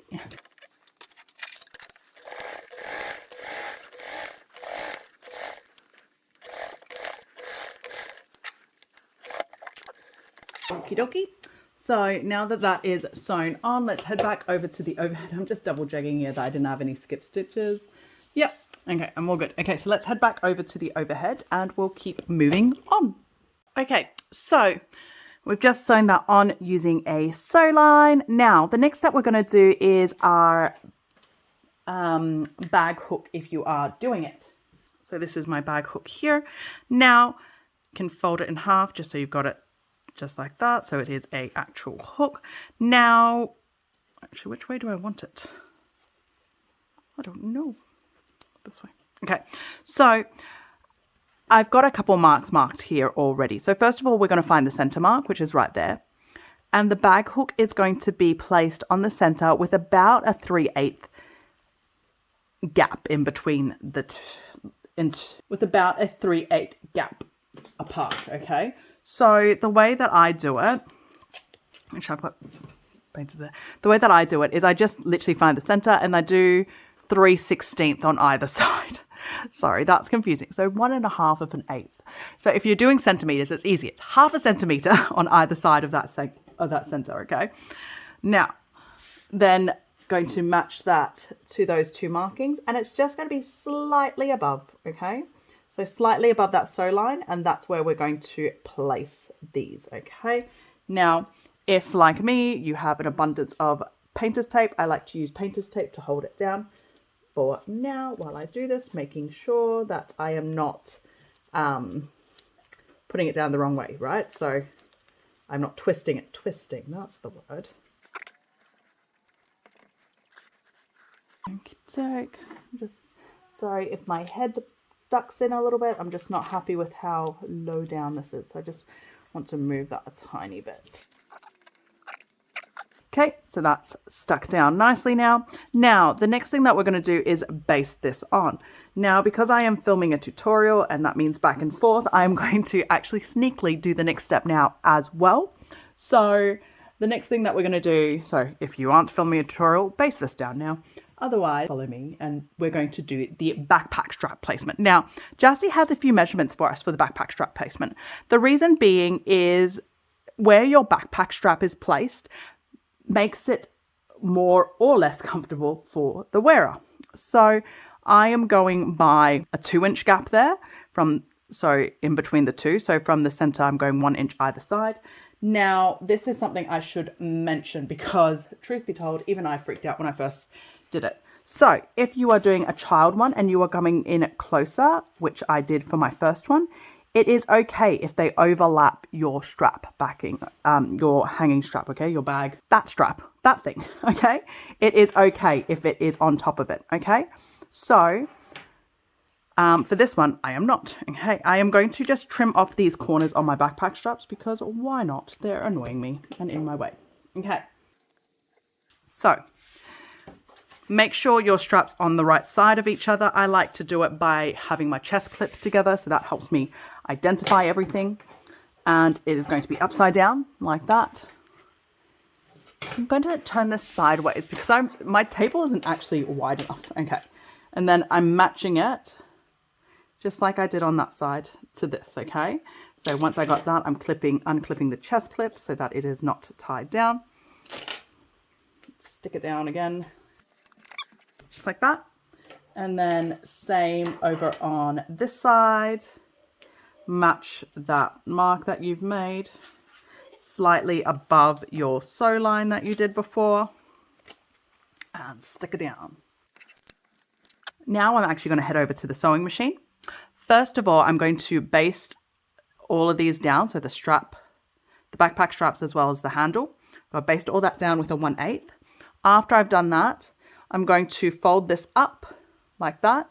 So that would cover your strap stitches. And then I'm going to top stitch along there with a 1/8 seam allowance. Okay. So what that would then do is enclose all of those straps.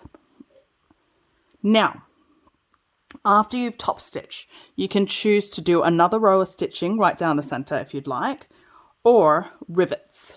Okay, so that is a personal choice as to what you prefer. Or you can do both. There's nothing stopping you from doing both. Okay, yep, so that's what we're going to do. So let's head over to the sewing machine, get these basted down, then flip that up to cover all of those straps at the bottom, do a top stitch at 1/8, and then we'll keep moving on. Okay, come on over. Okie dokie, so here we go. So we're just going to baste all these down. Oh, such a mess, such a mess. So normally, like if you've seen my videos, you know I am super picky with like what way I sew, and normally it would always come in from the other way so that my sewing foot can exactly measure, or like I can use my sewing foot to measure my distance better. But at the moment I am coming in from the opposite way because it's just easier with less bulk to deal with over on this side. Okey-doke.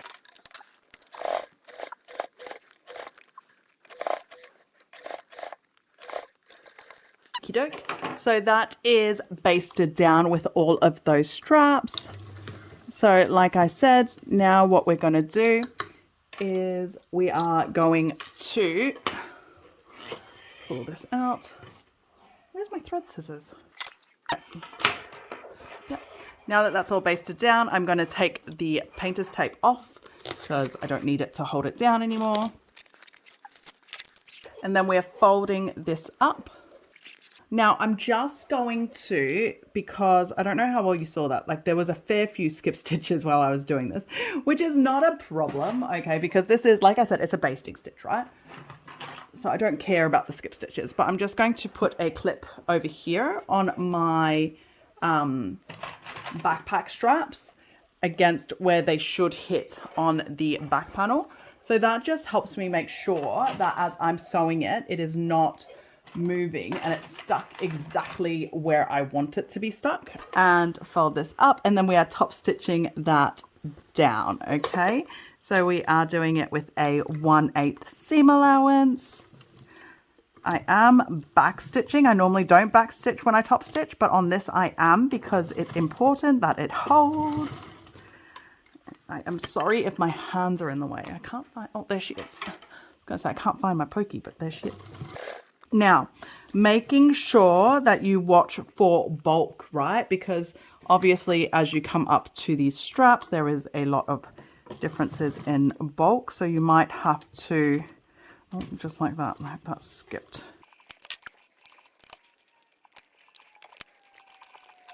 That definitely skipped there. I don't know if you guys heard that.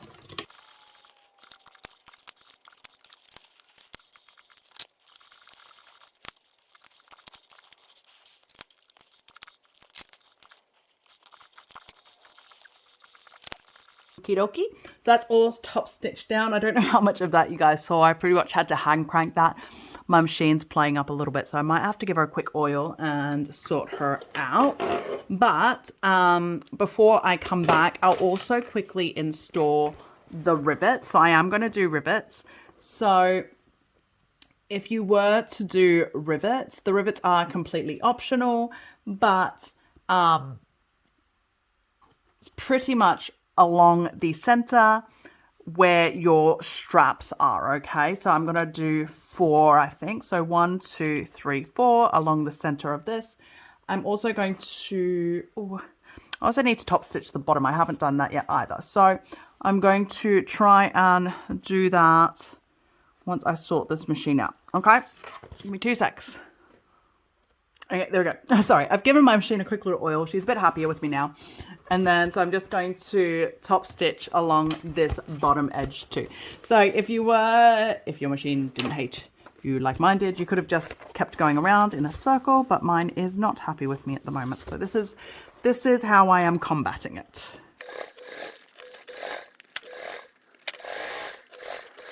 Okie dokie, that's all done. So now I'm going to quickly go and add on those, whatchamacallit that I just talked about, those rivets just on there. So I'm going to, where's my vinyl pen? Here it is.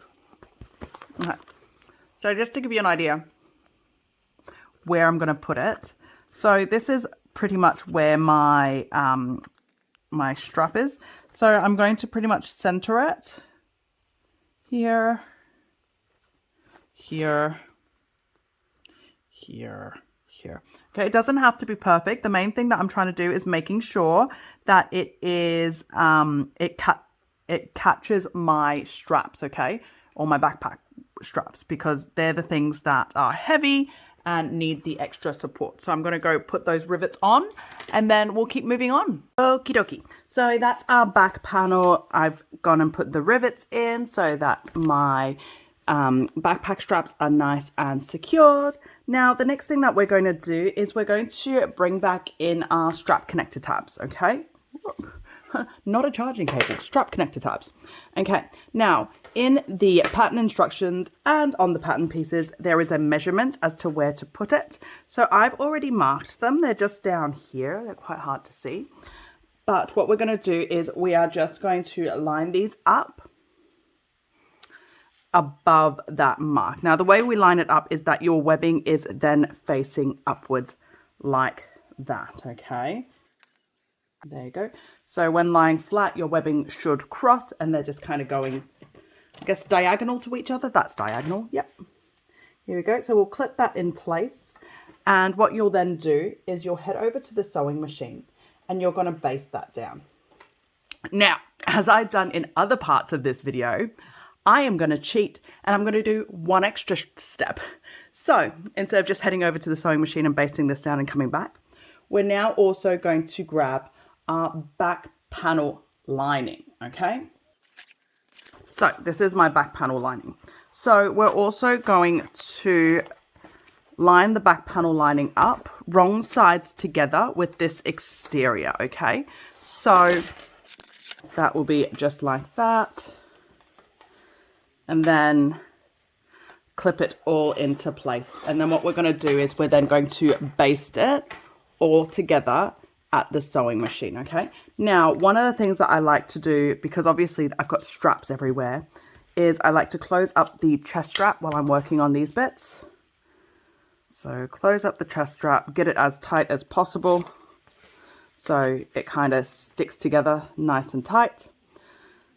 With these ones, I also do clip them together in the center, just kind of wrap them around each other a little bit and clip them together. So that just helps me from them unraveling and getting stuck in my stitches, to be honest.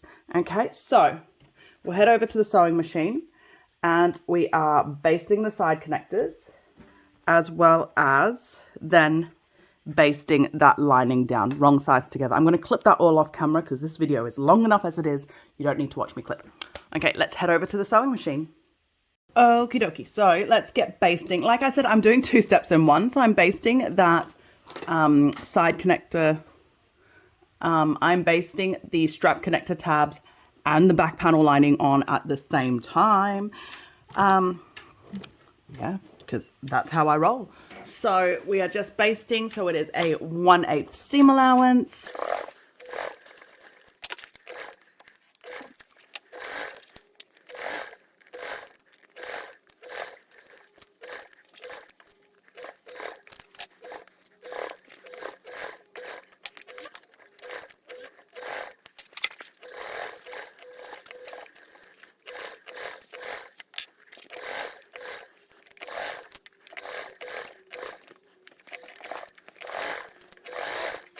Okie dokie, that's all basted together. So, like I said, again, I just basted the strap connector tabs as well as the lining. So the lining is now on there as well. So we're going to put this aside and we're going to keep moving on. Okie dokie. We're now moving on to the laptop compartment and we're going to be working on the zipper gusset. So I've got the zipper gusset exterior, the zipper gusset lining, the ZDD number 5 zipper, as well as your pulls. So it's up to you how many pulls you do, whether you do 1 or 2. Personally, I really like 2. I think it gives a bit of symmetry. I've got 2 on the main compartment as well, so I just think 2 works best. Okie dokie. Now that those zippers are on, we're going to grab our gusset lining. Yes, I know the color doesn't match, but you don't see it very much. And we're going to line it both right sides up. So this is the right side against the zipper tape, just like that as well. Now, like I said with the top zipper, if your zipper tape is wider than the 1 1/4 inch, which is the standard, then you may find that your zipper gusset here doesn't measure up the same, or you've cut it wrong. I was wrong in saying that was the right setup. So just bear that in mind when you are doing it.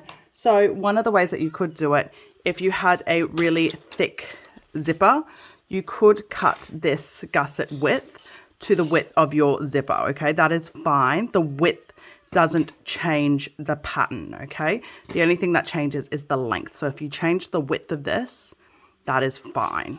Okay, there we go. So that's both right sides facing up, just like that. And we're going to baste that together.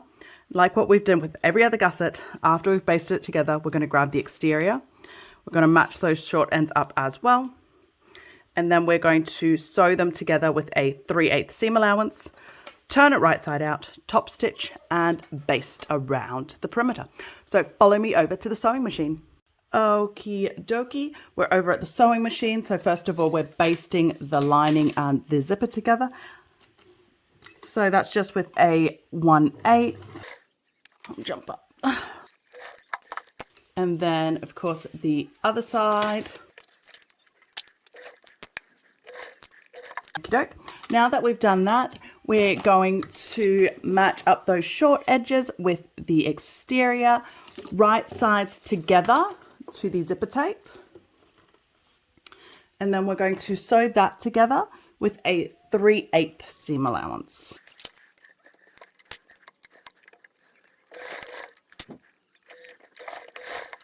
Okay, and the other side.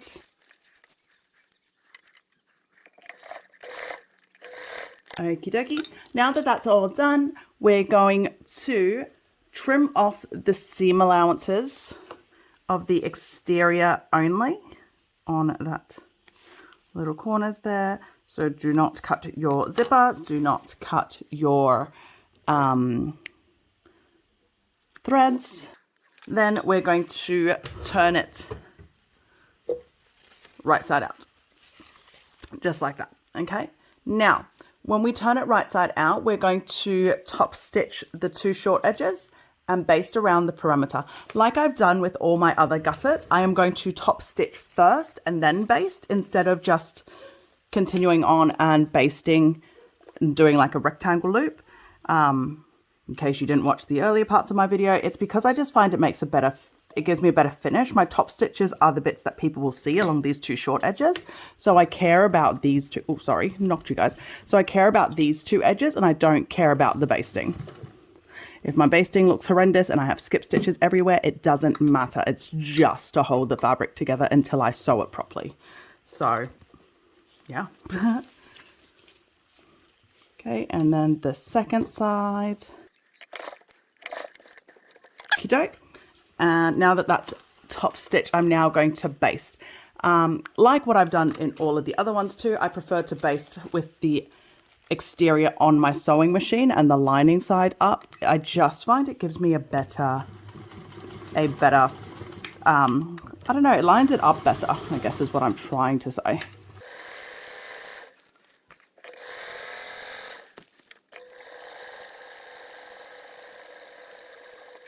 There we go. And then the other side.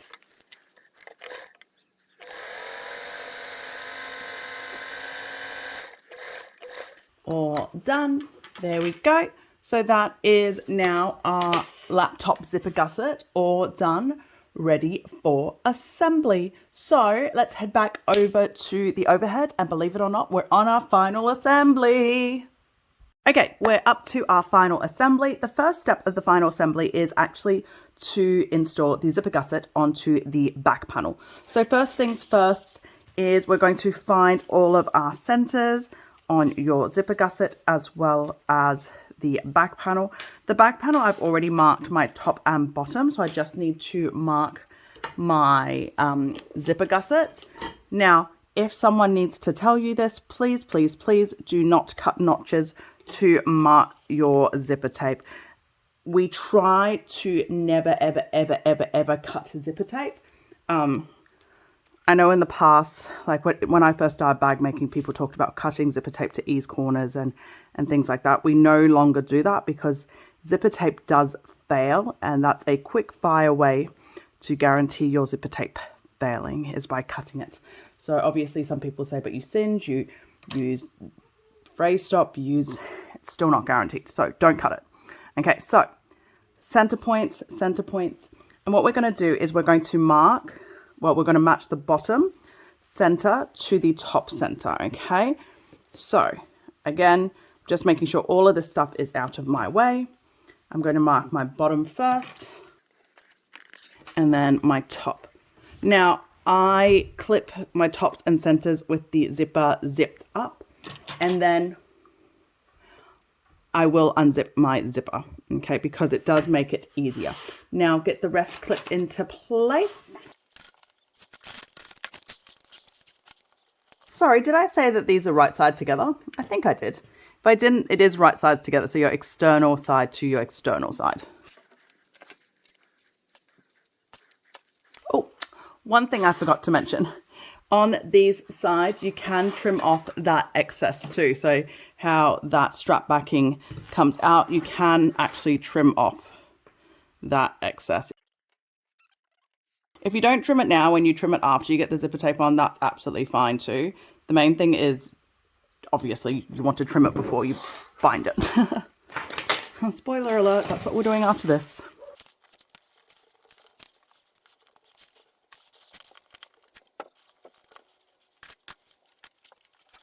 Okie dokie. So that's all clipped in place. Right now I'm double checking that these two are level, which they are. So I should have clipped all of that right. And just need to mess up a little bit here. You would have noticed that I haven't, oh, don't sew that down in there, that I haven't clipped the bottom corners. The reason being is I find it easier to maneuver it as I sew, so I don't actually clip these bottom parts. I just kind of, as I go, maneuver my fabric to make it work. Okay, so follow me over to the sewing machine.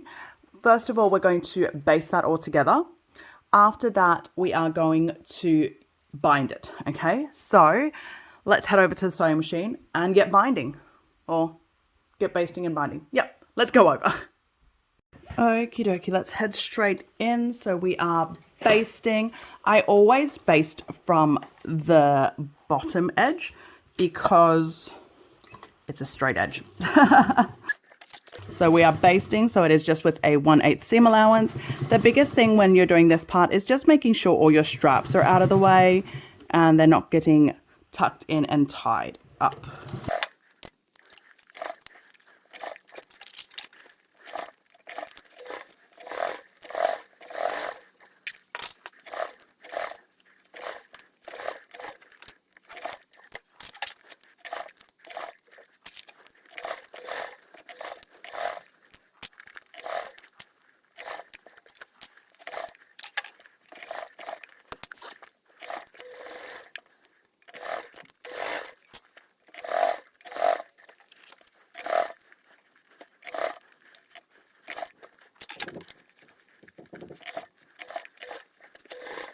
Okie dokie. So that is all basted together. So before we move on to binding, I'm just going to quickly check over it, make sure I'm happy with how these corners look in particular. So I'm just going to turn that out. Yep, that's beautiful. Obviously, when you bind it, it'll come in more, so that will hide off any stitches that you've got showing. Oh, sorry, I blocked you guys completely. That's a beautiful corner. But I just like to give it a quick check now before I bind to double check that I'm happy with everything. There you go. Okay, the other thing that we need to check, so we've already trimmed off these, is if you did your luggage sleeves or your strap connector tabs as well, might have tiny bits sticking out. Get those trimmed off if you need to. The reason being is when you are binding, you don't want to have anything extra there that isn't necessary, especially the backpack, the luggage sleeve. Like I know some patterns, sometimes you need to have an overhang because of the weight involved. That's why on these backpack straps, we did the crosses, so you don't have to worry about that.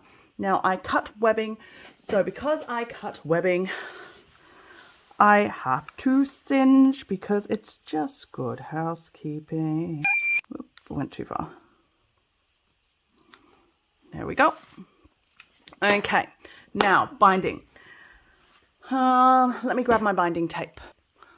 Okay, I'm going to use black. I think I originally at one point thought I would use pink on the laptop one because it's up against the green lining, but I've changed my mind. Okay, like I've said before, my choice of binding is fold over elastic. I do not pre-clip it. I unravel it as I go, literally straight off my roll. Obviously, some colors, I don't have them in a roll. That's fine. It's just in a bundle on the side there when it happens like that. I am using 3/4 inch fold over elastic. If your fabric is really thick, you might need a thicker fold over elastic. But if your fabric isn't super thick, using a thicker fold over elastic will actually make it harder. There you go. But like I've said before, I do have another video on how to bind with fold over elastic, so check that out. I won't talk too much through this, but we are just binding with a 1/4 inch seam allowance. Okay, so everything that we've just sewn together, we are binding all of that raw edge now with a 1/4 inch seam allowance. Whoop, I'm knocking you guys, sorry. I I've literally placed this camera right where I'm supposed to see, so I can't see.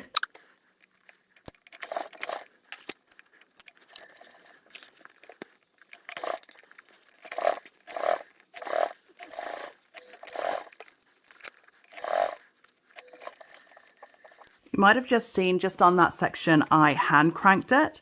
The reason being is with my last make, I used quite a thick vinyl for the whole exterior.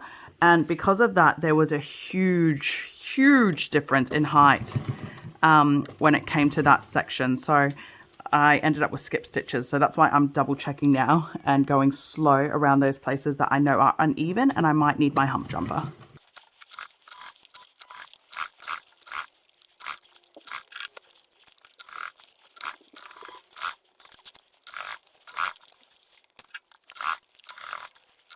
Sorry, knocking again.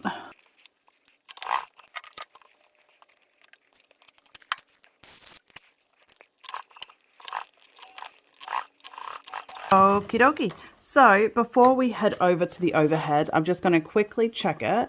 It felt like a nice bind, but to be honest, I couldn't really see half the time. Okay, so all I'm checking is that it is all caught on the underside, which it is. Oh, did that catch? Yep. Perfect. We're all caught. There's one section here that hasn't quite caught right there. So all I'm going to do, and this is one of the reasons why I love binding with matching tape, is I'm just going to do it from the wrong side up. Okay, so it's just that bit there. So I'm just going to quickly bind that down. And that's how you fix up any binding that you didn't catch on the underside. Okay, so let's head back over to the overhead view and we'll keep going. Okie doke. So this is what we've got now with that zipper gusset on and it's binded. So now we're going to grab our back panel interior. So that's the one with the sleeve pocket. We're going to turn this the other way around. So the exterior is going to be down. We're going to have the lining up. We're going to push that zipper gusset back out this way. So we're, I guess, birthing it. And then we are going to match the lining of the laptop panels of the laptop compartment together.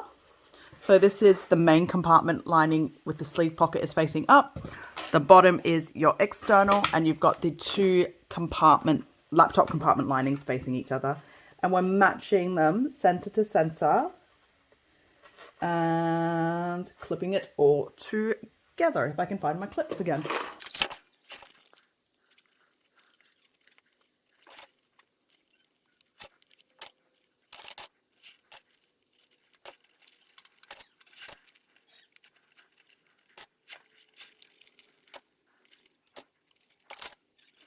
Sorry if you guys saw my head there.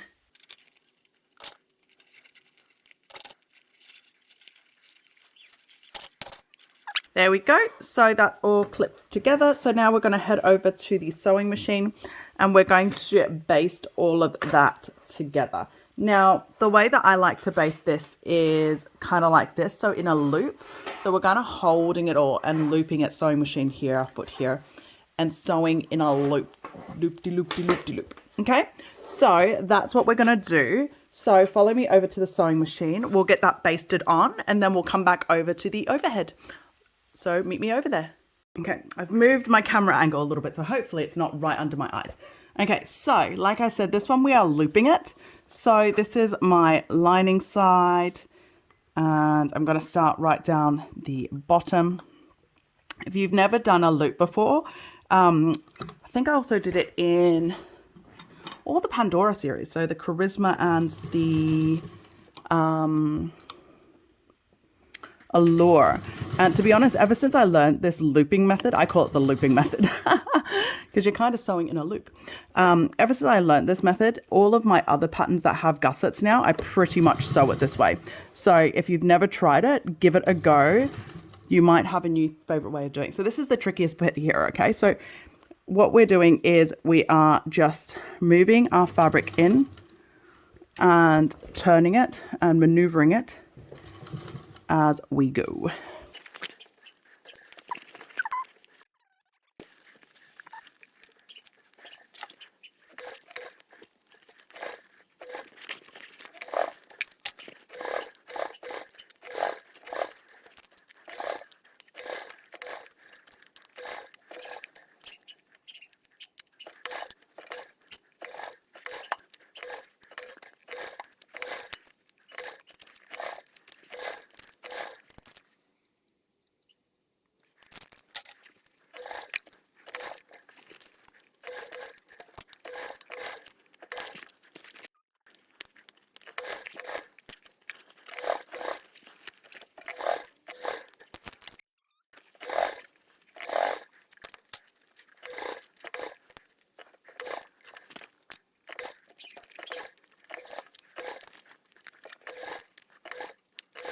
And there we go.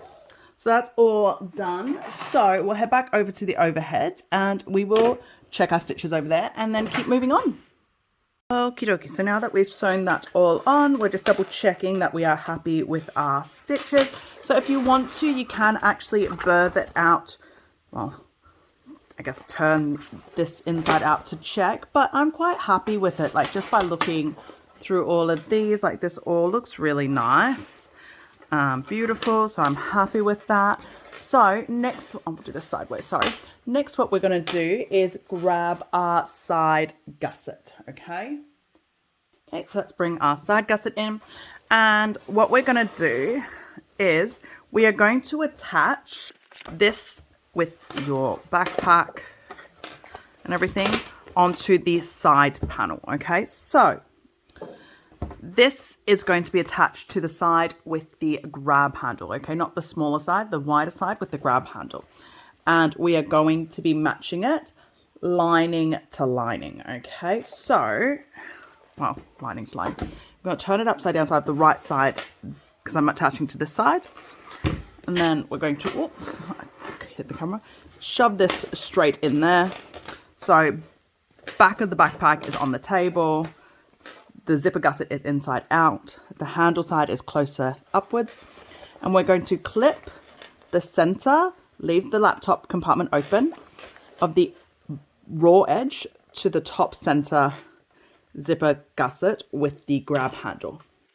Okay, just going to clip those sides too while I'm here. And then the bottom, we're doing the same thing. So the bottom center to the center here. Where's my center? There she is. Okay, and then we're going to ease the rest into place and clip it all in. So what you will have when it's done is your lining is all facing out like this. And then on the back, you'll see all of your externals, yeah? Okay, so clip that all in.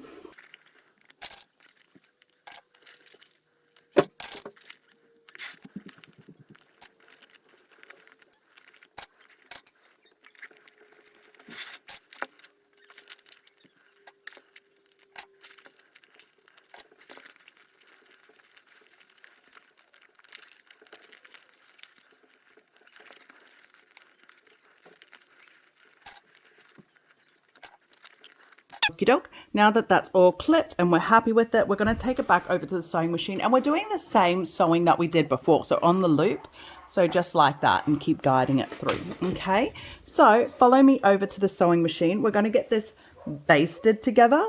After we baste it together, we're going to double check that we are happy with it. And then we're going to bind it. Okay, so follow me over. Okie dokie. I've changed the camera angle a little bit more so that you guys aren't right in my face. So hopefully the angle's still good. But like I said, we're doing the loop like we did before. So it's going to feel like a lot of bag that you're standing up. So it might be a little bit of an arm workout if you're not used to doing it this way, but the results are worth it. So we are just basting, so it is just with a 1/8 seam allowance. So nothing too scary. My hand is right in the way, blocking you all.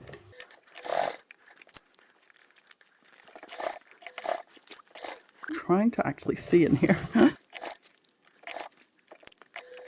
The base is my bulkiest part of my, I don't know how well you guys remember my fabric choices, but the base is my bulkiest part because, well, first of all, there's a lot of stabilizer in there. Second of all, I used a thicker vinyl for the base because I wanted it to be a little bit more hard wearing. I got caught on my slip pocket. One thing to keep in mind while you're doing this part, this is a basting stitch, so it's not important. Well, it's not important, but it's not a big deal. So one thing I really pay attention to while I'm doing this step is where I'm skipping stitches, if I'm skipping stitches. So that way I know when I'm binding which spots I need to slow down and look out for. Because if you skip a stitch when you're basting, it's really not a big deal.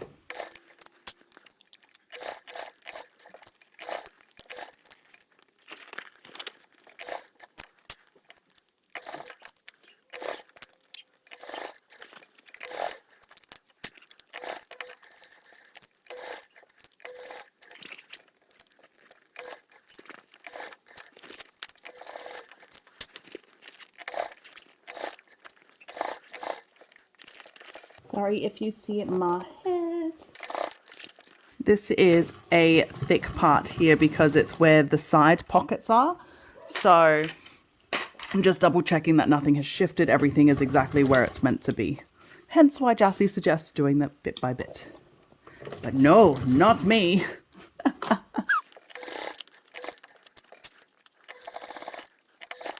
Sorry if you see my head.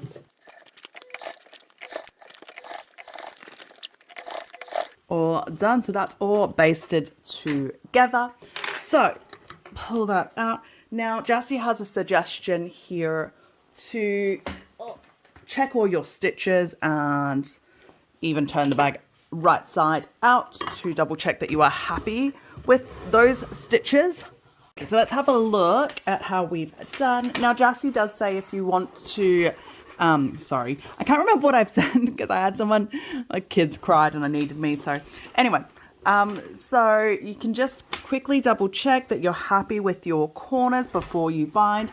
Jassy does suggest if you want to birth it, you can birth it and double check, but I'm pretty happy. Maybe I'm just overly confident, but I am pretty happy with how everything looks. So I'm just going to go ahead and start binding, okay? I'm trying to think of what binding I'm using. I'm using green binding. Yep, I'm using green binding, so I have to quickly change my threads. So give me 2 seconds and I'm coming straight back. Okie doke, that's my thread changed. Yep, so I am binding like before, 3/4 inch fold over elastic. Truth be told, this section that I'm doing is a little bit thicker at some points that I kind of wish I had 1 inch fold over elastic, but I don't. So I'm going to make do with 3/4 and I think I'll be fine. It's not as thick as my other tester make, and with that one I used 3/4 and I got away with it. So we are just binding, and we are binding with a 1/4 inch seam allowance. Let me just actually going back a bit more.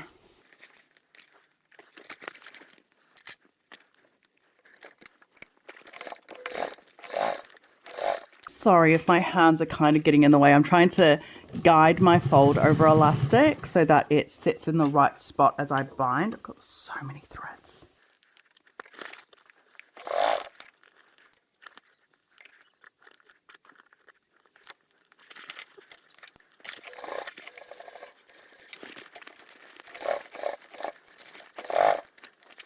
Something to be wary of is the slip pocket, because obviously it's baggy. It's not a tight slip pocket, so your sewing foot might get caught like mine does every single time.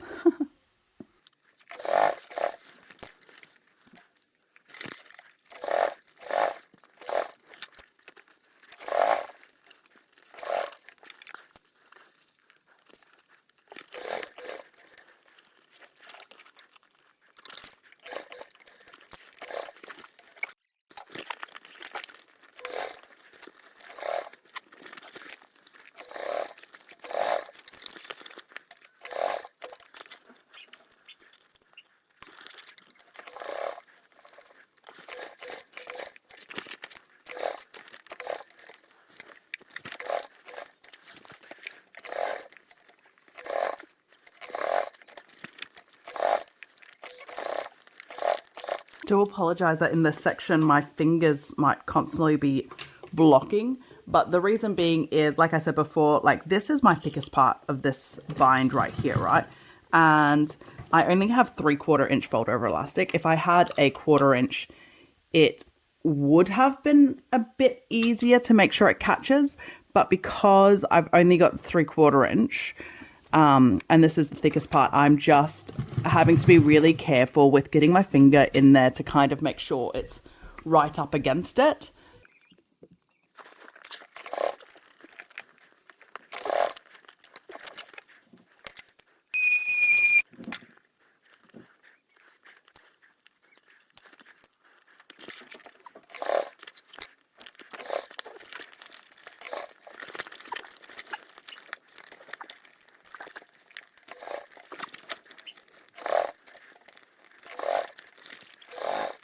Okie dokie. So that's all done. So I'm going to quickly check to see if I've caught all my binding before I move us back over to the overhead.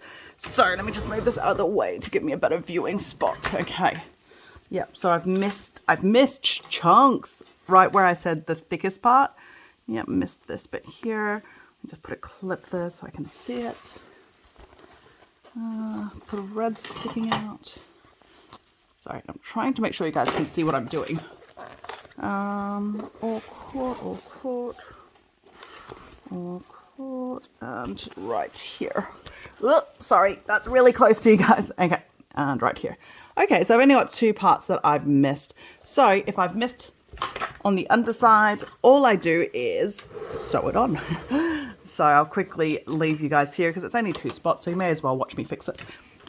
So this one under here. So when I miss it, I actually then come in the opposite way if I can. So like the other side, I was sewing the other earlier with the gusset underneath. Now the gusset's on top.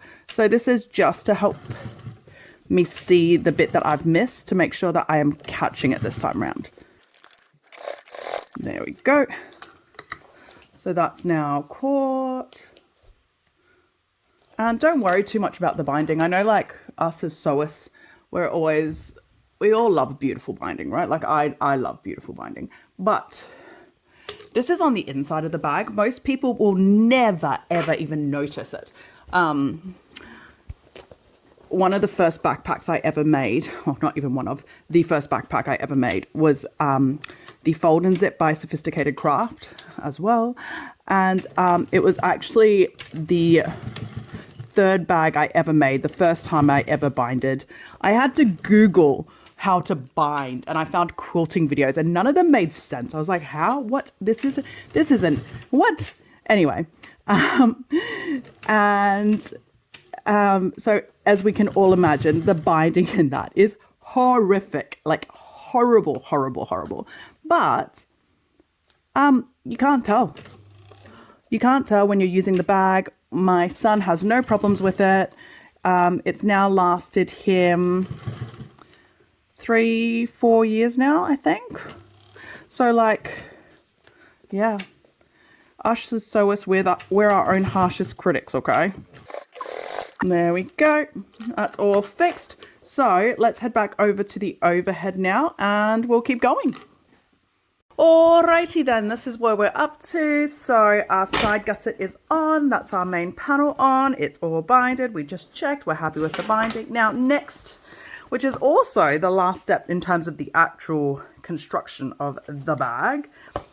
Well, not really. Well, yeah, let's say it is. Okay, is the front panel. So this is, you got through the rest. This part's easy, okay? So we're grabbing our front panel. We're lining it up, exterior facing downwards. So you're lining up like always, and we are matching those centers to centers again.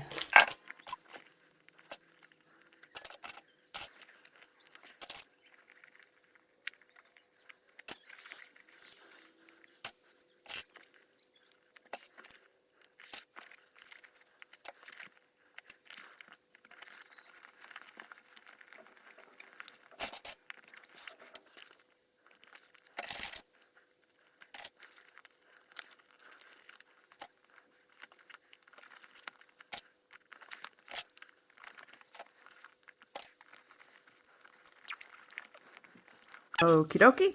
That's all clipped in place. So now we're going to head over to the sewing machine. And for the last time with this make, we're going to baste around and then we're going to bind around. And yeah, okay. Come on, we're getting there. Let's go. Okie dokie. So let's go. Again, I am starting at the bottom center, well, slightly off center, because that's just what I do. I can't get my needle in. There we go. I always like to, when I'm doing bulky things like this, get my needle in first before I put my sewing foot down. I feel like that's just basic sewing, right? But I am a self-taught sewer, so no one taught me this. So maybe me saying this will help somebody else. I don't know. Wait, can we see? Yes, we can see. Okay. So again, basting. So it's a 1/8. And take it slow if you have to. This is literally your last tricky sew. The only thing you've got left to do is your backpack, like you're finishing off the straps. So take your time. Enjoy it. Trying to get in on there. Ah, whoops. I came out. Okay, it's all right. Easy fix. And trim that. Oh, it's okay. My thread's still threaded. That was silly of me. Okay, come back in. Yeah. Okay, remember how there was one part where I was like, I don't know if I should stabilize it or not because I don't like a floppy bag. I shouldn't have stabilized it. No, it's good. I will have a nice structured bag, but it does mean that is something to be wary of. Of course, like that's with every single make, right? But your choices in stabilizers, how structured you have your bag and your material choices make a difference as to how easy or hard that final construction is, okay? But unfortunately for me, I'm too... Is vain the right word? I don't know. I have a vision in my mind of what I want this bag to look like, and I don't care if that makes this so hard.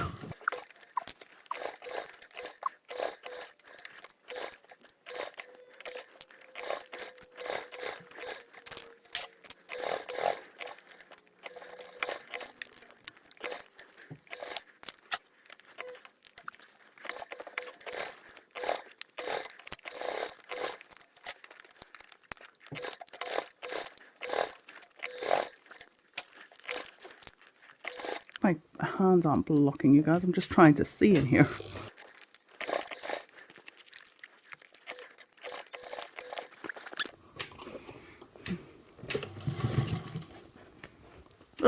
I slipped out again. Give me 2 seconds. Oh, sorry. It's so bulky that I keep slipping out. Okie dokie. That's all good. So I'm going to pull our machine out and double check the stitches to make sure we're happy. Okay, so we're going to quickly check over before we start binding. So you can turn the bag right side out if you'd like before you bind, but to check it properly. But I'm pretty confident, to be honest, with how that sew felt and how my side gusset looks, that I have no puckering, which I don't. So I'm actually just going to move straight on to binding, okay? So bring it back in. And again, I am using fold over elastic. Again, this is a 3/4 inch fold over elastic. Sorry, I have loose threads everywhere, so I'm just trimming off some loose threads before I come back in. Okie dokie. So, again, I am binding from the bottom. There is no reason from it apart from the fact that it is right down the bottom of the bag, so it's easiest to start. And because it's right down the bottom, you are less likely to see it. Because your start and end point is the highest chance of a messy spot.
don't know how much you saw of that last little bit, but it was horrendous.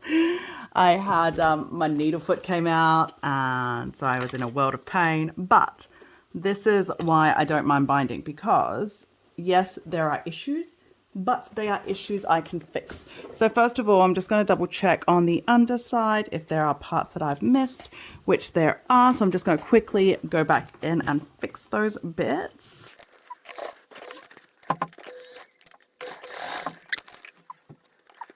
Okay, there's one other bit down here.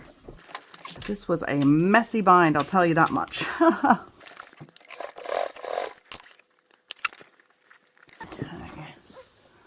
The rest of it, there's one more little bit here.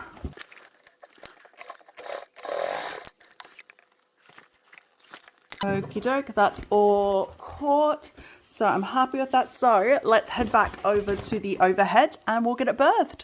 Oh, okie dokie. That was a tough bind, I have to admit so, even for myself. So now let's have a quick look.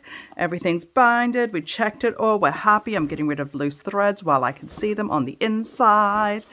And then now we are going to birth. I'm pulling my sleeves up because some of you know I do not like birthing. Okay.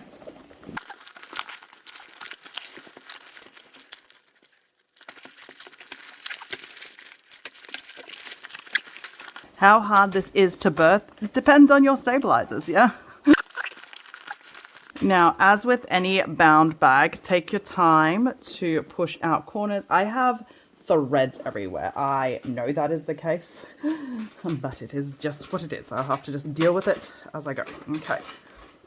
I like to give all of my bound edges a nice little push and massage. It just helps get everything sitting right, especially because I've used a very thin soft vinyl against a thicker vinyl too. Threads everywhere. There really is threads everywhere.